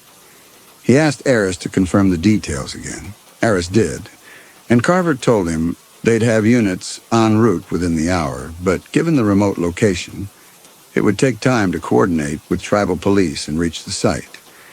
He asked if Aris could safely remain there until they arrived. Aris said yes.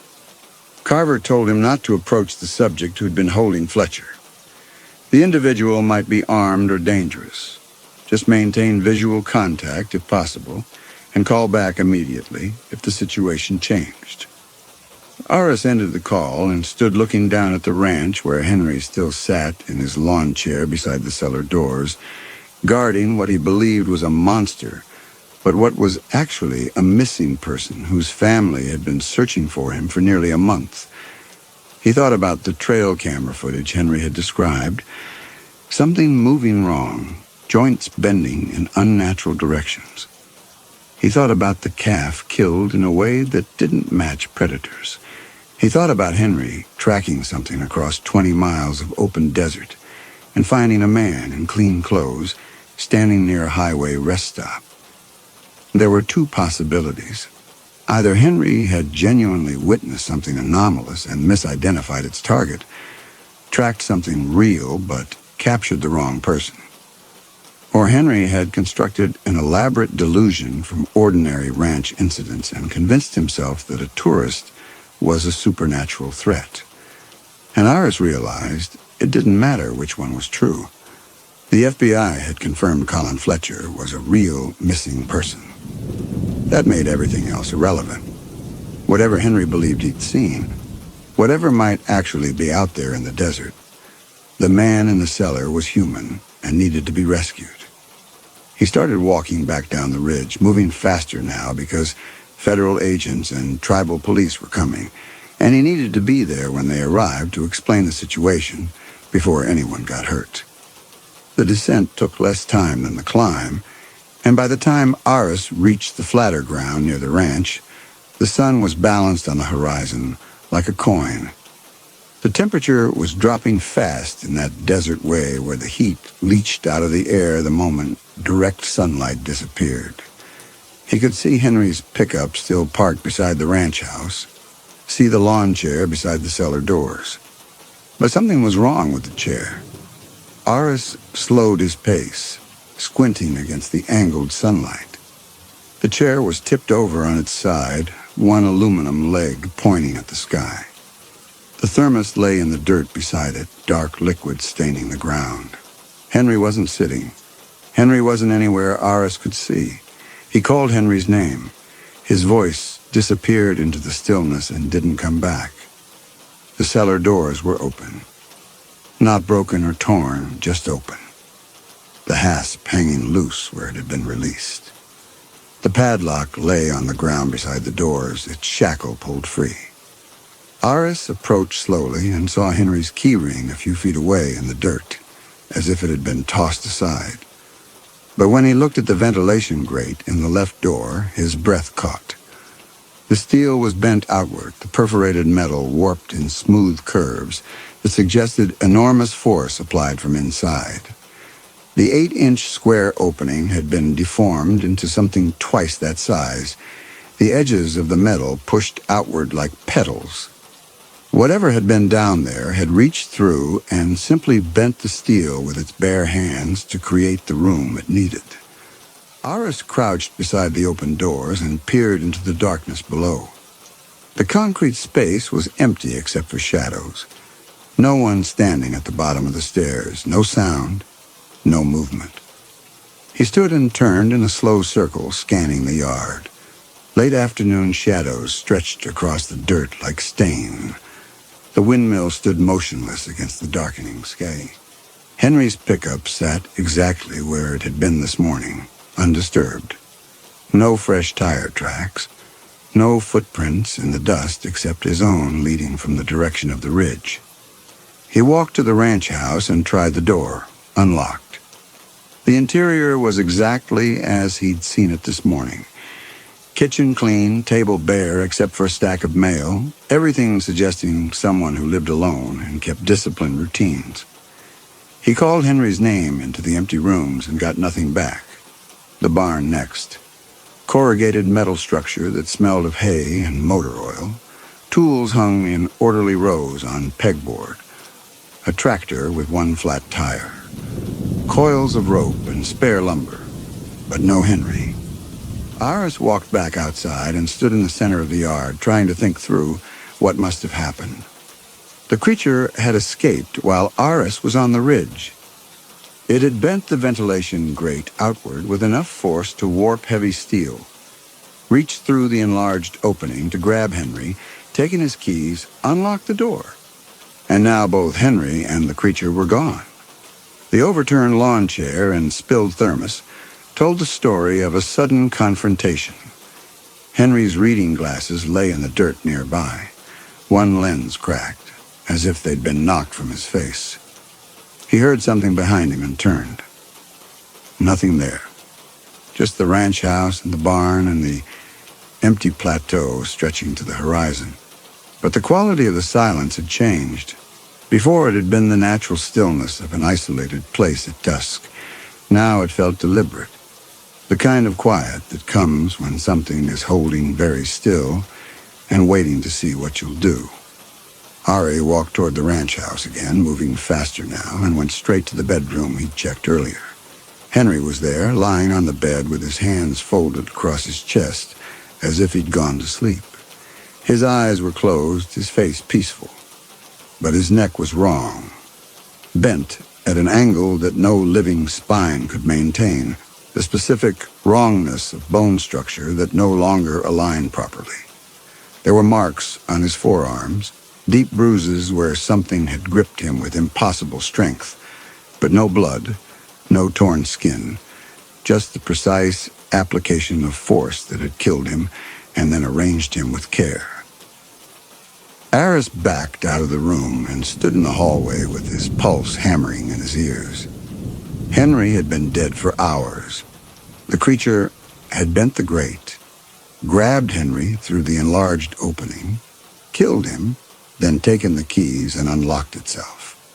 And now the creature was somewhere out here in the gathering darkness, free and uncontained, while Aris stood alone in a dead man's house, 40 miles from the nearest town. He walked back outside because staying in the house felt like being trapped, and stopped in the center of the yard. The sun had dropped below the horizon now, and the light was fading fast. In another 20 minutes, it would be full dark. Federal agents were coming, but they were still an hour away at least, maybe more. He heard footsteps, not running or rushing, just the casual sound of boots on gravel, someone walking around the corner of the ranch house, as if they'd been standing there all along and had finally decided to make themselves known. Colin Fletcher stepped into view, wearing the same polo shirt and slacks he'd been wearing in the cellar. The clothes were dusty now, but otherwise undamaged. No tears, no blood, nothing to suggest violence. His face carried no expression. Not the terror and exhaustion from earlier, not relief at being free, just a neutral assessment that looked profoundly wrong on features that had been weeping an hour ago. Aris backed away without thinking, his body making decisions his mind hadn't caught up to yet. The creature stopped walking and watched him. It tilted its head slightly, the way someone might when considering a puzzle. Then it spoke, and the voice was Colin Fletcher's voice. Same Midwestern inflection, same tone. But the words came out in short, disconnected phrases, as if it were reciting lines from a script it hadn't quite memorized yet. It said, Dr. Kenton, from Flagstaff, cultural anthropologist. A pause. 15 years debunking. Cable television, 3 Bigfoot hoaxes. Another pause. You called the FBI. Missing person case. Jennifer filed the report 12 days ago. Aris felt his throat close. The creature wasn't guessing. It was repeating things it had heard. Things Aris had said during the phone call from the ridge, things the dispatcher had said, things it had somehow harvested from the cellular signal vibrating through the desert air, or through whatever supernatural mechanism allowed it to copy human beings so perfectly. The creature took another step forward, and something about its movement was wrong. Not obviously inhuman, but slightly off. The gait too measured, the weight distribution not quite natural, as if it were operating a body it had learned through observation rather than instinct. It stopped again and repeated his voice back to him, pitched exactly as he'd said it on the phone. Colin Fletcher, architect from Chicago, held against his will for approximately 12 days. Then it repeated the dispatcher's voice, catching her urgency perfectly. We have an active missing person case filed by his wife, Jennifer Fletcher. Then its own voice again, Colin Fletcher's Midwestern accent. My wife, Jennifer. My daughters, Megan and Tara. They must be losing their minds with worry by now. The creature was cycling through the phone call, replaying pieces of the conversation. But underneath the mimicry, Aris could hear something else. A rhythm to the speech that didn't match human pacing. Pauses in the wrong places. Emphasis on syllables that shouldn't carry weight. Aris tried to make his voice steady and asked where Henry was. The creature looked at him for a long moment without answering.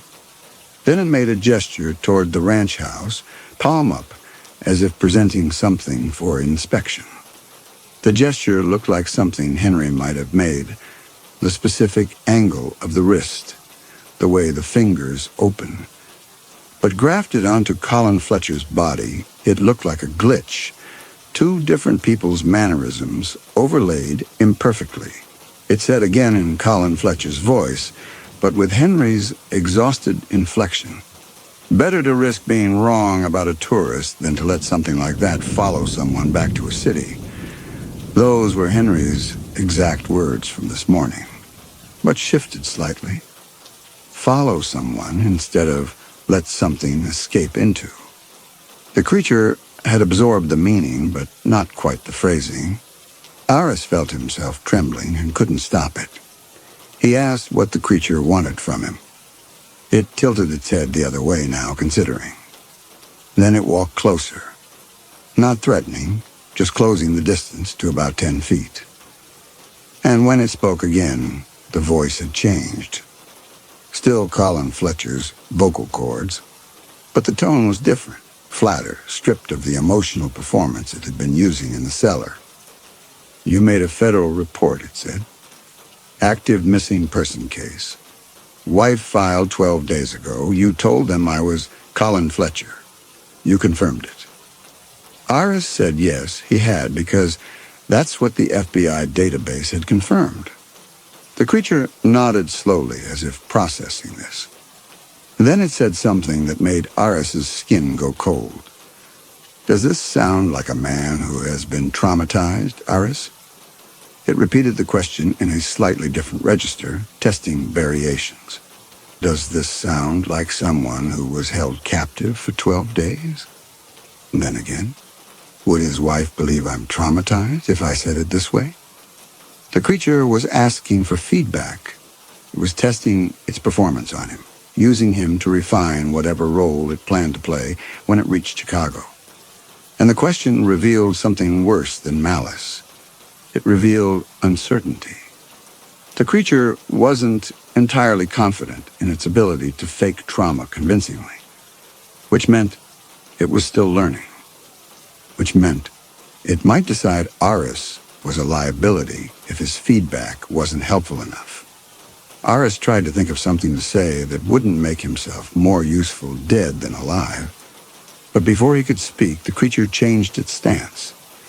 It slumped its shoulders the way Henry had stood this morning, brought one hand up to its face in a gesture Henry had made while drinking coffee.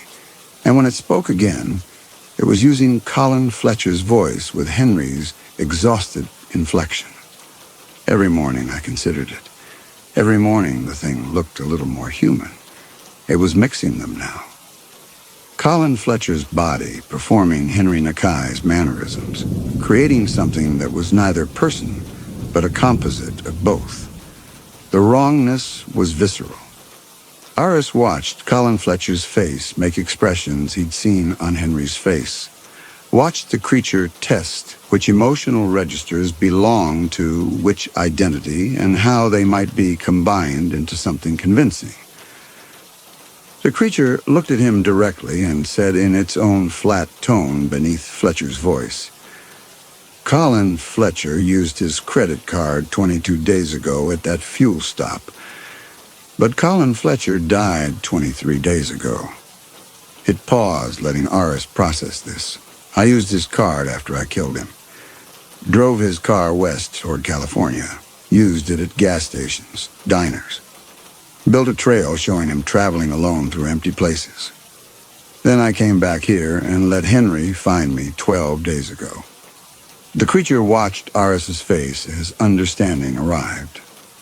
The missing person report wasn't something to work around. It was something to create. Jennifer Fletcher filed it because her husband stopped calling. Because his digital trail went cold after that last transaction. Because I made sure it would. Aris felt the shape of what had happened slot into place with horrible clarity. The creature hadn't waited for Colin Fletcher to go missing naturally. It had killed him immediately, then used his identity for 10 days to create the exact pattern that would result in a missing person report. It had staged its own rescue before Henry had even captured it. He said aloud to himself more than to the creature, "You planned all of this." The creature didn't confirm or deny, just stood there in the fading light, wearing Colin Fletcher's face and Henry Nakai's posture, while Aris understood what Henry had actually caught. Not a monster that had copied a man. A monster that had studied human institutional systems so thoroughly it knew exactly how to weaponize them. Missing person databases, FBI protocols, family desperation, trauma psychology, expert credibility. The creature turned and started walking toward the dirt road that led to the highway. It didn't run, it didn't rush. It just walked with Colin Fletcher's gait and Henry's careful foot placement, moving into the darkness like it had all the time in the world and nothing left to fear. Aris stood frozen beside the cellar with its bent grate, beside the overturned lawn chair and Henry's cracked glasses, and watched it go. Federal agents were coming to rescue Colin Fletcher, to thank Aris for finding him, to reunite him with his family and process him as a victim of kidnapping. And Aris couldn't stop any of it without sounding like he'd lost his mind. He didn't know how long he stood there.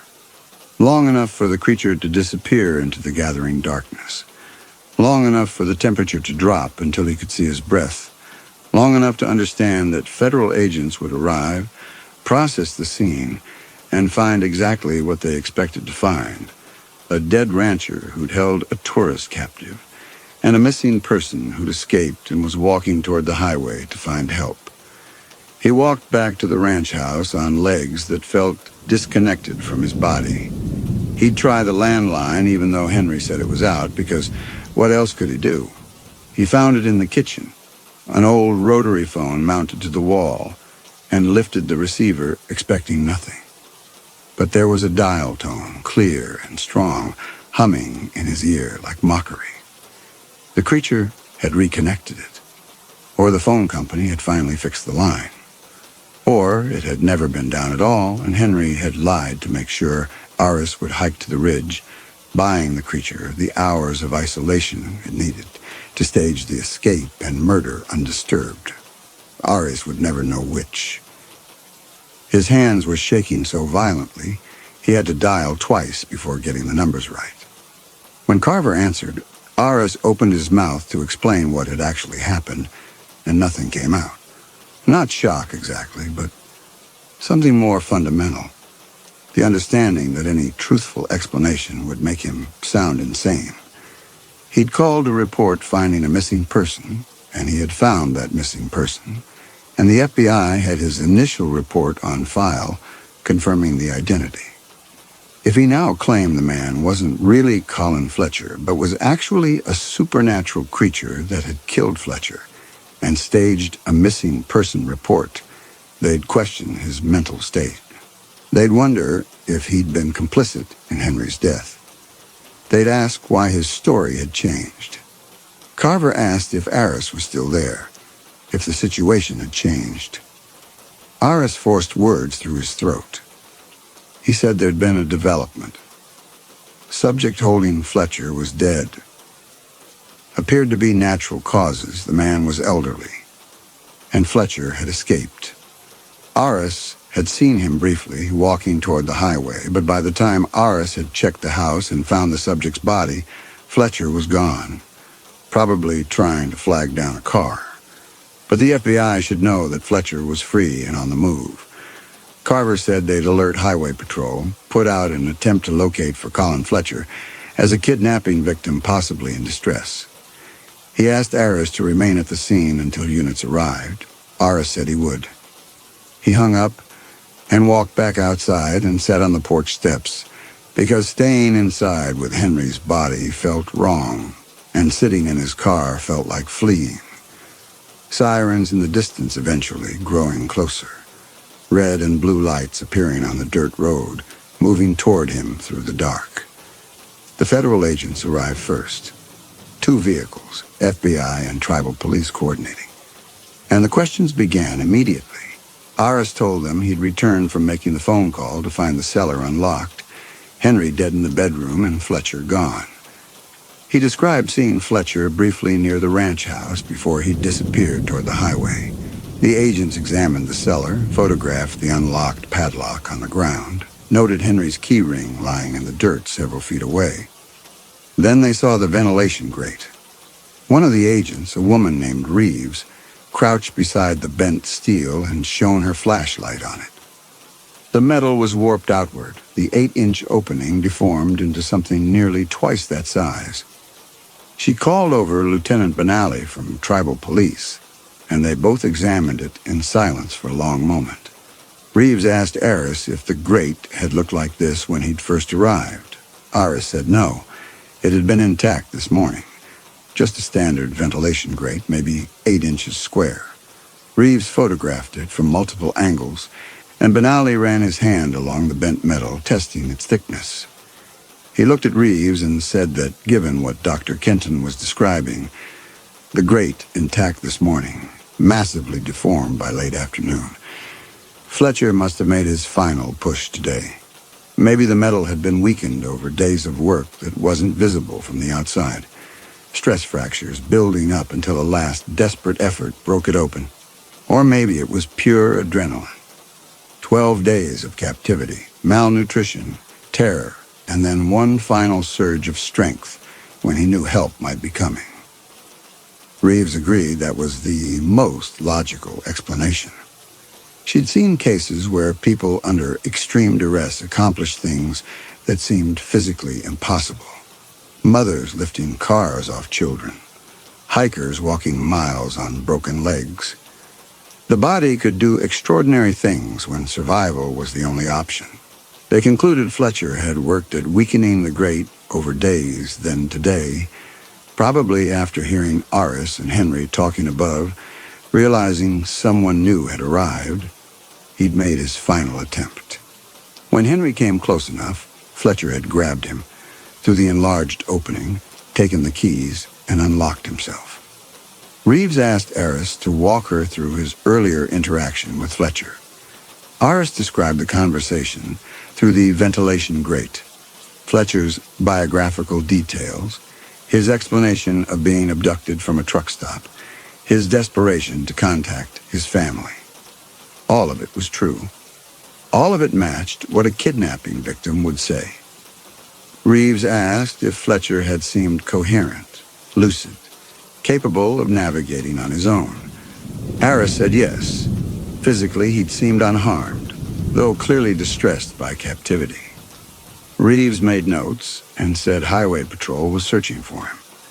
Given that he'd been held for nearly 2 weeks, they wanted to get him medical attention and reunite him with his family as quickly as possible. The medical examiner arrived and examined Henry's body. She confirmed the neck was broken. High cervical fracture, massive trauma, would have been instantaneous. She noted the deep bruising on Henry's forearms where someone had gripped him with considerable force. She remarked that Fletcher must have been incredibly desperate, and that defensive injuries like this were consistent with a violent struggle for the keys.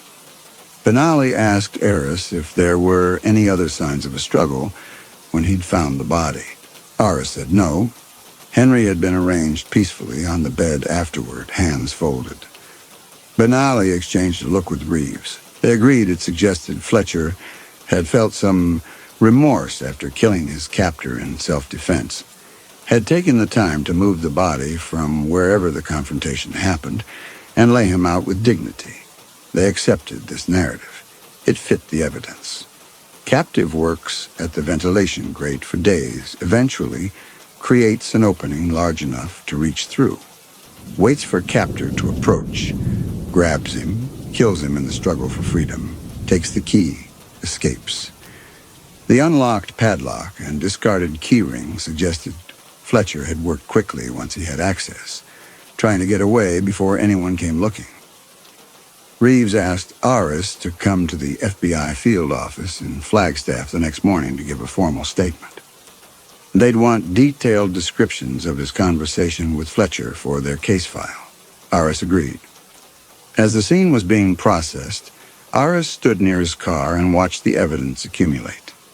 Every photograph, every measurement, every note the agents made was building the official record. Henry Nakai, elderly rancher suffering from paranoid delusions, had kidnapped tourist Colin Fletcher and held him in a storm cellar for nearly 2 weeks. Fletcher had killed his captor in self-defense and escaped. Dr. Aris Kenton, investigating a folkloric claim, had discovered the situation and reported it to federal authorities, facilitating Fletcher's rescue. No one questioned the bent steel grate beyond noting it as evidence of Fletcher's desperation and determination. The wrongness was right there.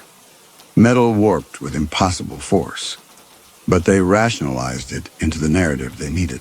Stress fractures, hidden weakness, adrenaline. Days of patient work culminating in one final push. Anything but what it actually was. By midnight, they released him.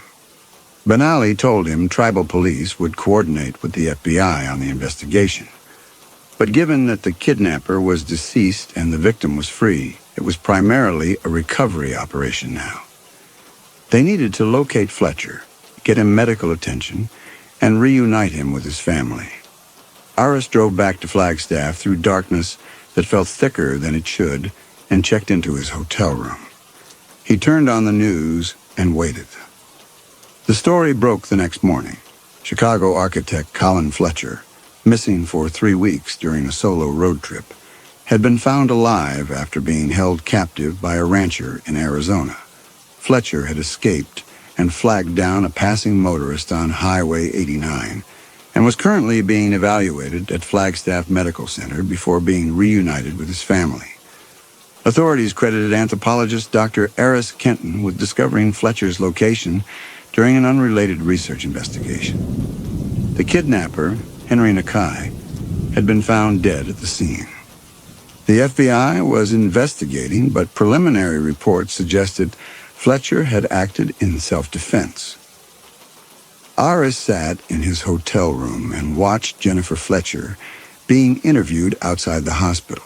She was crying, relief and exhaustion and joy all mixed together. She said her girls couldn't wait to see their father.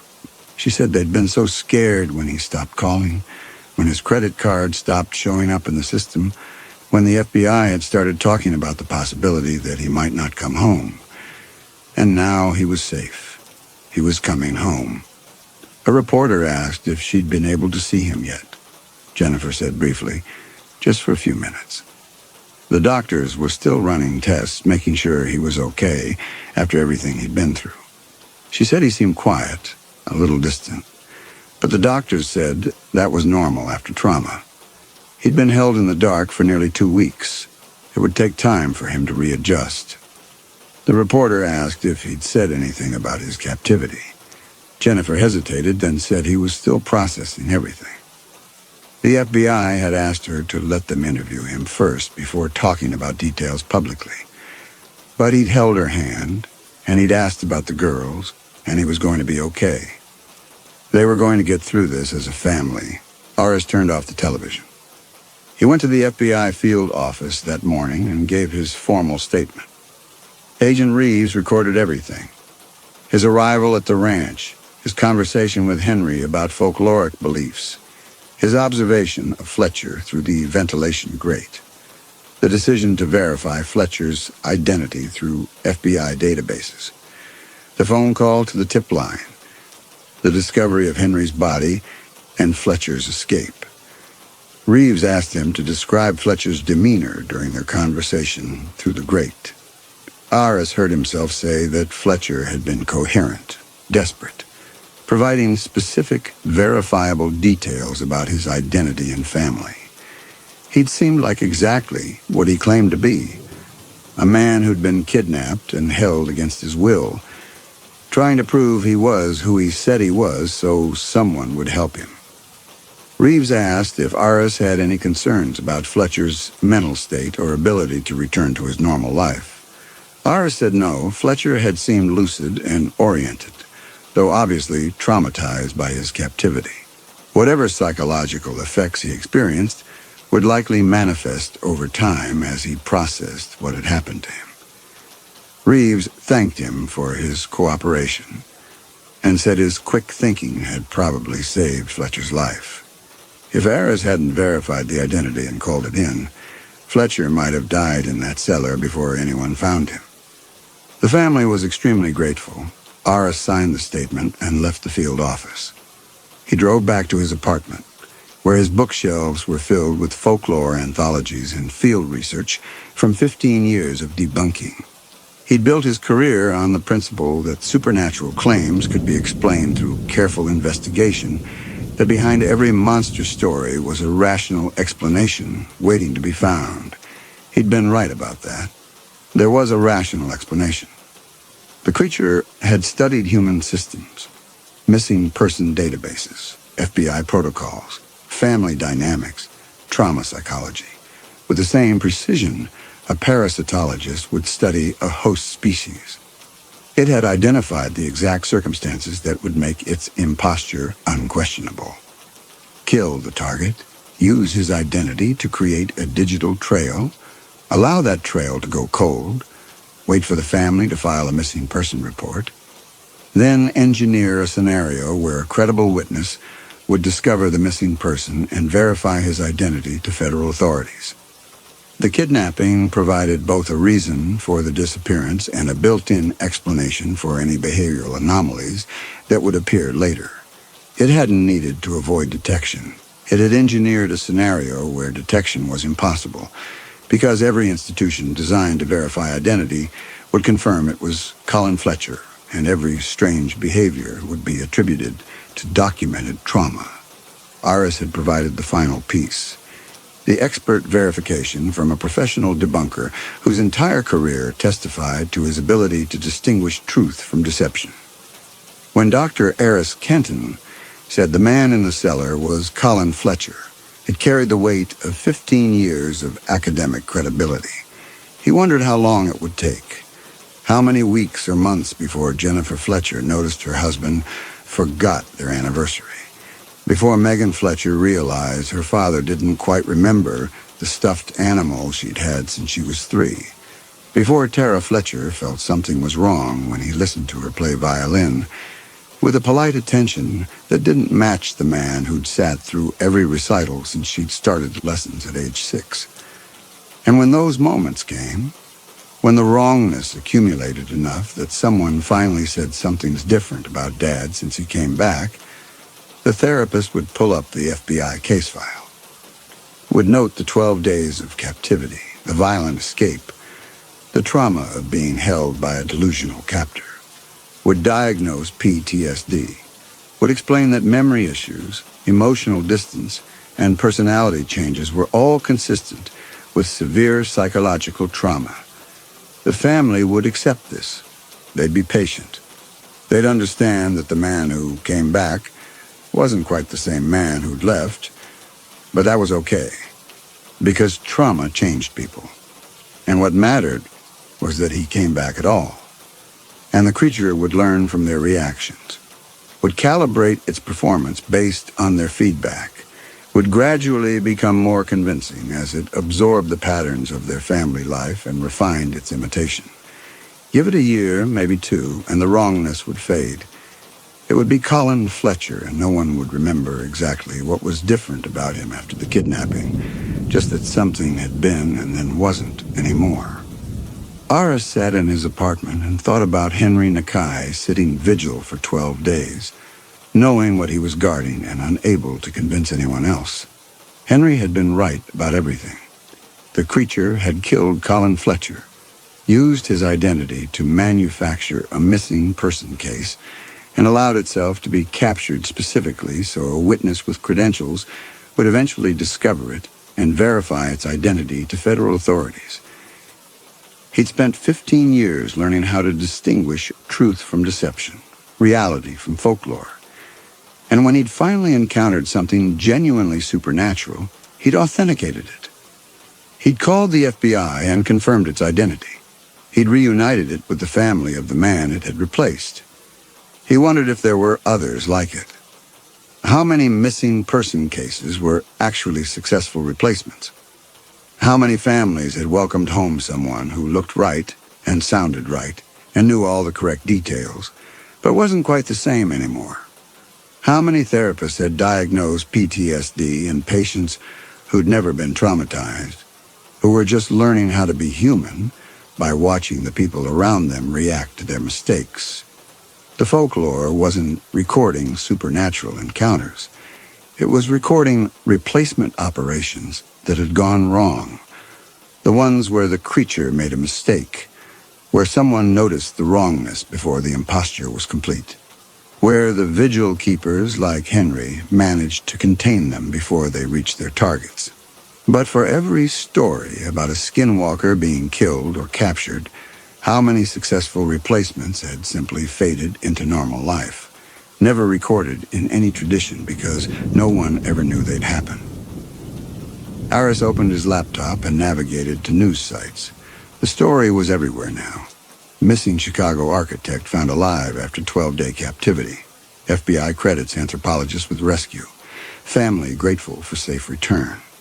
No mention of Henry Nakai's beliefs about what he'd been guarding. No mention of skinwalkers or folklore or anything that would make the story sound like anything other than what it appeared to be.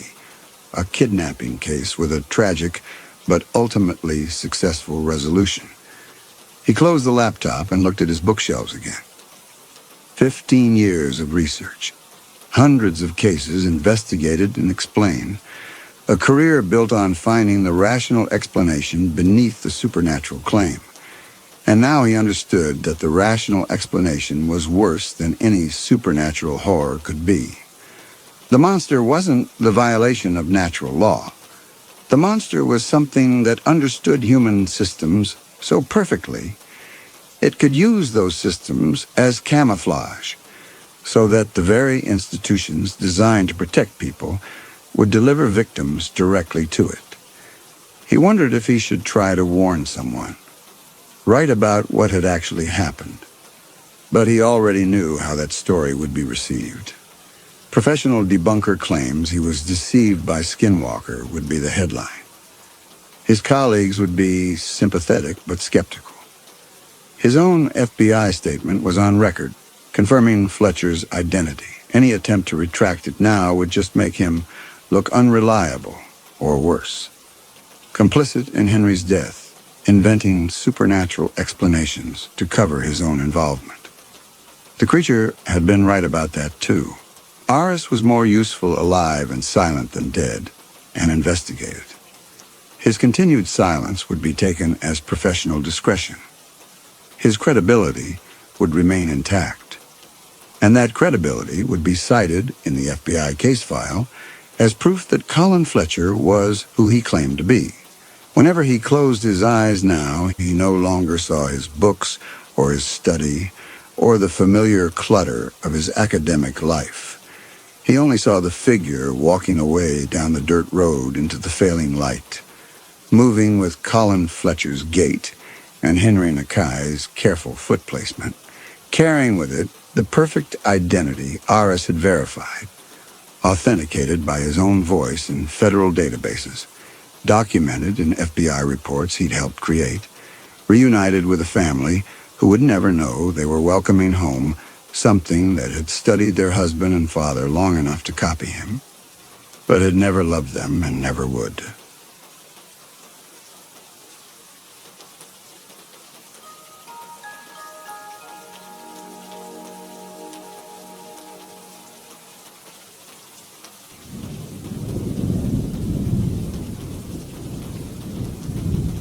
The hairline crack in the floor-to-ceiling glass ran diagonally from the eastern corner towards the roof line, and Evelyn Reeves' fingertips, bandaged, she noticed, though she could not remember why, traced its progress with the automatic specificness of someone who had done this specific kind of work for a very long time.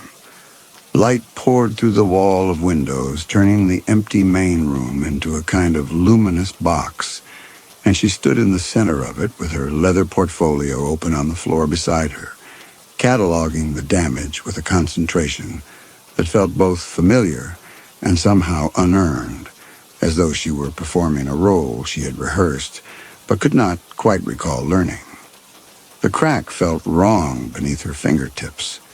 She traced it again, more carefully this time, and realized it was shallower than it looked. More like a surface score than genuine structural damage, as though someone had etched the appearance of a fissure into the glass without understanding how actual stress fractures propagated through laminated panels. The wrongness was subtle enough to miss on visual inspection, but her hands knew the difference between cosmetic detail and authentic deterioration. The bandages troubled her more than the amnesia itself. They were professional-grade gauze, wrapped with clinical exactness, and when she flexed her fingers, she felt the pull of adhesive against skin that showed no tenderness, no active pain. Someone had changed these dressings recently, within the last day perhaps, and yet she had no memory of unwrapping the old gauze or applying fresh bandages. The care was too meticulous to be her own work performed in a fugue state, which meant someone else had access to her while she slept. She turned her hands over and noticed something odd.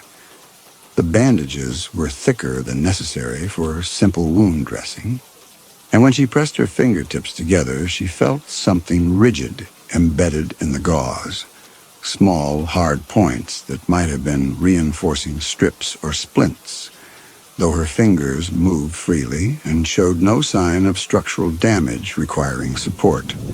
She knew things.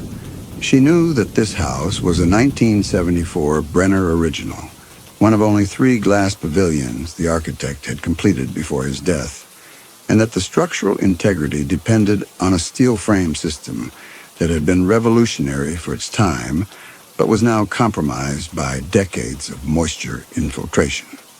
She knew that the teak cladding on the interior walls should be stripped and refinished with tung oil, and that the original cork flooring would need to be sourced from a specialty supplier in Denmark. She knew the exact angle of the roof overhang required to prevent water damage while maximizing natural light. What she did not know was how she had gotten here, or when, or why her hands were wrapped in gauze that someone else had applied. The professional knowledge remained intact, while everything personal had been scooped out and replaced with static. The asymmetry felt deliberate, as though someone had performed surgery on her memory and chosen carefully what to remove. The glass house stood in a clearing deep in the Maine woods, accessible only by a dirt road that wound through dense stands of white pine and hemlock. Her supplies had been arranged on the counter: work gloves, a respirator mask, bottles of mineral spirits and linseed oil, her own tools in their familiar canvas roll. The arrangement disturbed her. The tools were positioned exactly as she would have positioned them herself, laid out in the order she preferred for this kind of work. but she had no memory of unpacking them. Someone else knew her habits with an intimacy that went beyond observation. She returned to the windows and resumed her assessment, recording measurements in a leather-bound notebook that appeared to be hers, but something was wrong with the notebook. The earlier entries showed work she had no memory of performing, detailed measurements of wall sections she had not yet examined, calculations that would have required hours of careful documentation. The handwriting was unmistakably hers, but the chronology made no sense. She flipped backward and found more. Sketches of finished teak panels dated 3 days ago. Notes about cork replacement dated 5 days ago. A complete structural assessment of the fireplace dated a week ago. Either her memory was more fractured than she had realized, or she was doing work she could not consciously recall. By afternoon, she began washing the windows, working methodically until the glass gleamed. But as she worked, she noticed something that made her pause. Some of the windows were already clean. Not recently clean, but pristine, as though they had never accumulated dust at all. She had not cleaned those windows, or she had and could not remember doing it. She worked until the light began to fail, then returned to the kitchen and opened the refrigerator to find it stocked with provisions she did not remember shopping for. She ate standing at the counter, watching the last daylight drain from the clearing, and when full darkness came, the forest closed in around the glass walls like a fist, turning the interior into an island of visibility suspended in a void. The transformation was disorienting. With the interior lights on and the woods utterly black beyond the polycarbonate, the walls became mirrors reflecting her figure back from every angle. She moved toward the eastern window and pressed her palm against the surface, and her reflection did the same. But beyond it, or perhaps within it, she thought she saw movement, a shape that shifted when she did not. She turned off the overhead light and stood in darkness. The woods were not completely black. There were gradations, textures, the faint suggestion of tree trunks against slightly lighter sky. But she could see nothing distinctly, and anyone standing 15 feet beyond the glass would be entirely invisible to her while she remained perfectly illuminated from their perspective. She turned the light back on, and the walls became mirrors again, multiplying her solitude. Every movement reflected from a dozen angles, and she felt the weight of observation from the darkness beyond, though she could not tell whether she was looking at her own reflection or something standing just on the other side of the pane. She found a narrow cot in the storage room, already made up with clean sheets.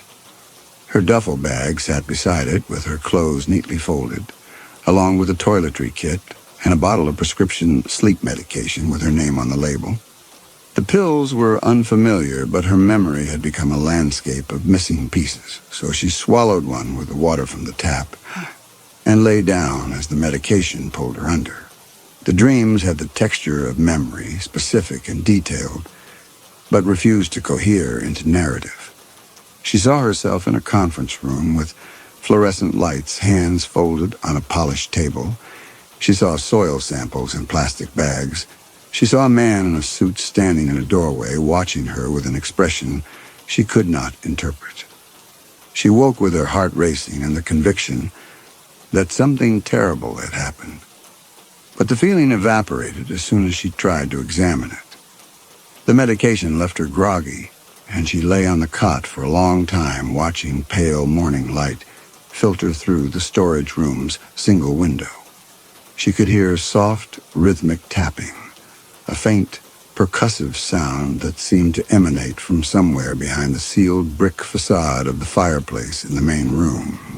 The sound was irregular, like someone testing a telegraph key, and it filled her with sourceless unease. The tapping had a pattern, she realized.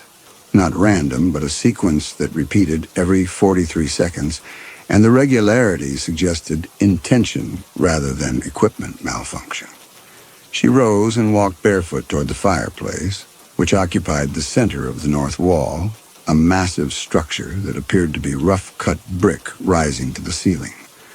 The tapping was louder here, and she pressed her palm against the surface and felt a faint vibration.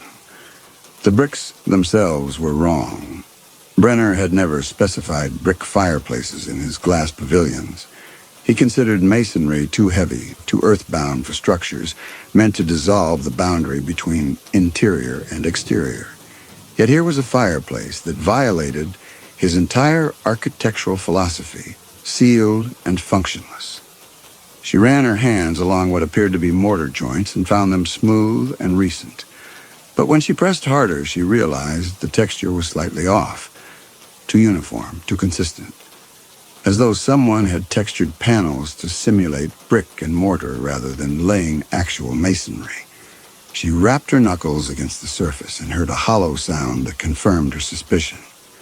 This was not solid brick, but facade panels designed to look like brick. This fireplace had been installed recently. It was not original. It was something else, an addition, an alteration, a concealment. The tapping stopped. Then she saw the ceramic mug. It sat on the kitchen counter where she had left it the night before, but the mug had been shattered. She had knocked it off the counter while reaching for the bread, and it had struck the cork floor and broken into 5 distinct pieces. She had swept up the fragments and thrown them in the trash bag beneath the sink. She remembered this clearly, the sound of the dustpan scraping against cork, the weight of the fragments in her palm. Yet here was the mug, intact, sitting beside the sink as though nothing had happened. She picked it up and examined it for cracks or glue lines, but the ceramic was smooth and whole. She opened the cabinet beneath the sink and pulled out the trash bag, empty except for the apple core and cheese wrapper from last night's meal. No ceramic fragments. She got down on her hands and knees and examined the cork floor where the mug had fallen, feeling for the tiny divots that impact would have left. The cork was undamaged, perfectly smooth. But something else was wrong with the floor. She pressed her palm flat against it and felt the texture, slightly too uniform, faintly synthetic, like high-end vinyl rather than natural cork. She had worked with a cork flooring before, knew the irregular density of genuine material. This felt manufactured, consistent, as though someone had tried to replicate cork's appearance without understanding its material properties. She sat back on her heels and felt the first real crack open in her certainty about what was real and what was not. She spent the morning stripping teak cladding from the interior walls, working with a heat gun and scraper. By noon, the first section gleamed with the warm honey color of raw teak, and she felt brief satisfaction. But when she consulted her notebook to record her progress, she found that someone, she herself apparently, had already documented this section as complete. The entry was dated 2 days ago in her own handwriting, with measurements that matched what she was seeing now. She walked the perimeter and found more evidence of work she could not remember. 3 sections of teak already stripped and sanded, the wood glowing with warmth. A 4th section, partially complete. Tools positioned exactly where she would have left them mid-task. She was further along in the restoration than she consciously knew. Days further. Perhaps weeks. The realization was more disturbing than the reset mug because it suggested her amnesia was not global but selective. Entire spans of labor vanishing from consciousness, leaving only the physical evidence of her own hands at work. She ate lunch, then noticed the pile of wood shavings she had swept into the corner yesterday was gone. Vanished entirely, the floor beneath it clean and gleaming. When she checked her notebook, she found an entry dated yesterday describing completion of the floor cleaning, written in her own hand. Someone was manipulating her memory, or she was doing work in automatic efficiency, while her conscious mind remained disconnected. She made marks. She took the pen from her portfolio and drew 3 small X's on the wall near the door, arranged in a triangle, each mark deliberate and visible. If someone was resetting the environment while she slept, the marks would disappear. The act of making the marks steadied her. It was a test, empirical and simple. That night she took another sleeping pill and lay in the dark. The tapping had returned, faint and persistent, working its way into her consciousness like a splinter. She thought about the mug. She thought about the notebook entries documenting work she could not remember. She thought about the bandages on her fingertips. Curiosity finally overcame her anxiety. She began unwrapping the gauze on her right index finger, moving slowly, peeling back the layers. What she found beneath made her breath catch. Not for what was there, but for what was not. The skin was unmarked. No wounds, no lacerations, no scars. Just smooth, healthy tissue that showed no sign of injury at all. But embedded in the final layer of gauze, pressed against her fingertip, was a small, hard disc, no larger than a watch battery. Metallic, clinical, clearly technological. She unwrapped the other fingers carefully and found the same. Unmarked skin, and in each bandage a small, embedded device positioned exactly over the fingerprint area. The bandages were not wound dressings. They were sensor arrays. Someone was monitoring her hands, tracking pressure points, movement patterns, perhaps even the minute muscle contractions that preceded conscious action. The devices would record everything her fingers did, every surface they touched, every gesture they made during the work sessions. She could not remember. She rewrapped the gauze with trembling hands, positioning the sensors exactly as she had found them, and lay back on the cot. The sleep medication was pulling her under, but she fought it, trying to understand what the sensors meant. They were not treating her. They were studying her, using her hands as instruments to locate something, monitoring her procedural movements for patterns that would reveal information her conscious mind could not access. But the medication was stronger than her will, and she felt herself sliding into darkness. She woke to find the marks on the wall gone.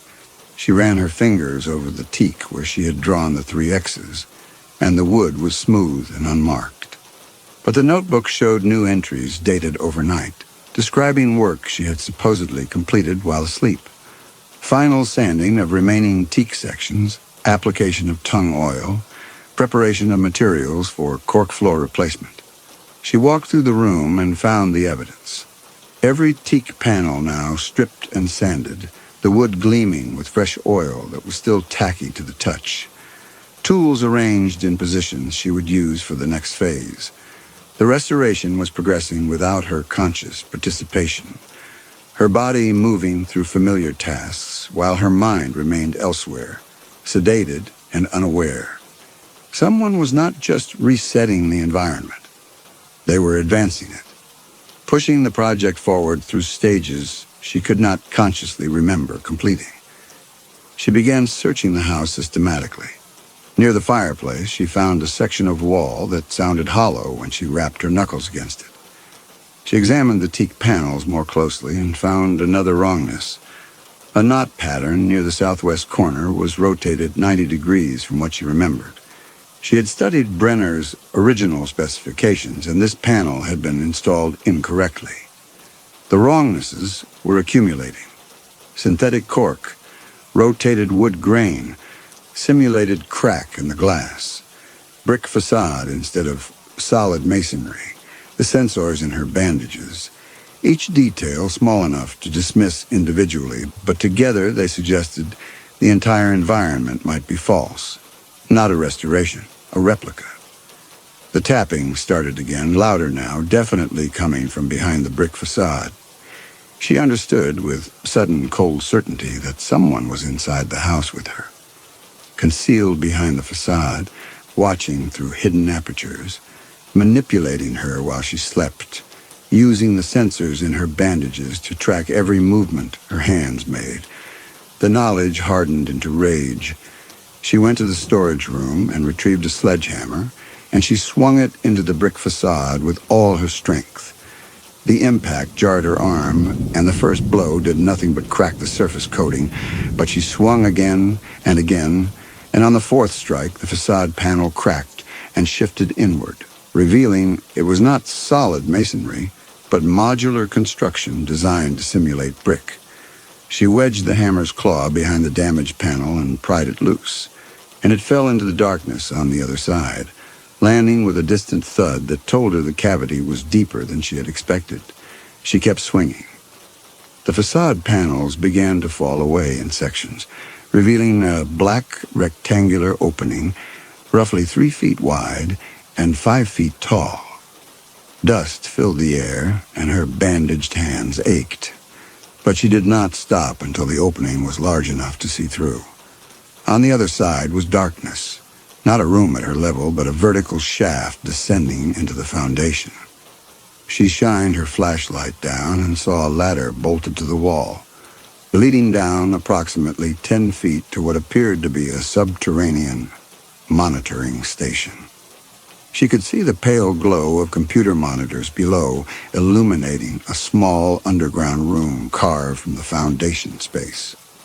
The screen showed surveillance feeds, the main room from 4 different angles, the kitchen, the storage room, the exterior clearing. One monitor displayed biometric data, heart rate, respiration, sleep cycles. Another showed a floor plan with a pulsing red dot corresponding to her current position. A third screen showed what appeared to be a hand movement tracking interface, with colored lines tracing the paths her fingers had taken across surfaces during recent work sessions. A fourth screen showed a timeline. Day 1, subject introduced to environment. Day 8, first autonomous work completion observed. Day 14, full project progression achieved under sedation. Day 21, current. She had been here for 21 days. A man sat at the desk watching the monitors. He wore a clean gray suit, and when the facade panel fell, he turned and looked up at her through the opening with an expression that was mildly resigned, as though this outcome had been anticipated. He stood, brushed dust from his sleeves, and climbed the ladder. He stepped through the opening into the main room and gestured toward the cot in the storage room, and she followed on uncertain legs. He sat on the edge of the cot and explained that she was not being tortured. 7 months ago, she had been in a severe car accident, traumatic brain injury, profound dissociative amnesia. Her family had hired a specialized therapeutic firm to construct this environment as part of experimental treatment. The glass house was a replica of her last restoration project, built from photographs with meticulous attention to detail. The progression of work was part of the therapy. While she slept, the therapeutic team guided her through restoration tasks, allowing muscle memory to complete the work while her conscious mind rested. The theory was that procedural behaviors without conscious interference could rebuild damaged neural pathways. The medications were standard post-traumatic sleep aids, facilitating deep therapeutic sleep for guided work sessions. The bandages contained biometric sensors that monitored her hand movements during the guided sessions, allowing the therapeutic team to track her progress and ensure she was performing tasks safely without conscious awareness. He showed her medical records, consent forms in handwriting that looked like hers, photographs of the accident scene, her vehicle crumpled against a massive pine, brain scans showing improvement. He explained she had been in a coma for 6 weeks. When she woke, she could not remember the previous 2 years, could not recognize her own family, could not perform simple tasks. The amnesia had been improving until 3 months ago when it plateaued. That was when the family contracted with his firm. He told her she was safe, that the confusion was temporary, that today's breakthrough, her rage, her demolition of the fireplace facade, was actually progress. Her conscious mind was beginning to integrate with the work her body had been performing. He asked if she had questions, and she found that she could not form them, the explanation so complete and the relief so overwhelming that skepticism felt impossible. He stood and told her she should rest, that the staff would seal the opening, that tomorrow she could return to her work with better understanding. Then he stepped back through the gap and descended the ladder. She sat on the cot for a long time, trying to hold on to the relief and finding it already beginning to slip. The wrongness revealed itself slowly. The sensors in her bandages gnawed at her. Therapeutic monitoring didn't require concealment. Why present them as wound dressings? The deception suggested the monitoring served a purpose she was not meant to understand. Consent forms signed when she'd emerged from a coma, unable to remember her own name. The legal impossibility of that bothered her more than the amnesia itself. The accident photograph showed vehicular damage that should have killed her. Medical improbability compounding legal fraud. The cork floor that felt synthetic.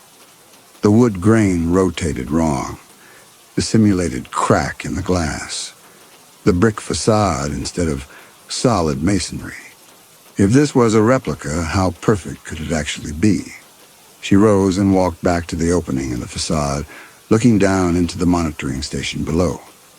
The man was gone, but the monitors were still active.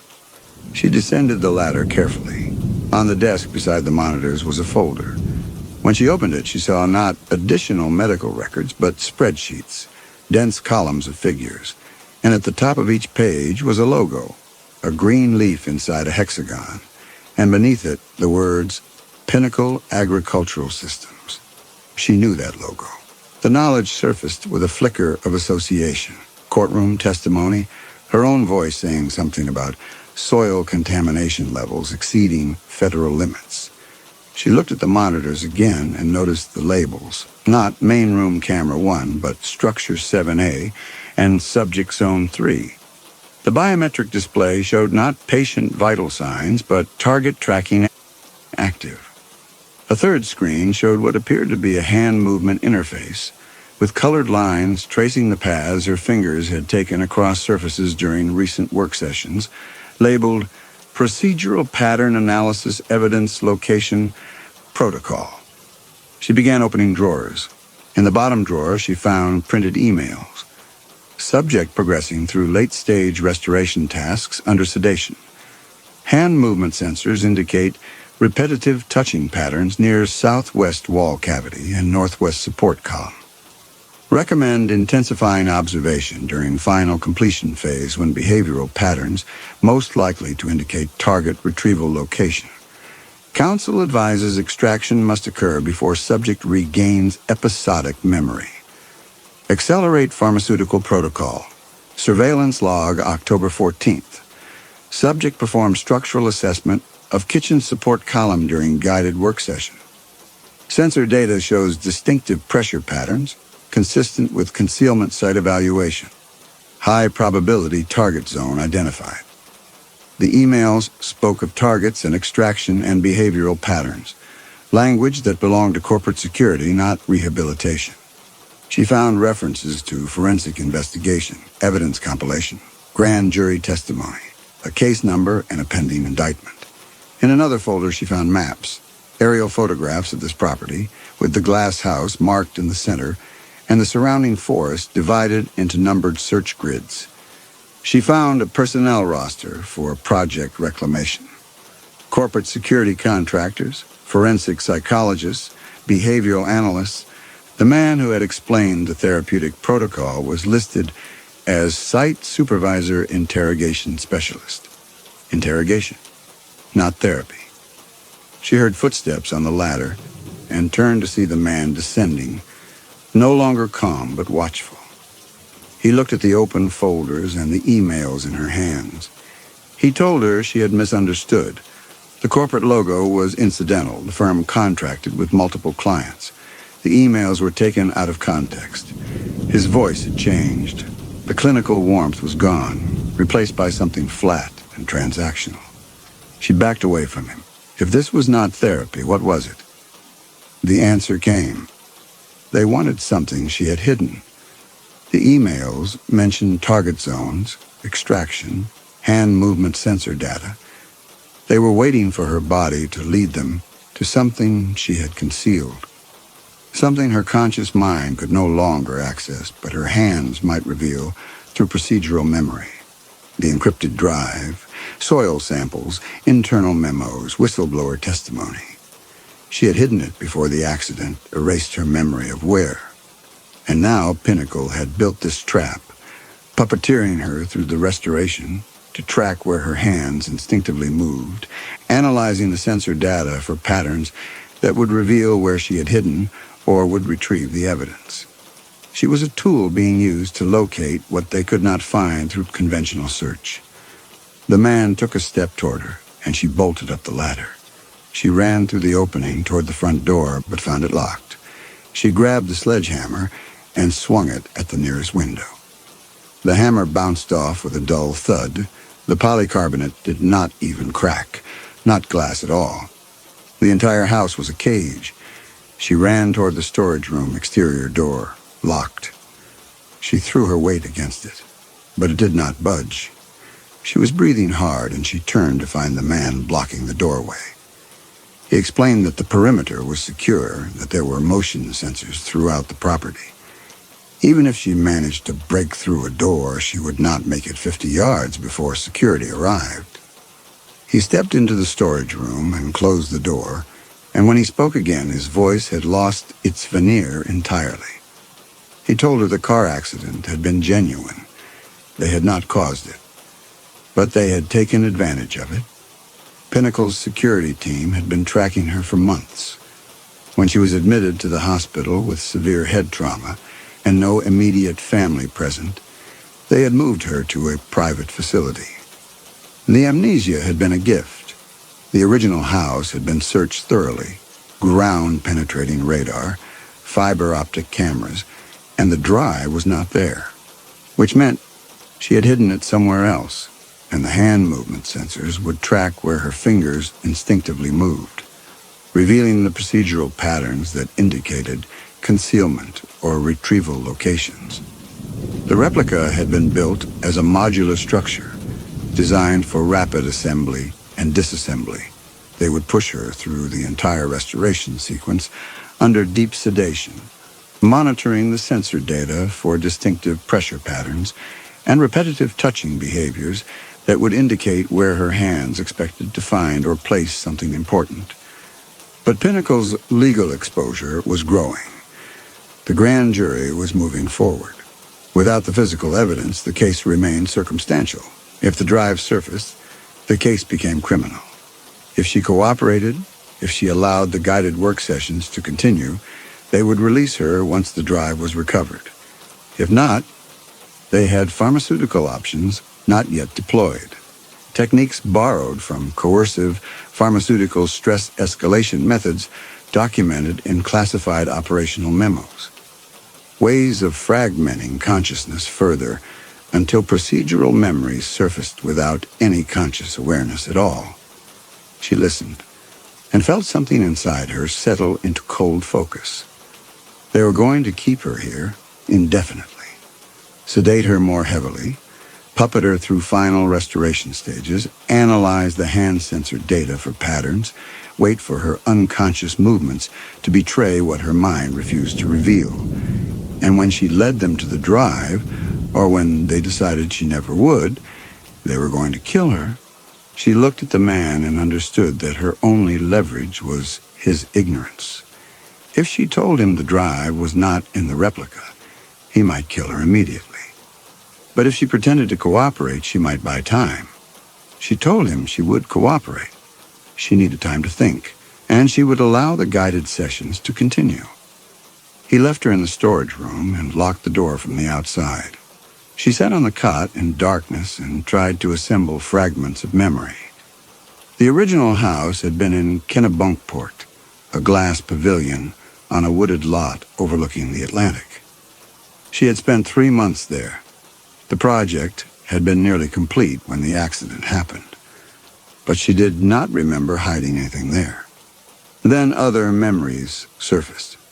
The attorneys in the conference room, their warnings about Pinnacle, the grand jury testimony, her hands shaking as she authenticated soil samples documenting contamination levels that exceeded safe thresholds by factors of 10 or 20 or 50.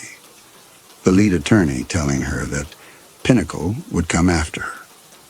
Going back to the Kennebunkport house after testimony, feeling watched for the first time. A black SUV idling at the end of the dirt road. Small wrongnesses that accumulated into paranoia. Making a decision. The drive would not stay in the house. It would go somewhere else. Somewhere they would not think to look. Somewhere her professional work would never have taken her. The memory stopped there, fragmenting into static. Morning came and the man returned. He told her the facade panels had been replaced, the opening sealed. The guided sessions would continue tonight with adjusted pharmaceutical protocols to deepen procedural access. She nodded and said nothing. She went to the main room and found it restored, the brick facade intact. The surveillance was invisible now, but she knew the monitoring station was there beneath her feet. The man watching the screens, analyzing the sensor data from her bandaged hands. The bandages had been changed while she slept. Fresh gauze, the sensors repositioned exactly over her fingertips. They had handled her while unconscious, accessed her hands, ensured the monitoring equipment remained functional. The violation confirmed something. They needed her hands intact. They needed the sensors working, which meant they still believed she could lead them to what they wanted. She picked up her tools and began working, moving deliberately while her mind turned over the problem. But now she was performing. Now she knew they were watching every movement, analyzing every micro-expression, monitoring her biometrics through the sensors, tracking the pressure patterns and touch sequences her hands made against every surface. The terror came from the constant effort to keep her heart rate steady, her breathing controlled, her movements natural. She worked on the cork floor, and as she moved, she consciously slowed her breathing, counting inhalations, forcing her pulse to settle. The sensors would detect elevated heart rate, and the biometric monitors in the underground station would alert them if her stress levels spiked with panic or deception. She had to appear calm, compliant, resigned. The performance was exhausting. Every gesture scrutinized, every pause analyzed for meaning. Every touch recorded and mapped against a database of procedural patterns. She was playing chess in silence, and they were watching for any tell that might reveal her hand. As she worked, her eyes kept returning to the southwest corner, not from any subconscious pull, but because something about that section bothered her professional instincts. The teak panel there showed the rotated wood grain she had noticed before, and the baseboard had a gap wider than the others. Someone had taken that panel off recently and had not put it back correctly. She knelt and examined the gap, running her fingers along the edge. She fetched a pry bar and worked it into the gap, and the panel came away easily, revealing a hollow space. The cavity was empty except for a layer of dust and a single USB drive, wrapped in a plastic bag and wedged into the corner. She stared at it, her mind refusing to process what she was seeing. She already knew this was a replica. She had deduced that days ago from the accumulated wrongnesses, which meant she knew with absolute certainty that she could not have placed this drive here. The house had been built while she was unconscious in Pinnacle's custody. What shocked her was not that the drive was fake. She had expected them to manufacture evidence eventually. What shocked her was the sophistication of the test they had constructed. They had built an entire modular house, monitored her unconscious hand movements for weeks through embedded sensors, analyzed the data for behavioral patterns, and then planted physical evidence in a location their algorithms suggested she might approach, all to observe her response when she found it. This was not interrogation. This was corporate surveillance at a level of exactness that made her stomach turn. If she found it and accepted it as plausible, handed it over, treated it as though it might be genuine, they would know her procedural memory was completely gone. Her hands would have shown no instinctive recognition of a wrong hiding location through the sensor data. She would be useless, disposable. But if she reacted with confusion, if her body language or biometric readings showed she recognized the location as implausible for concealment, that would prove her deep procedural memory was still intact. That somewhere in her unconscious understanding of how she worked, she knew this was not where she would have hidden something important. The sensors would pick up the micro-hesitations, the wrong pressure patterns, the absence of familiar retrieval movements. It would prove she was still worth keeping alive, still worth pushing through more intensive pharmaceutical protocols until her procedural memory finally revealed the real location through her unconscious hand movements. She heard footsteps and turned to see the man in the suit with two others flanking him. One carried a forensic evidence kit. The man gestured toward the drive in her hand. He told her she had done well, that her procedural memory was beginning to surface, that this represented significant progress. The drive would be logged as evidence recovered through therapeutic intervention. He told her she would be released within 48 hours. She understood every word was a lie. She looked at the drive, this fake, this plant, this test of her behavioral response, and made a decision. Her stated plan had been to pretend cooperation, to buy time. But accepting this obvious plant would mark her as having no procedural memory left, which would make her worthless to them. They would kill her tonight. Rejecting it would prove her unconscious memory was intact, which would trigger escalation to heavier pharmaceuticals. But it would also buy her the 4 to 6 week window before they gave up on the guided protocols. She needed that time. She needed to find the utility chase, to see if it offered escape before her own drugged mind betrayed the real location during a guided session. She did not give them the drive. She closed her fist around it and stepped back. They moved forward in unison. She threw the drive toward the brick facade, but one of them caught it midair, and then they were on her, forcing her to the ground, and she felt the cold bite of a syringe and the warm pharmaceutical bloom of sedation. The room tilted and grayed, and the last thing she saw was the man holding the drive up to the light. She had rejected it. She had proven her procedural memory still existed somewhere in her unconscious movements and pressure patterns. She had proven she was worth keeping alive. She woke in darkness. Her wrists were restrained, soft cuffs attached to the cot frame. An IV line ran into her arm. The door was locked. The bandages on her hands had been changed again, the sensors repositioned exactly over her fingertips. The intercom system in the ceiling was still transmitting. Someone had left it on, and voices were bleeding through from the monitoring station. The man in the gray suit. Subject behavioral response confirmed retention of deep procedural memory. Hand sensor data showed micro-hesitations indicating unconscious recognition of implausible concealment location. Recommend pharmaceutical enhancement. Increase sedation depth. Administer memory surfacing compounds. Monitor for involuntary disclosure. Another voice. Timeline constraints?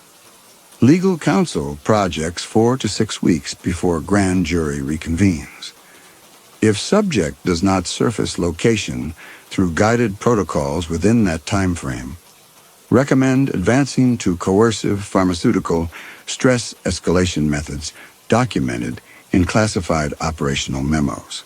A third voice. What happens to the subject after extraction? Pause. Then, final disposition per standard protocol. Subject termination authorized upon successful extraction or protocol failure. Modular disassembly complete within 72 hours, natural site restoration by end of month. The voices moved away. 4 to 6 weeks. The worst fear settled over her. Every night when they sedated her, the sensors recorded everything her hands touched. She was fighting 2 battles, escaping the physical house and preventing her own unconscious movements from betraying the hiding place through the sensor data. The restraints were soft cuffs, not metal. designed for safety during sedation, not security. She could slip them. The imperfections in the replica nagged at her. Synthetic cork, rotated wood grain, simulated crack in the glass, facade panels instead of masonry. If they had made errors in cosmetic details, they had likely made errors in structural elements. Brenner's original specifications included a utility chase behind the east wall, accessible through a panel near the ceiling.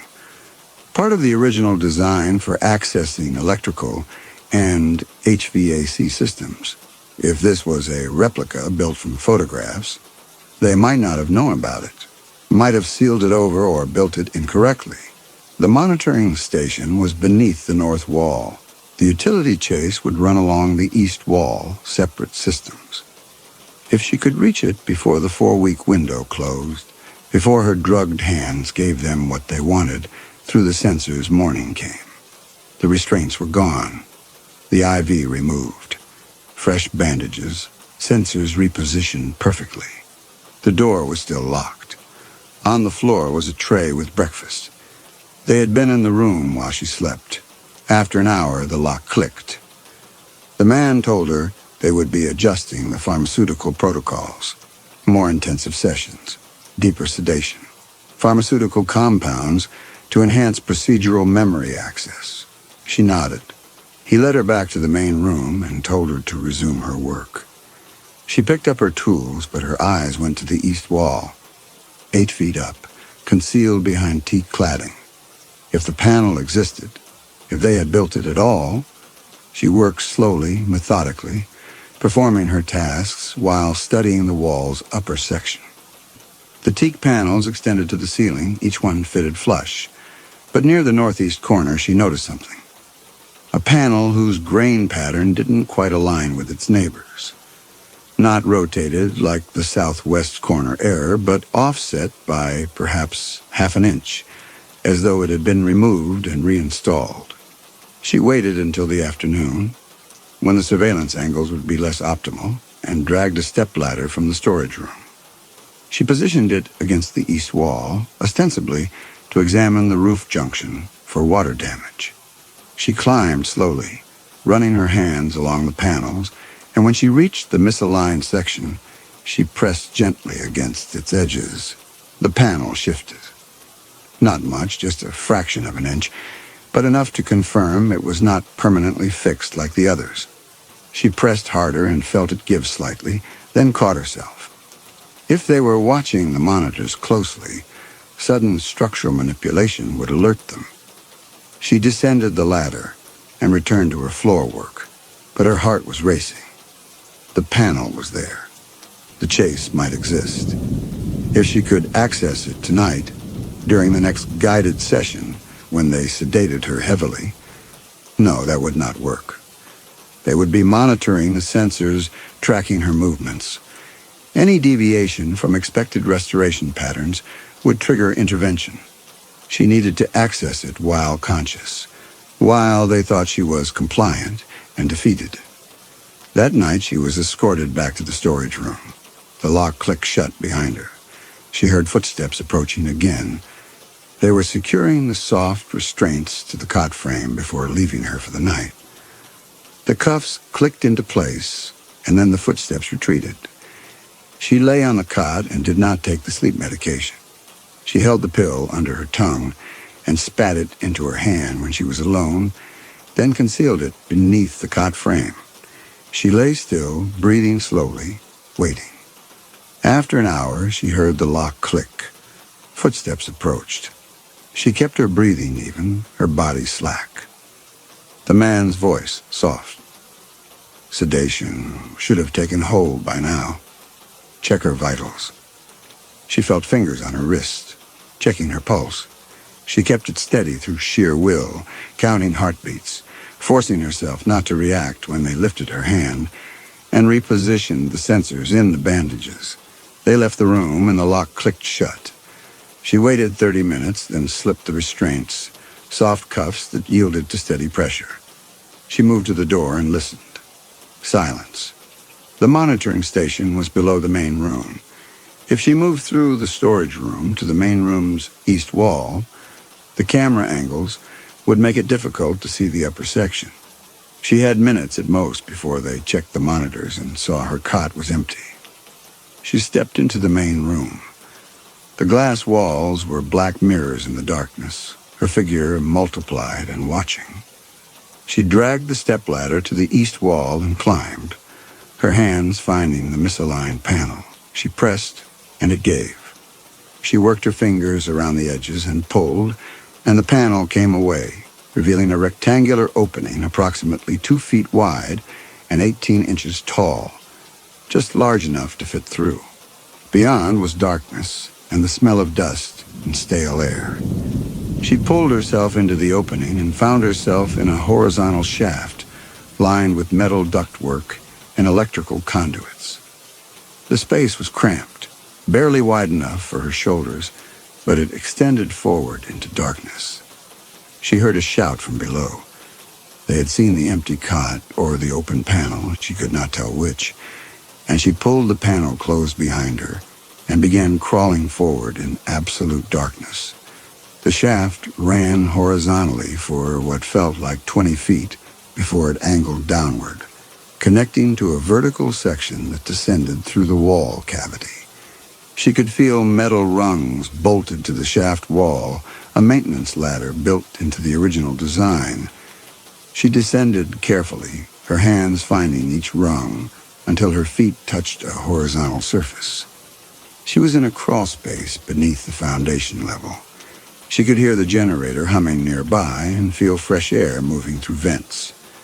If the original specifications held true, this space connected to an exterior access panel near the generator housing, a maintenance opening designed to allow service without entering the main structure. She crawled forward through the darkness, following the sound of the generator and the movement of air until her hands found a metal panel. She pushed, and it gave slightly rusted hinges, protesting, and then it swung open, and she was looking at the night woods and the generator housing 20 feet away. She pulled herself through the opening and stood on grass, her legs unsteady after days of confinement and the crawl through the chase. The forest was utterly black beyond the generator's faint light, and she could hear voices from inside the house, shouts, confusion, the man in the gray suit barking orders.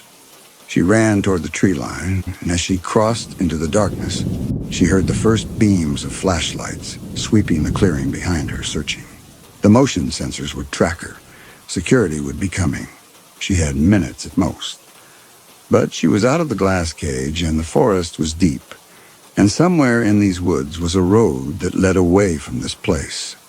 She ran into the darkness, and behind her, the glass house blazed with light as they searched for her, and ahead the trees closed around her like a fist, and she did not know if she would find the road before they found her.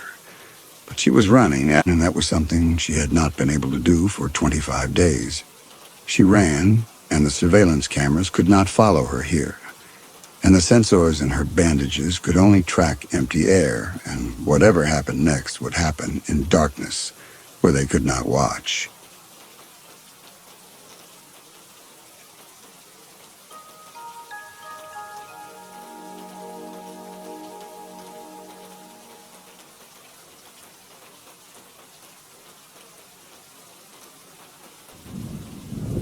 Bridget Palmer parked in front of the farmhouse and sat for a moment with her hands still on the wheel. She opened the car door, and the wind hit her immediately, dry and constant, carrying fine dust that settled on her lips. The farmhouse sat at the end of a gravel track with nothing behind it but flat land and distance, white paint gone gray in streaks, porch boards warped enough that she could see the gaps between them from where she sat. The silence was the first wrong thing. No dog came out to bark at her. No radio played through the open windows. The plain stretched flat in every direction, broken only by a windbreak of cottonwoods along the north side of the property, and a barn that leaned slightly to the east. No other houses visible. No telephone poles. The nearest neighbor, according to the county file, was 4 miles down the dirt road she had just driven. Bridget walked up the porch steps, her shoes loud against the wood. The screen door hung slightly crooked in its frame. She knocked on the door frame and waited. A woman appeared from deeper in the house, moving fast. 50 perhaps, or looked 50, with short gray hair and a face that had set into permanent lines around the mouth. She wore jeans and a man's work shirt with the sleeves rolled up. She stopped in the doorway and looked at Bridget without speaking. Bridget identified herself as the county hospice nurse, here for the weekend assessment. The woman said she was early. Bridget checked her watch. 10 o'clock, the agreed time. The woman stood in the doorway a moment longer, then stepped back and let her in. The front room was cooler than outside, but not by much. The windows were open and the curtains hung motionless. Everything was clean but worn, the furniture decades old. The wallpaper faded to the color of old newspaper. A wheelchair sat empty near the far wall. The woman told her he was in the bedroom. Bridget offered to help get him up, and that was what she was here for. The woman turned then and looked at her with an expression Bridget could not read. Not gratitude, not relief. Something closer to suspicion. "You don't know what you're here for yet," she said, and walked down the hallway. Bridget stood in the front room and listened. She could hear the woman's voice, low and sharp, saying something she could not make out. She moved to the window and looked out at her car. She had her phone in her pocket, and she knew there was no cell service this far out. The county file had mentioned a landline. She would need to find it before the woman left. The wheelchair came down the hallway first, pushed by the woman. The man in it sat slumped to the left, his head tilted down so that his chin nearly touched his chest. His hands lay in his lap, fingers curled loosely. He wore pajama pants and a white t-shirt, both clean. His feet were bare. Bridget had seen the intake photos in the file. This was Caleb Tanner, 80 years old, late-stage dementia, nonverbal, total care required. The woman wheeled him to a spot near the window and set the brake.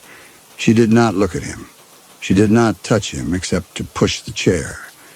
Bridget moved closer and knelt so that she was at eye level with him. She kept her voice gentle and told him her name, that she was a nurse, that she would be staying to help care for him. He did not respond. His eyes were open but unfocused, looking somewhere past her left shoulder. She could see a tremor in his hand, slight but constant. She reached out and touched the back of his hand, feeling for temperature and tone. His skin was warm, dry, and the muscles underneath slack. Behind her, the woman said he didn't talk, didn't understand anything, had been like this for 10 years. Bridget pointed out the county file listed the diagnosis as 6 years ago. The woman's voice sharpened. The county file was wrong. He'd been like this before any doctor saw him, before anyone believed her, before anyone cared. Bridget recognized the edge in that voice. Caregiver fatigue, resentment, isolation. She explained the assessment process. She would observe care needs, help with daily tasks, evaluate whether additional county services might be appropriate. The woman's expression hardened. They didn't need county services. They were managing fine. Bridget kept her voice neutral and said she would be staying through Sunday evening to complete the evaluation. The woman looked at her for a long moment.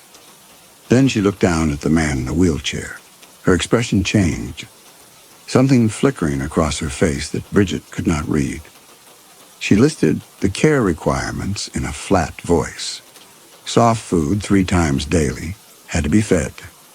Diapers every 4 hours, transfer lift in the bedroom closet. She recited the rest without emotion, looking not at Bridget, but at a point on the wall above her head. Incontinence, drooling, meaningless sounds. Couldn't support his own head without positioning. He's been dying for 10 years, and he won't finish. The words hung in the room. Bridget kept her face neutral. She had heard worse things in other homes. Caregiver burnout produced a kind of cruelty that was different from deliberate abuse. It was exhaustion speaking and desperation. The woman told her the phone was on the kitchen wall. Her bedroom was at the front of the house. Bridget could use the sofa. Then she turned and walked down the hallway without another word. Bridget stood in the front room with the man in the wheelchair. She could hear the daughter moving around in the back of the house, opening and closing drawers, footsteps deliberate and heavy. She moved to the kitchen. It was small and dated, the counters laminate, the stove electric.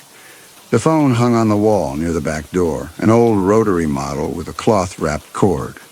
She picked up the receiver and heard the dial tone, strong and clear. She set it back and looked out the window. She could see the barn, the windbreak, the flat line where the land met the sky. No other houses, no traffic, no sound except the wind, and somewhere in the back rooms, the daughter's footsteps. She went back to the front room. The man in the wheelchair had not moved. His head was still tilted down, his hands still loose in his lap. She knelt and touched his wrist, checking his pulse. 68 beats per minute, regular. She lifted his eyelid gently and checked his pupil response, sluggish but present. She ran her thumb along his forearm and felt the muscle tone. Atrophied, but not as much as she would have expected after 10 years of immobility. She sat back on her heels and looked at him. He was an old man in a wheelchair, nonverbal, dependent, dying by degrees. She had cared for dozens like him. There was nothing unusual here. Nothing except the daughter's hostility, and that too was not unusual. Families did not always behave well under strain, but the daughter's hostility stayed with her. The way she had looked at Caleb when she said he wouldn't finish dying. The way she had walked away without a backward glance. She wheeled him back down the hallway to the bedroom. It was dim, the curtains drawn, and smelled faintly of urine and laundry soap. The hospital bed was made with clean sheets. A mechanical lift stood in the corner. She positioned the wheelchair next to the bed and set the brake, then fitted the sling under his arms and thighs. He did not resist. He did not help. He was dead weight. His body slack as she maneuvered the straps into place. She worked the crank, and the sling lifted him, his legs dangling, his head lolling forward. She swung the lift arm over and lowered him onto the bed, then removed the sling and arranged his limbs so that he lay on his back with his head elevated slightly on two pillows. His eyes were still open, still unfocused. She pulled the blanket up to his chest and checked the bed rail to make sure it was secure.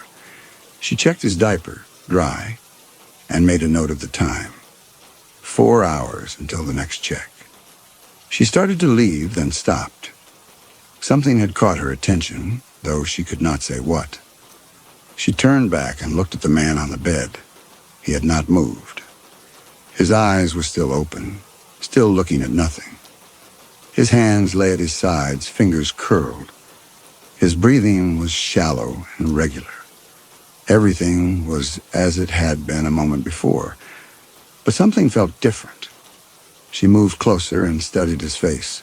An old man's face, 80 years of weather and work worn into the skin. The tremor in his hands was still present. His jaw hung slightly open. Saliva pooled at the corner of his mouth. She took a tissue from the box on the bedside table and wiped it away gently. His eyes moved. Not much. Just a flicker, a slight shift to the left as though tracking her hand. Then they settled back into that unfocused stare. Bridget stood very still. Dementia patients sometimes had moments of partial awareness, brief flickers of cognition before the fog closed back in. It was not unusual. It meant nothing. She made a note in her notebook and left the room, closing the door halfway. At noon, she went back to check on him. The man on the bed had not moved. She checked his diaper, still dry, and made another note. She lifted his hand and felt the muscle tone again, still slack, still atrophied. But the skin was warm, the circulation good. His heart was strong. He was not actively dying. He could live like this for years. She let his hand drop back to the bed.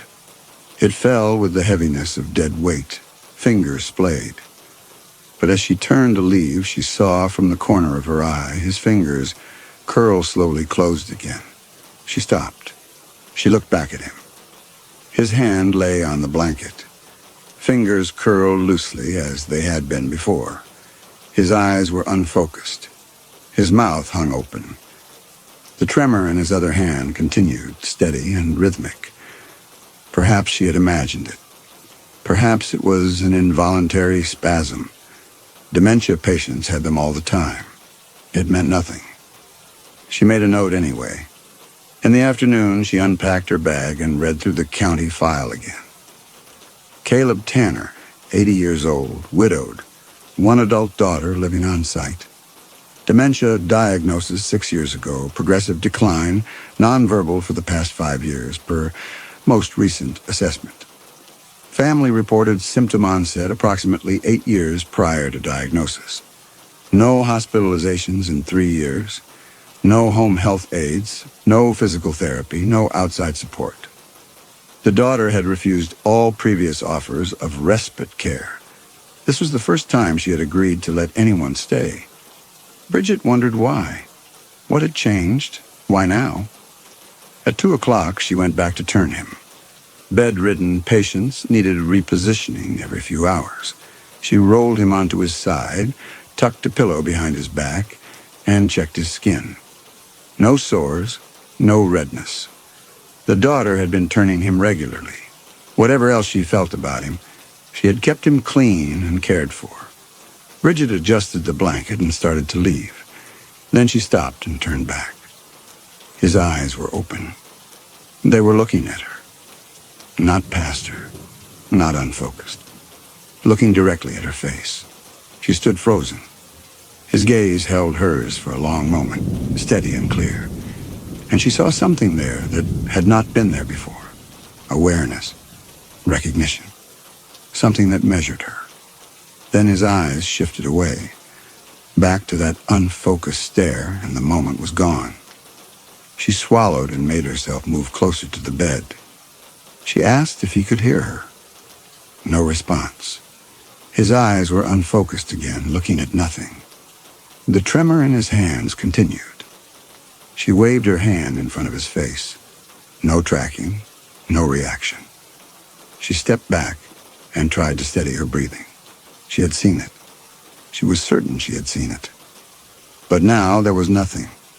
Just an old man in a bed, dying slowly, his mind long gone. She went to the kitchen and drank a glass of water. Her hands were shaking slightly. She told herself that dementia patients sometimes had lucid moments, that the brain was strange and unpredictable, that brief flickers of awareness did not mean anything. But she had been a nurse long enough to know that some things you rationalized and some things you wrote down in case you needed them later. She wrote it down.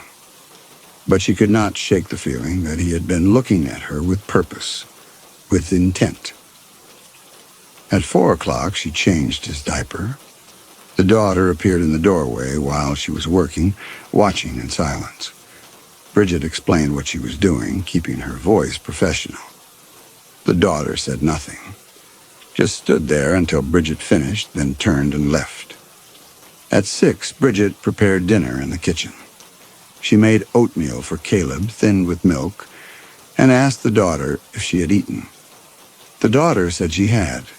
She stood at the counter and watched while Bridget spooned the oatmeal into Caleb's mouth, watched while he swallowed reflexively, watched while Bridget wiped his chin. The whole process took 30 minutes, and the daughter stood there the entire time, arms crossed, face expressionless. When Bridget finished, the daughter moved to the wheelchair. She grabbed the handles and pushed it toward the hallway, the movement rough enough that Caleb's head jerked forward. Bridget stood quickly and suggested she could help with the evening routine. The daughter stopped and looked back at her. She said she'd been doing this alone for 10 years and didn't need anyone watching. She wheeled him down the hallway.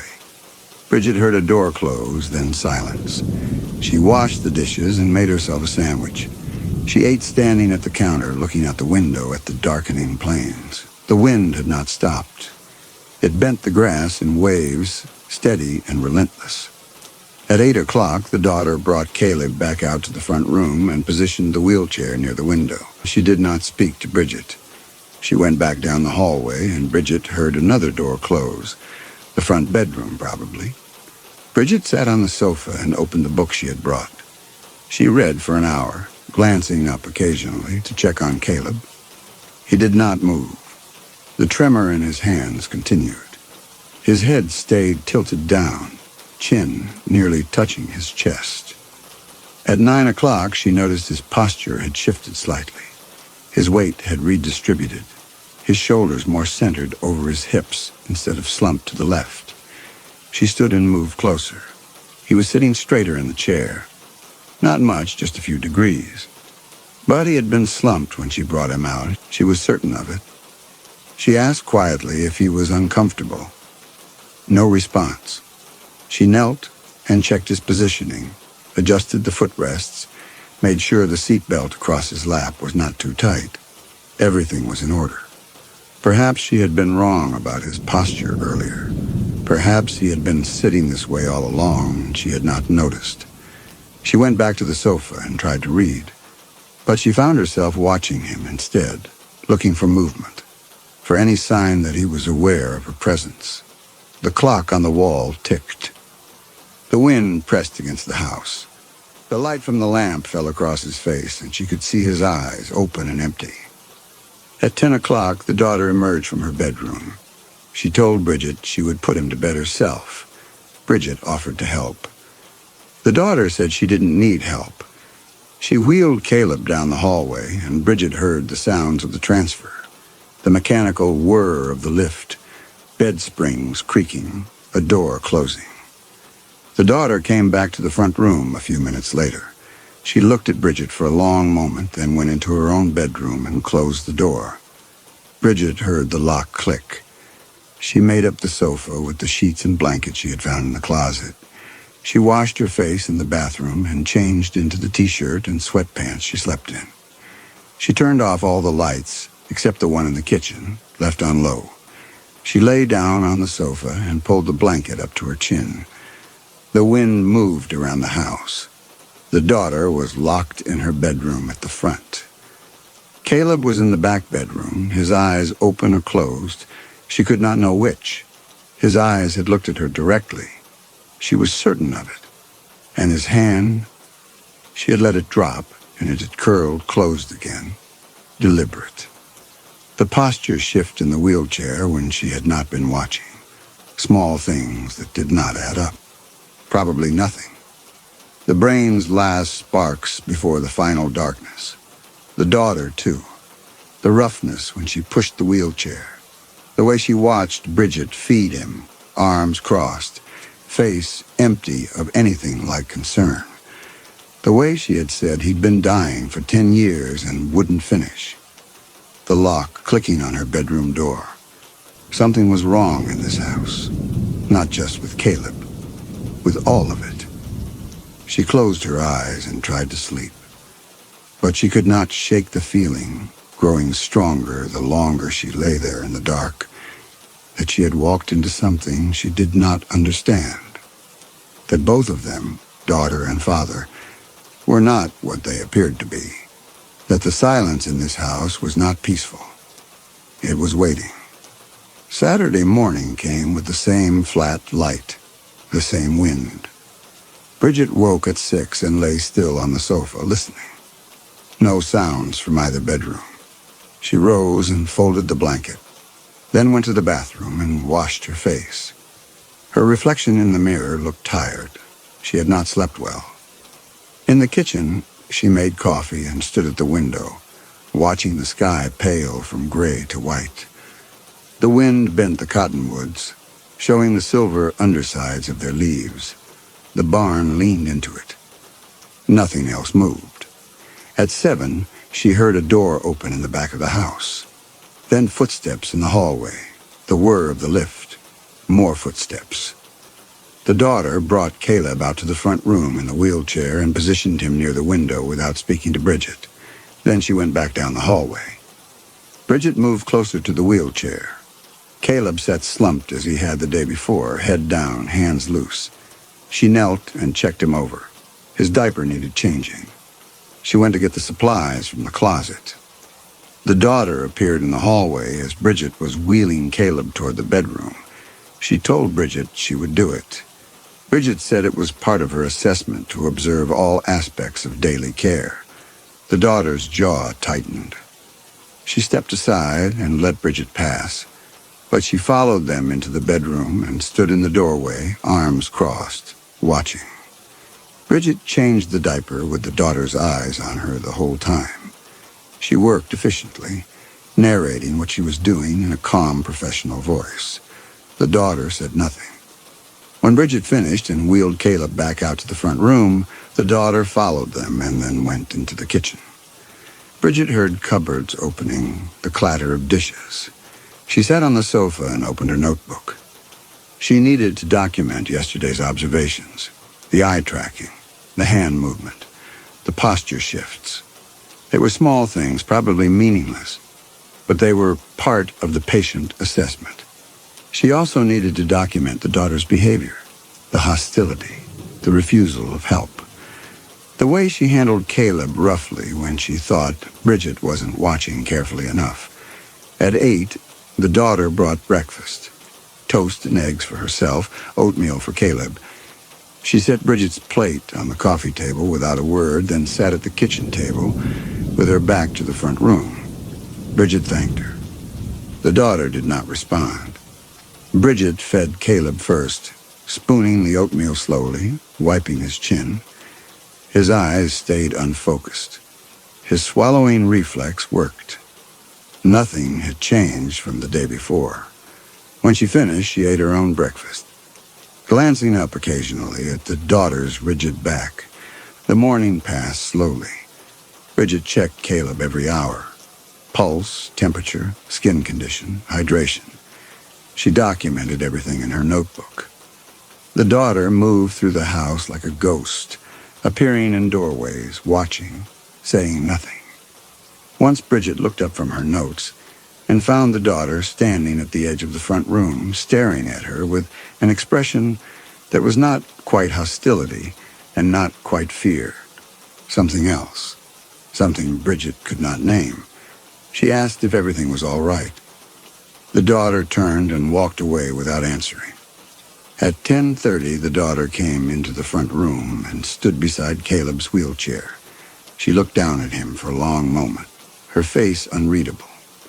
Then she reached out and adjusted the blanket across his lap, smoothing it with the hands that were not quite steady. The gesture might have been tender if not for the way her jaw was clenched, the tension visible in her shoulders. Bridget watched from the sofa. The daughter's fingers lingered on the edge of the blanket, then moved to Caleb's hand where it rested on the armrest. She picked it up, not gently but not roughly either, and held it in both of hers, looking at it. For a moment, Bridget thought she might say something. The daughter's mouth opened slightly as though forming words, but nothing came out. She set Caleb's hand back down and stepped away from the wheelchair. Bridget stood and moved closer. She asked if the daughter wanted to talk about anything, about how hard this must be, caring for him alone, about what kind of help might make things easier. The daughter's head snapped up. Her eyes were bright and hard. She asked what Bridget knew about how hard it was. Bridget had been here one day, one single day. The daughter had been here 10 years, every day, every night. No breaks, no help, no end. Bridget kept her voice calm. She said that was exactly why she was here, to help assess what additional support the county could provide. Adult day programs, home health aides, maybe even residential placement, if that's what the daughter wanted. The daughter laughed. It was a harsh, broken sound. She said the county had assessed them before, 5 years ago, 6 years ago. More times than she could remember. They had sent people with clipboards and kind voices and promises. And then nothing had changed. Nothing ever changed. It was just her and him and this house and the days bleeding into each other without difference. Bridget said she understood burnout. She had seen it in other caregivers. The isolation. The resentment. The way love could turn into something else when you were trapped with someone who was dying but wouldn't die. It was normal. It didn't make the daughter a bad person. The daughter's face twisted. She asked if Bridget thought she had ever loved him. Her father. The man in the wheelchair. Bridget started to answer, but the daughter kept talking, her voice rising. She said he had been cruel when he could still walk. Cruel when he could still talk. Controlling. Demanding. He had driven her mother away when the daughter was 16. Had driven away the man she wanted to marry when she was 30. Had made it clear that she would stay and take care of him, or she would get nothing. Not the house, not the land, nothing. And then the dementia had come, or whatever it was, and the cruelty had stopped. But something worse had replaced it. The silence, the helplessness, the endless, grinding daily work of keeping him alive. And he just kept living, year after year, while she grew older and grayer and more tired, while whatever life she might have had disappeared. The daughter's hands were shaking now.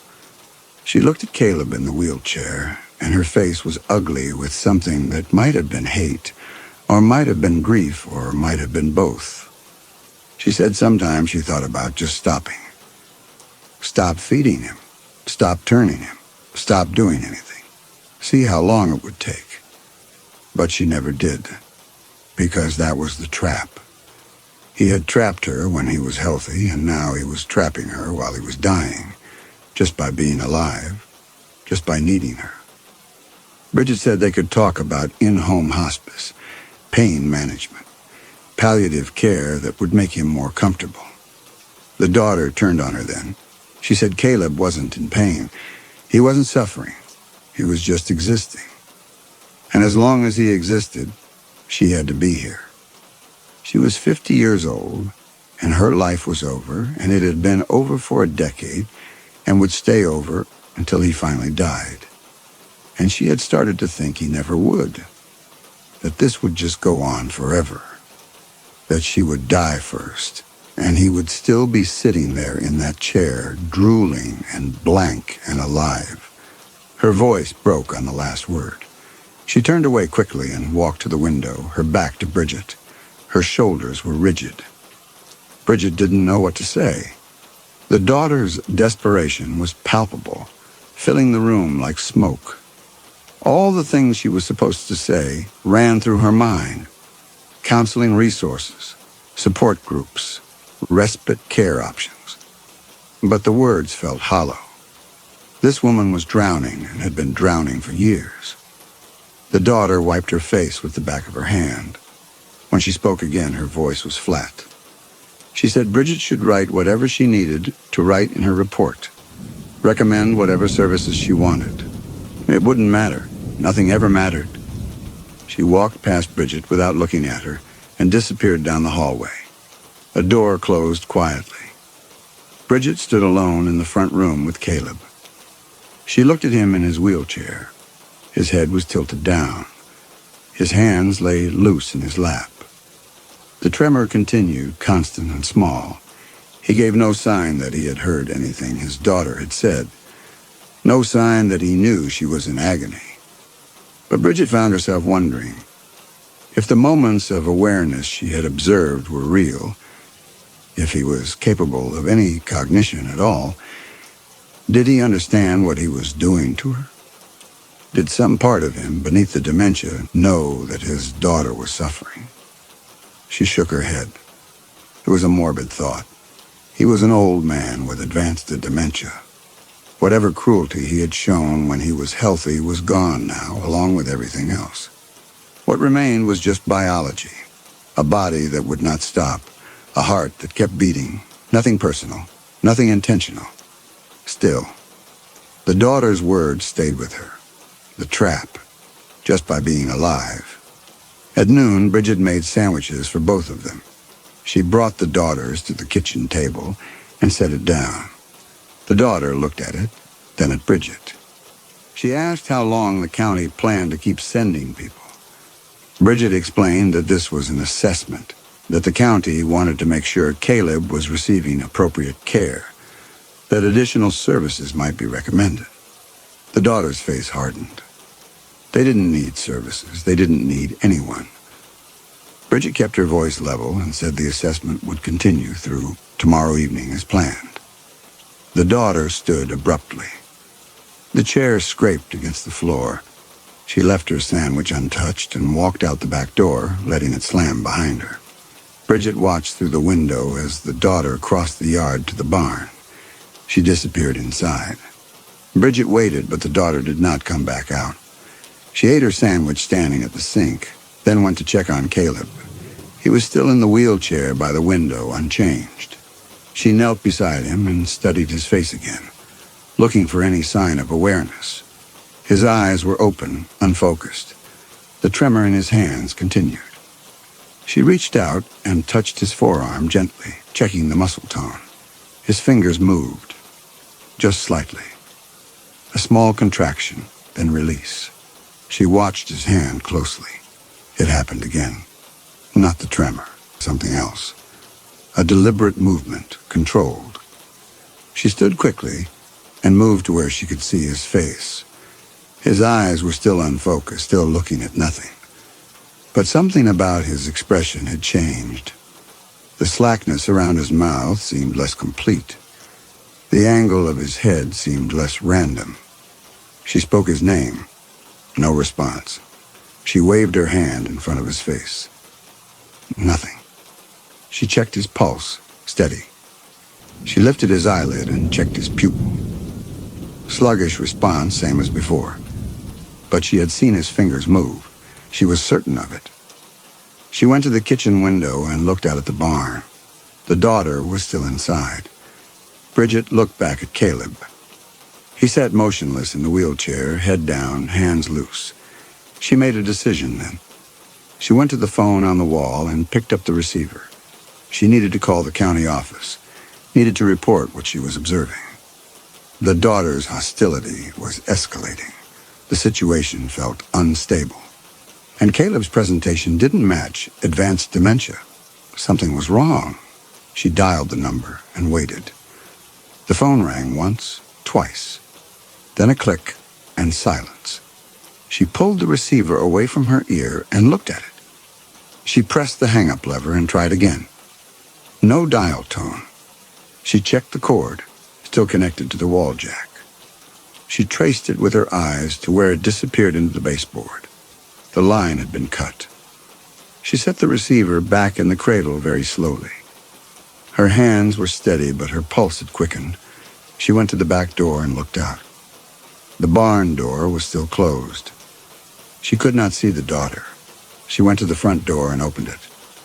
Her car sat in the driveway where she had left it.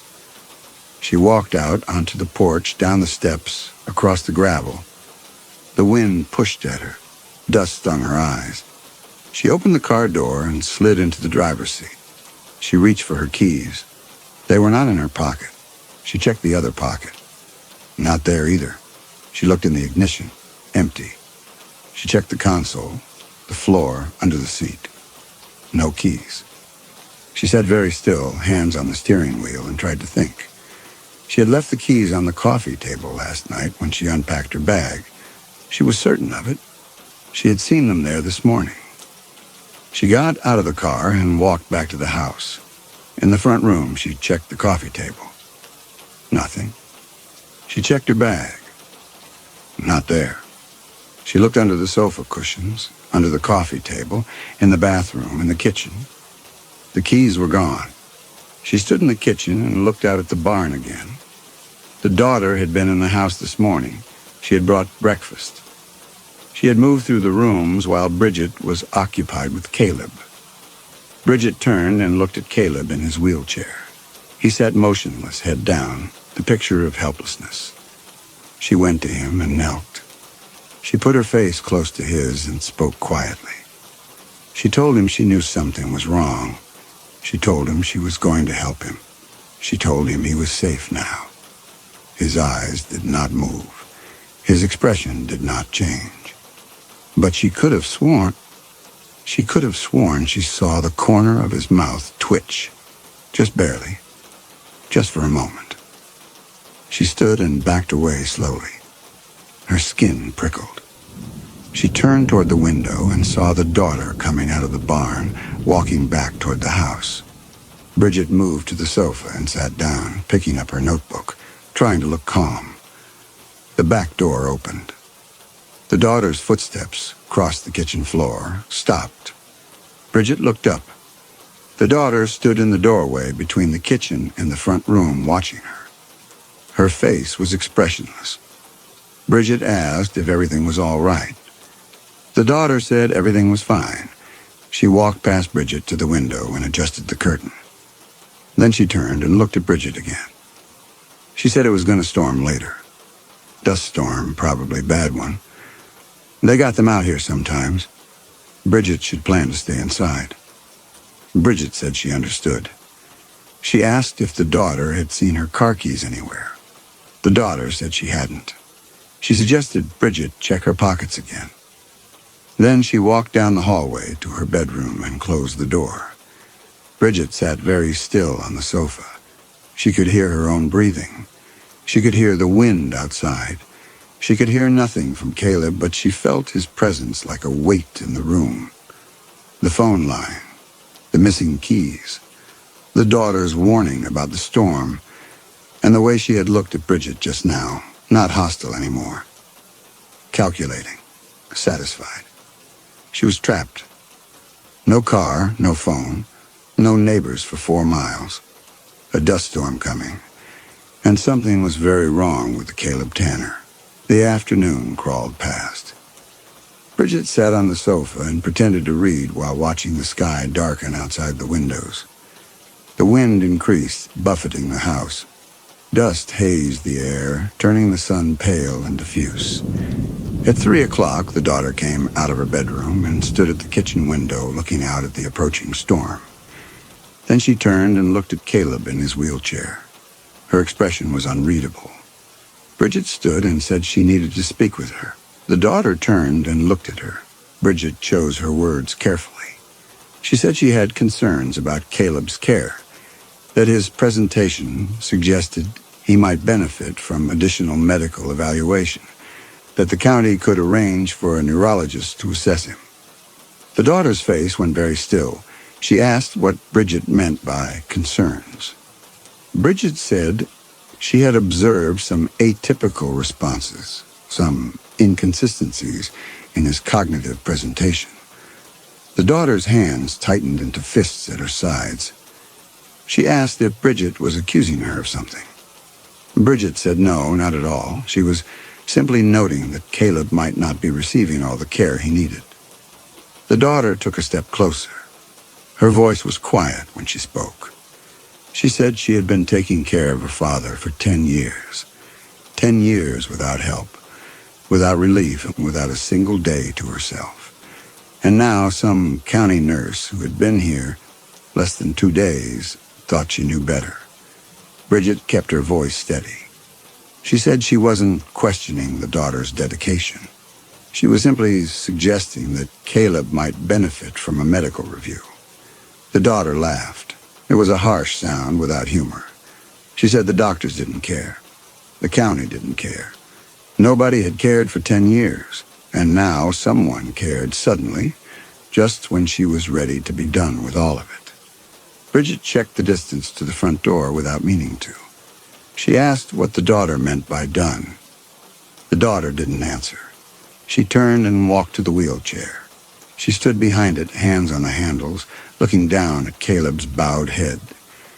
"He's not what you think," she said, her voice so quiet, Bridget almost didn't hear it over the wind.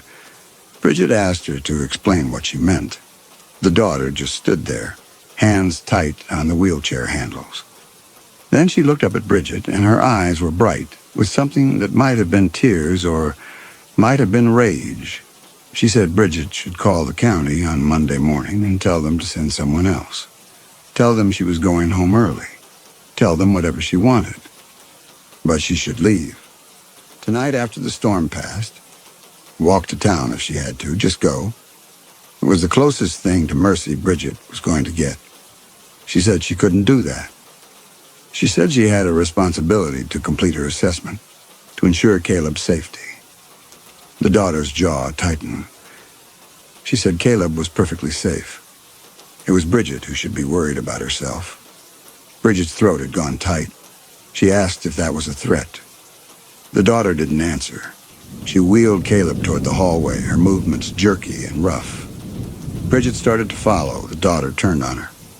"Stay out of my way," she said, her voice shaking.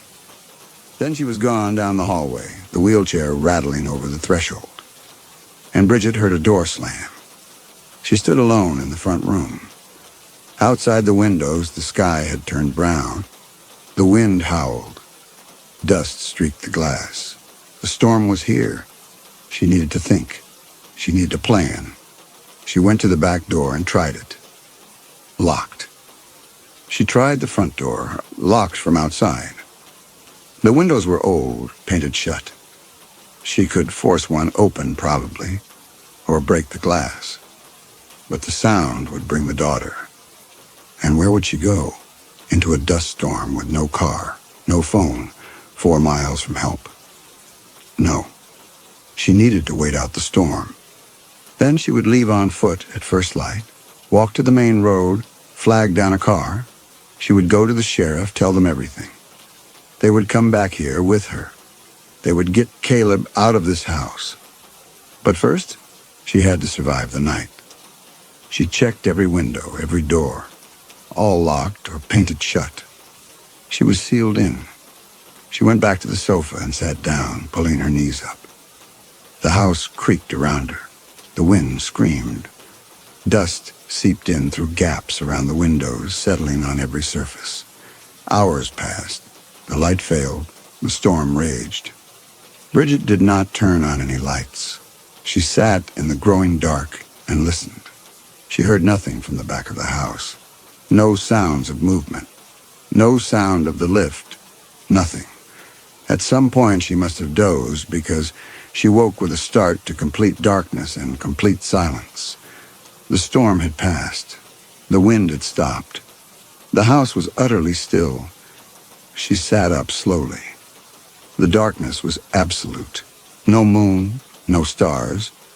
The kitchen light had been turned off. She stood and felt her way to the wall, following it to where she thought the light switch was. She found it and flipped it. Nothing happened. She tried the lamp on the end table. Nothing. The power was out.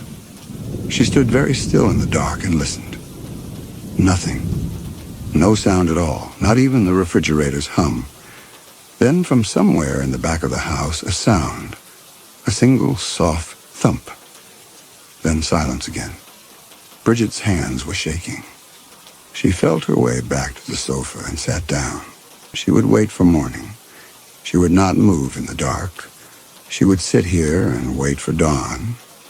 But she could not shake the feeling that something had changed while she slept, that the balance of the house had shifted, that the thing she had been afraid of was no longer waiting. It was happening now. She sat rigid on the sofa through the long hours of darkness, listening to the silence. The thump did not repeat. Nothing moved. The house held its breath. When the first gray light began to seep through the windows, Bridget stood on legs, stiff from sitting. Her mouth was dry and tasted of dust. She moved to the kitchen window and looked out. The storm had left a fine coating of dirt on everything. The porch, the truck, the barn. The sky was clearing to pale blue. Dawn had come. She tried the kitchen light again, still nothing. She checked the back door, still locked. She went to the front door and tried it. The knob turned. It opened. She stood in the doorway, looking out at her car. The doors would be unlocked. She could check the glove box, under the seats, anywhere the daughter might have hidden the keys. Or she could leave now, start walking toward the main road. 4 miles. She could make it in an hour, maybe less if she ran part of the way, and Caleb helpless in the back bedroom, alone with the daughter who had threatened Bridget, who had trapped her here. If something had happened in the night, if that thump had been... She had a responsibility. She was a nurse. She could not leave a patient, no matter what. She closed the front door and turned back to the house. The silence pressed against her.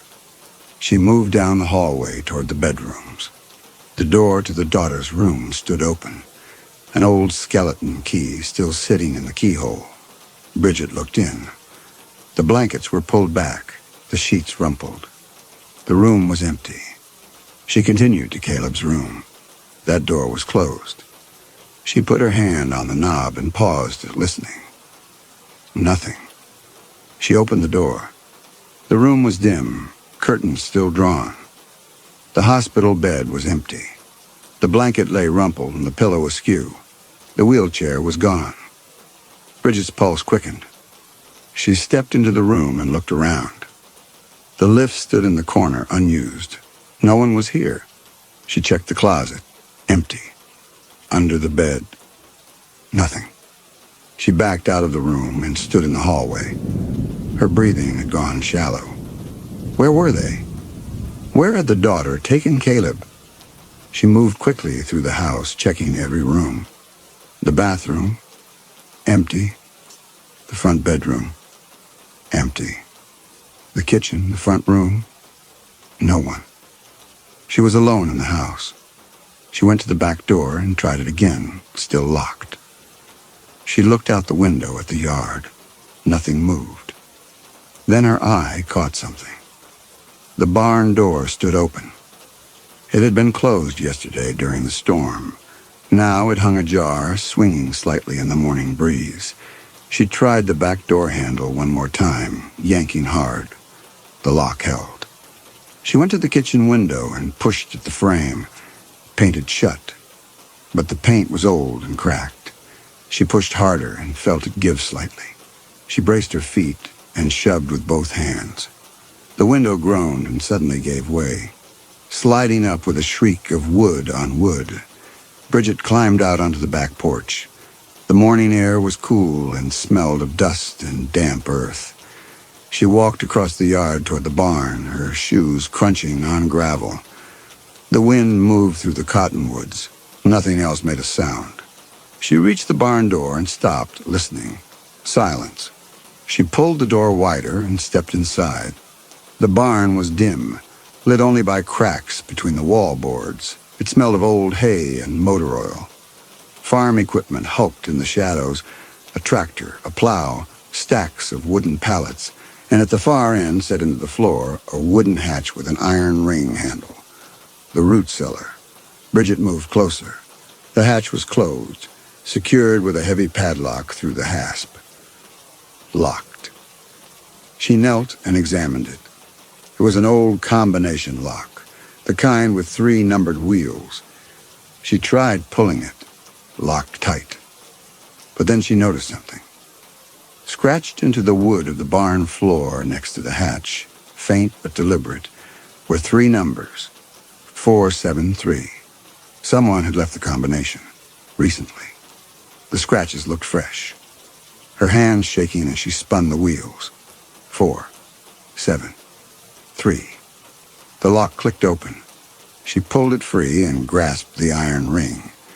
The hatch was heavy, but she pulled it up, and it swung back on its hinges with a groan.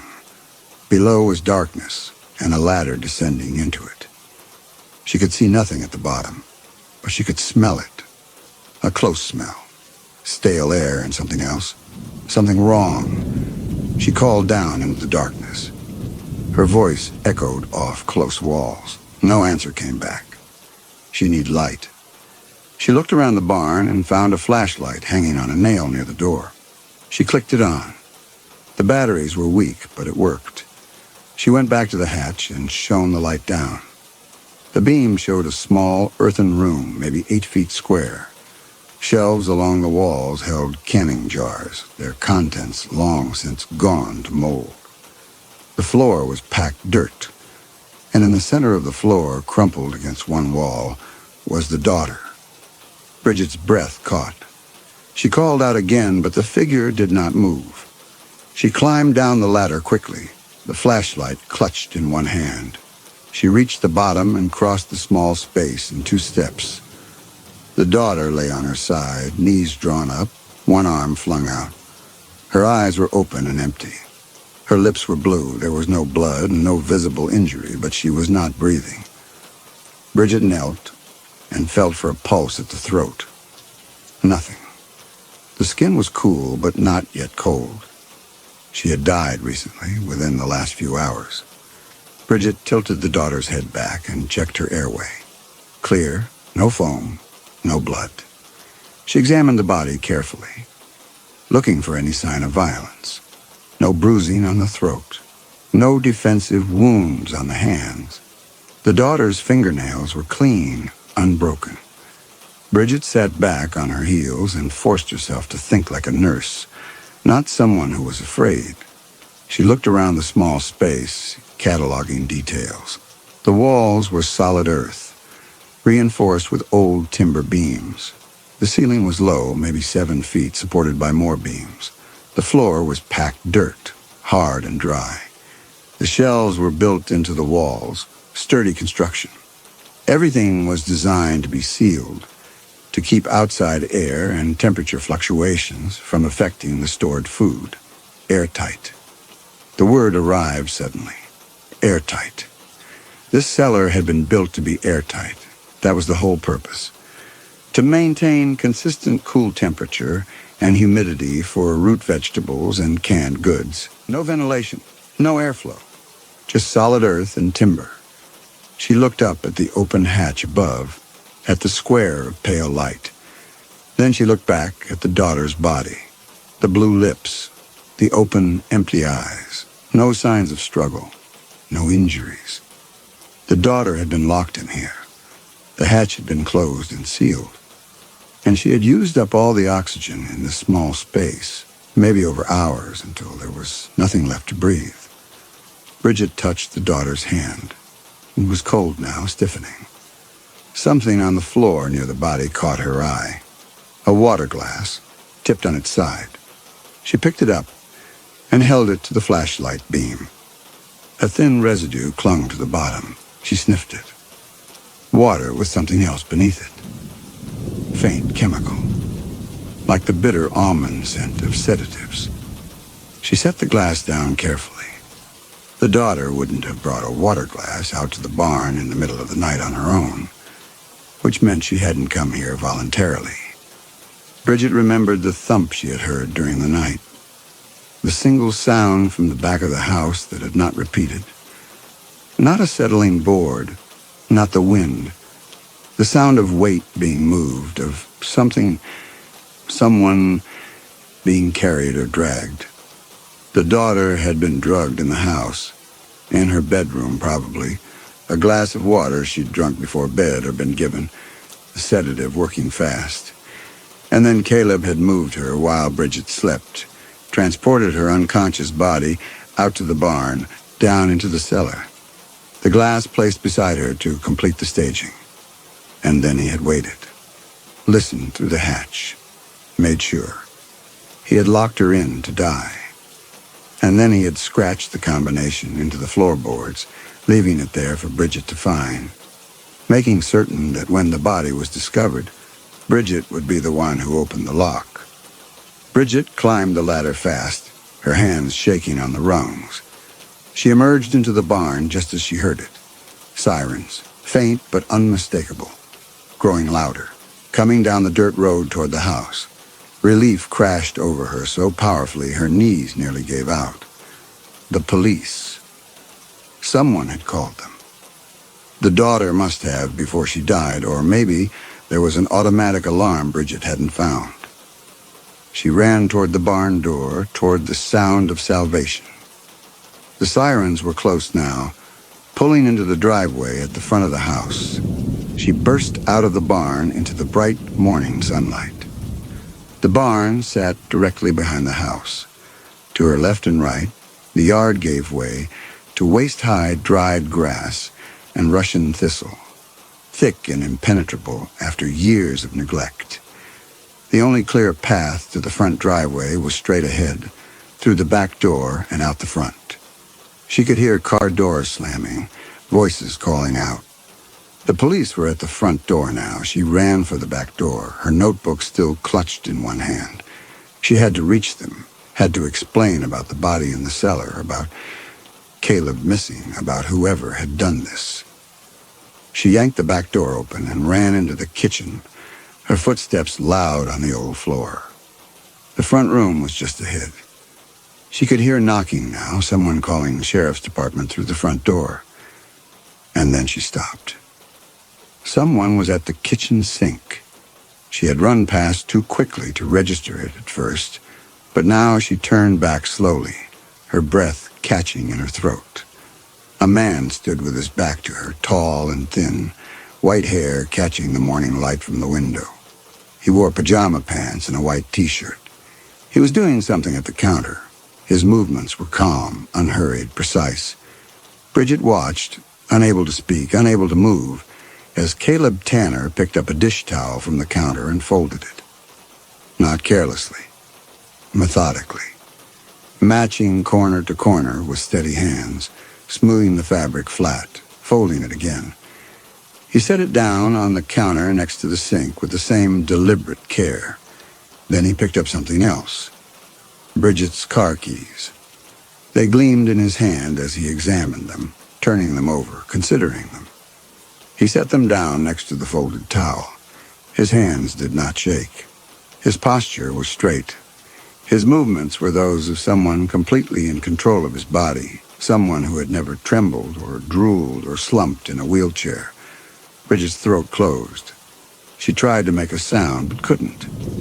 And then Caleb turned around. Caleb Tanner looked at her with eyes that were perfectly clear, perfectly aware. His gaze was steady and intelligent, and utterly calm. He looked at her the way you would look at a stranger who had wandered into your house uninvited. Bridget could not move, could not breathe, could not make sense of what she was seeing. He had been in a wheelchair. He had been slumped and trembling and drooling and helpless. He had been dying for 10 years. He stood in front of her now, straight and strong, folding dish towels and examining car keys with perfectly steady hands. The sirens were louder, very close, in the driveway now. And Bridget understood. He had called them. Somehow he had called them. Her eyes went to the counter beside him. Next to the dish towel and her keys sat a cell phone. An old satellite phone with a thick external antenna folded against its side. The screen was still glowing. Bridget could read it from where she stood. A text message already sent, time-stamped from 20 minutes ago. Simple. Damning. Please help. Nurse hurting us. Can't move. Scared. Below it, the recipient. 911. He had typed it out. Sent it. Summoned them here with perfect calculation.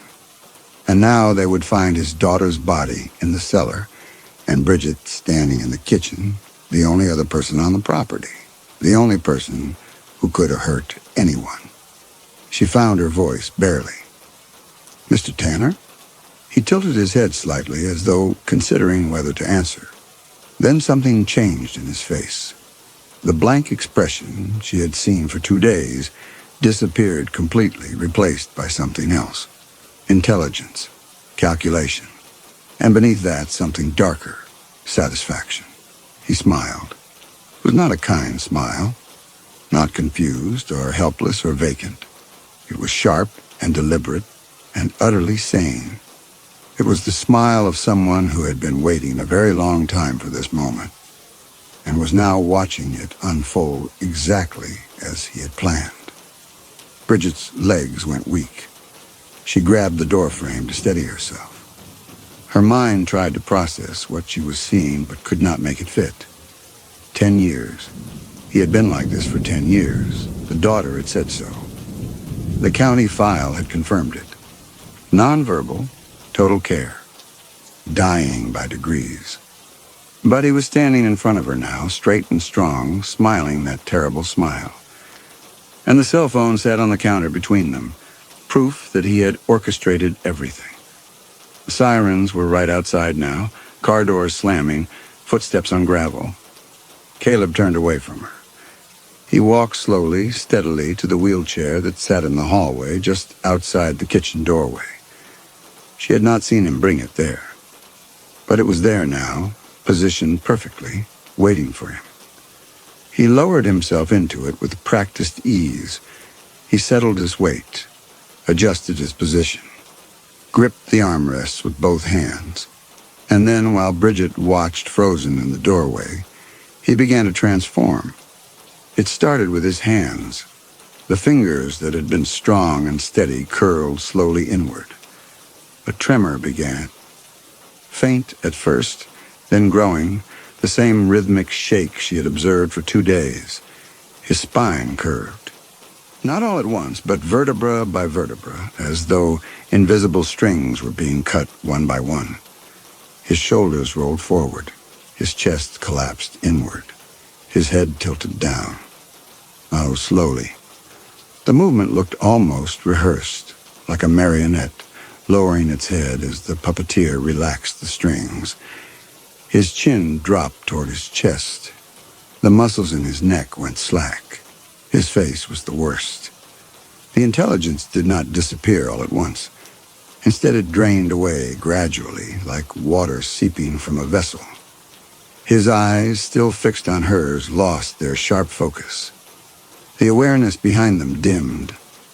The pupils stayed fixed, but the consciousness went somewhere else, somewhere deep and unreachable. His jaw went slack. His mouth hung open. Saliva began to pool at the corner of his lips. She could see his tongue move deliberately to create it, to complete the picture. In the space of perhaps 45 seconds, he transformed from a standing, walking, thinking man into the helpless dementia patient she had been caring for since Friday morning. But his eyes, even as they went unfocused, even as they took on that empty glaze, they stayed locked on her face. And in the instant before the final light went out of them, she saw it clearly. The intelligence, the satisfaction, the absolute, terrifying control. And then, while his eyes were still fixed on hers, while he maintained that unbroken eye contact, the only part of him that had not changed, he let out a sound. It was a weak, trembling whimper. The sound of someone confused and frightened and in pain. The sound of someone who needed help. The sirens were in the driveway now. She heard car doors opening.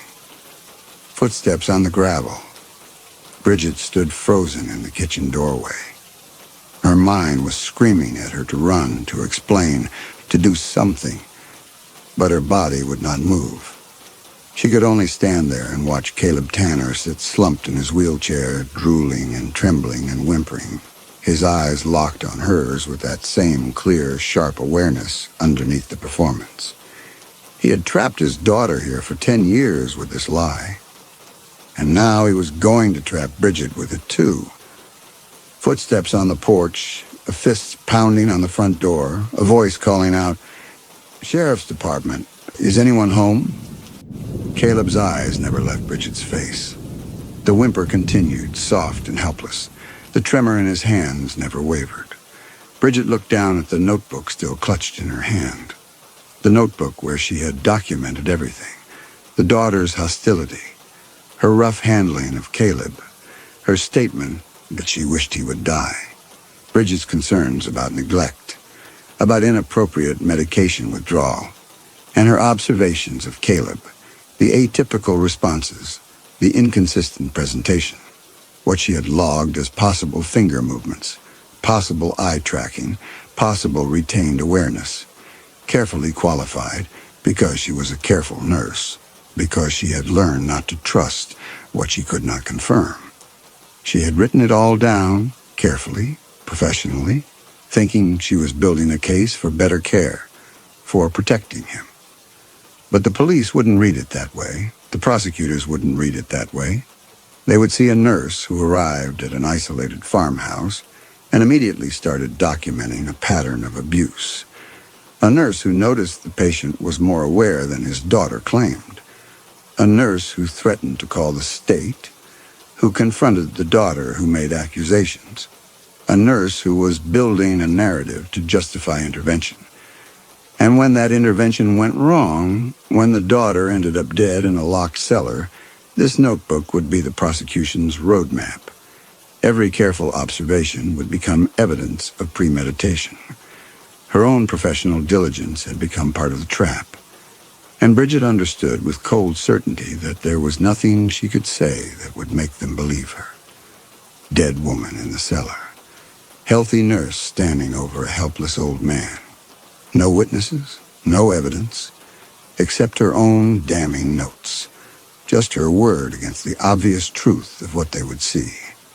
The front door opened. Footsteps in the front room. The voice again, louder. Sheriff's Department. Caleb sat perfectly still in his wheelchair, maintaining his role. His eyes glazed over, unfocused now, looking past her shoulder at nothing. But in the instant before they went empty, Bridget saw it. That flash of intelligence, that satisfaction, that absolute, terrifying sanity. And then there was only the helpless old man in the wheelchair, alone and confused and waiting for someone to help him.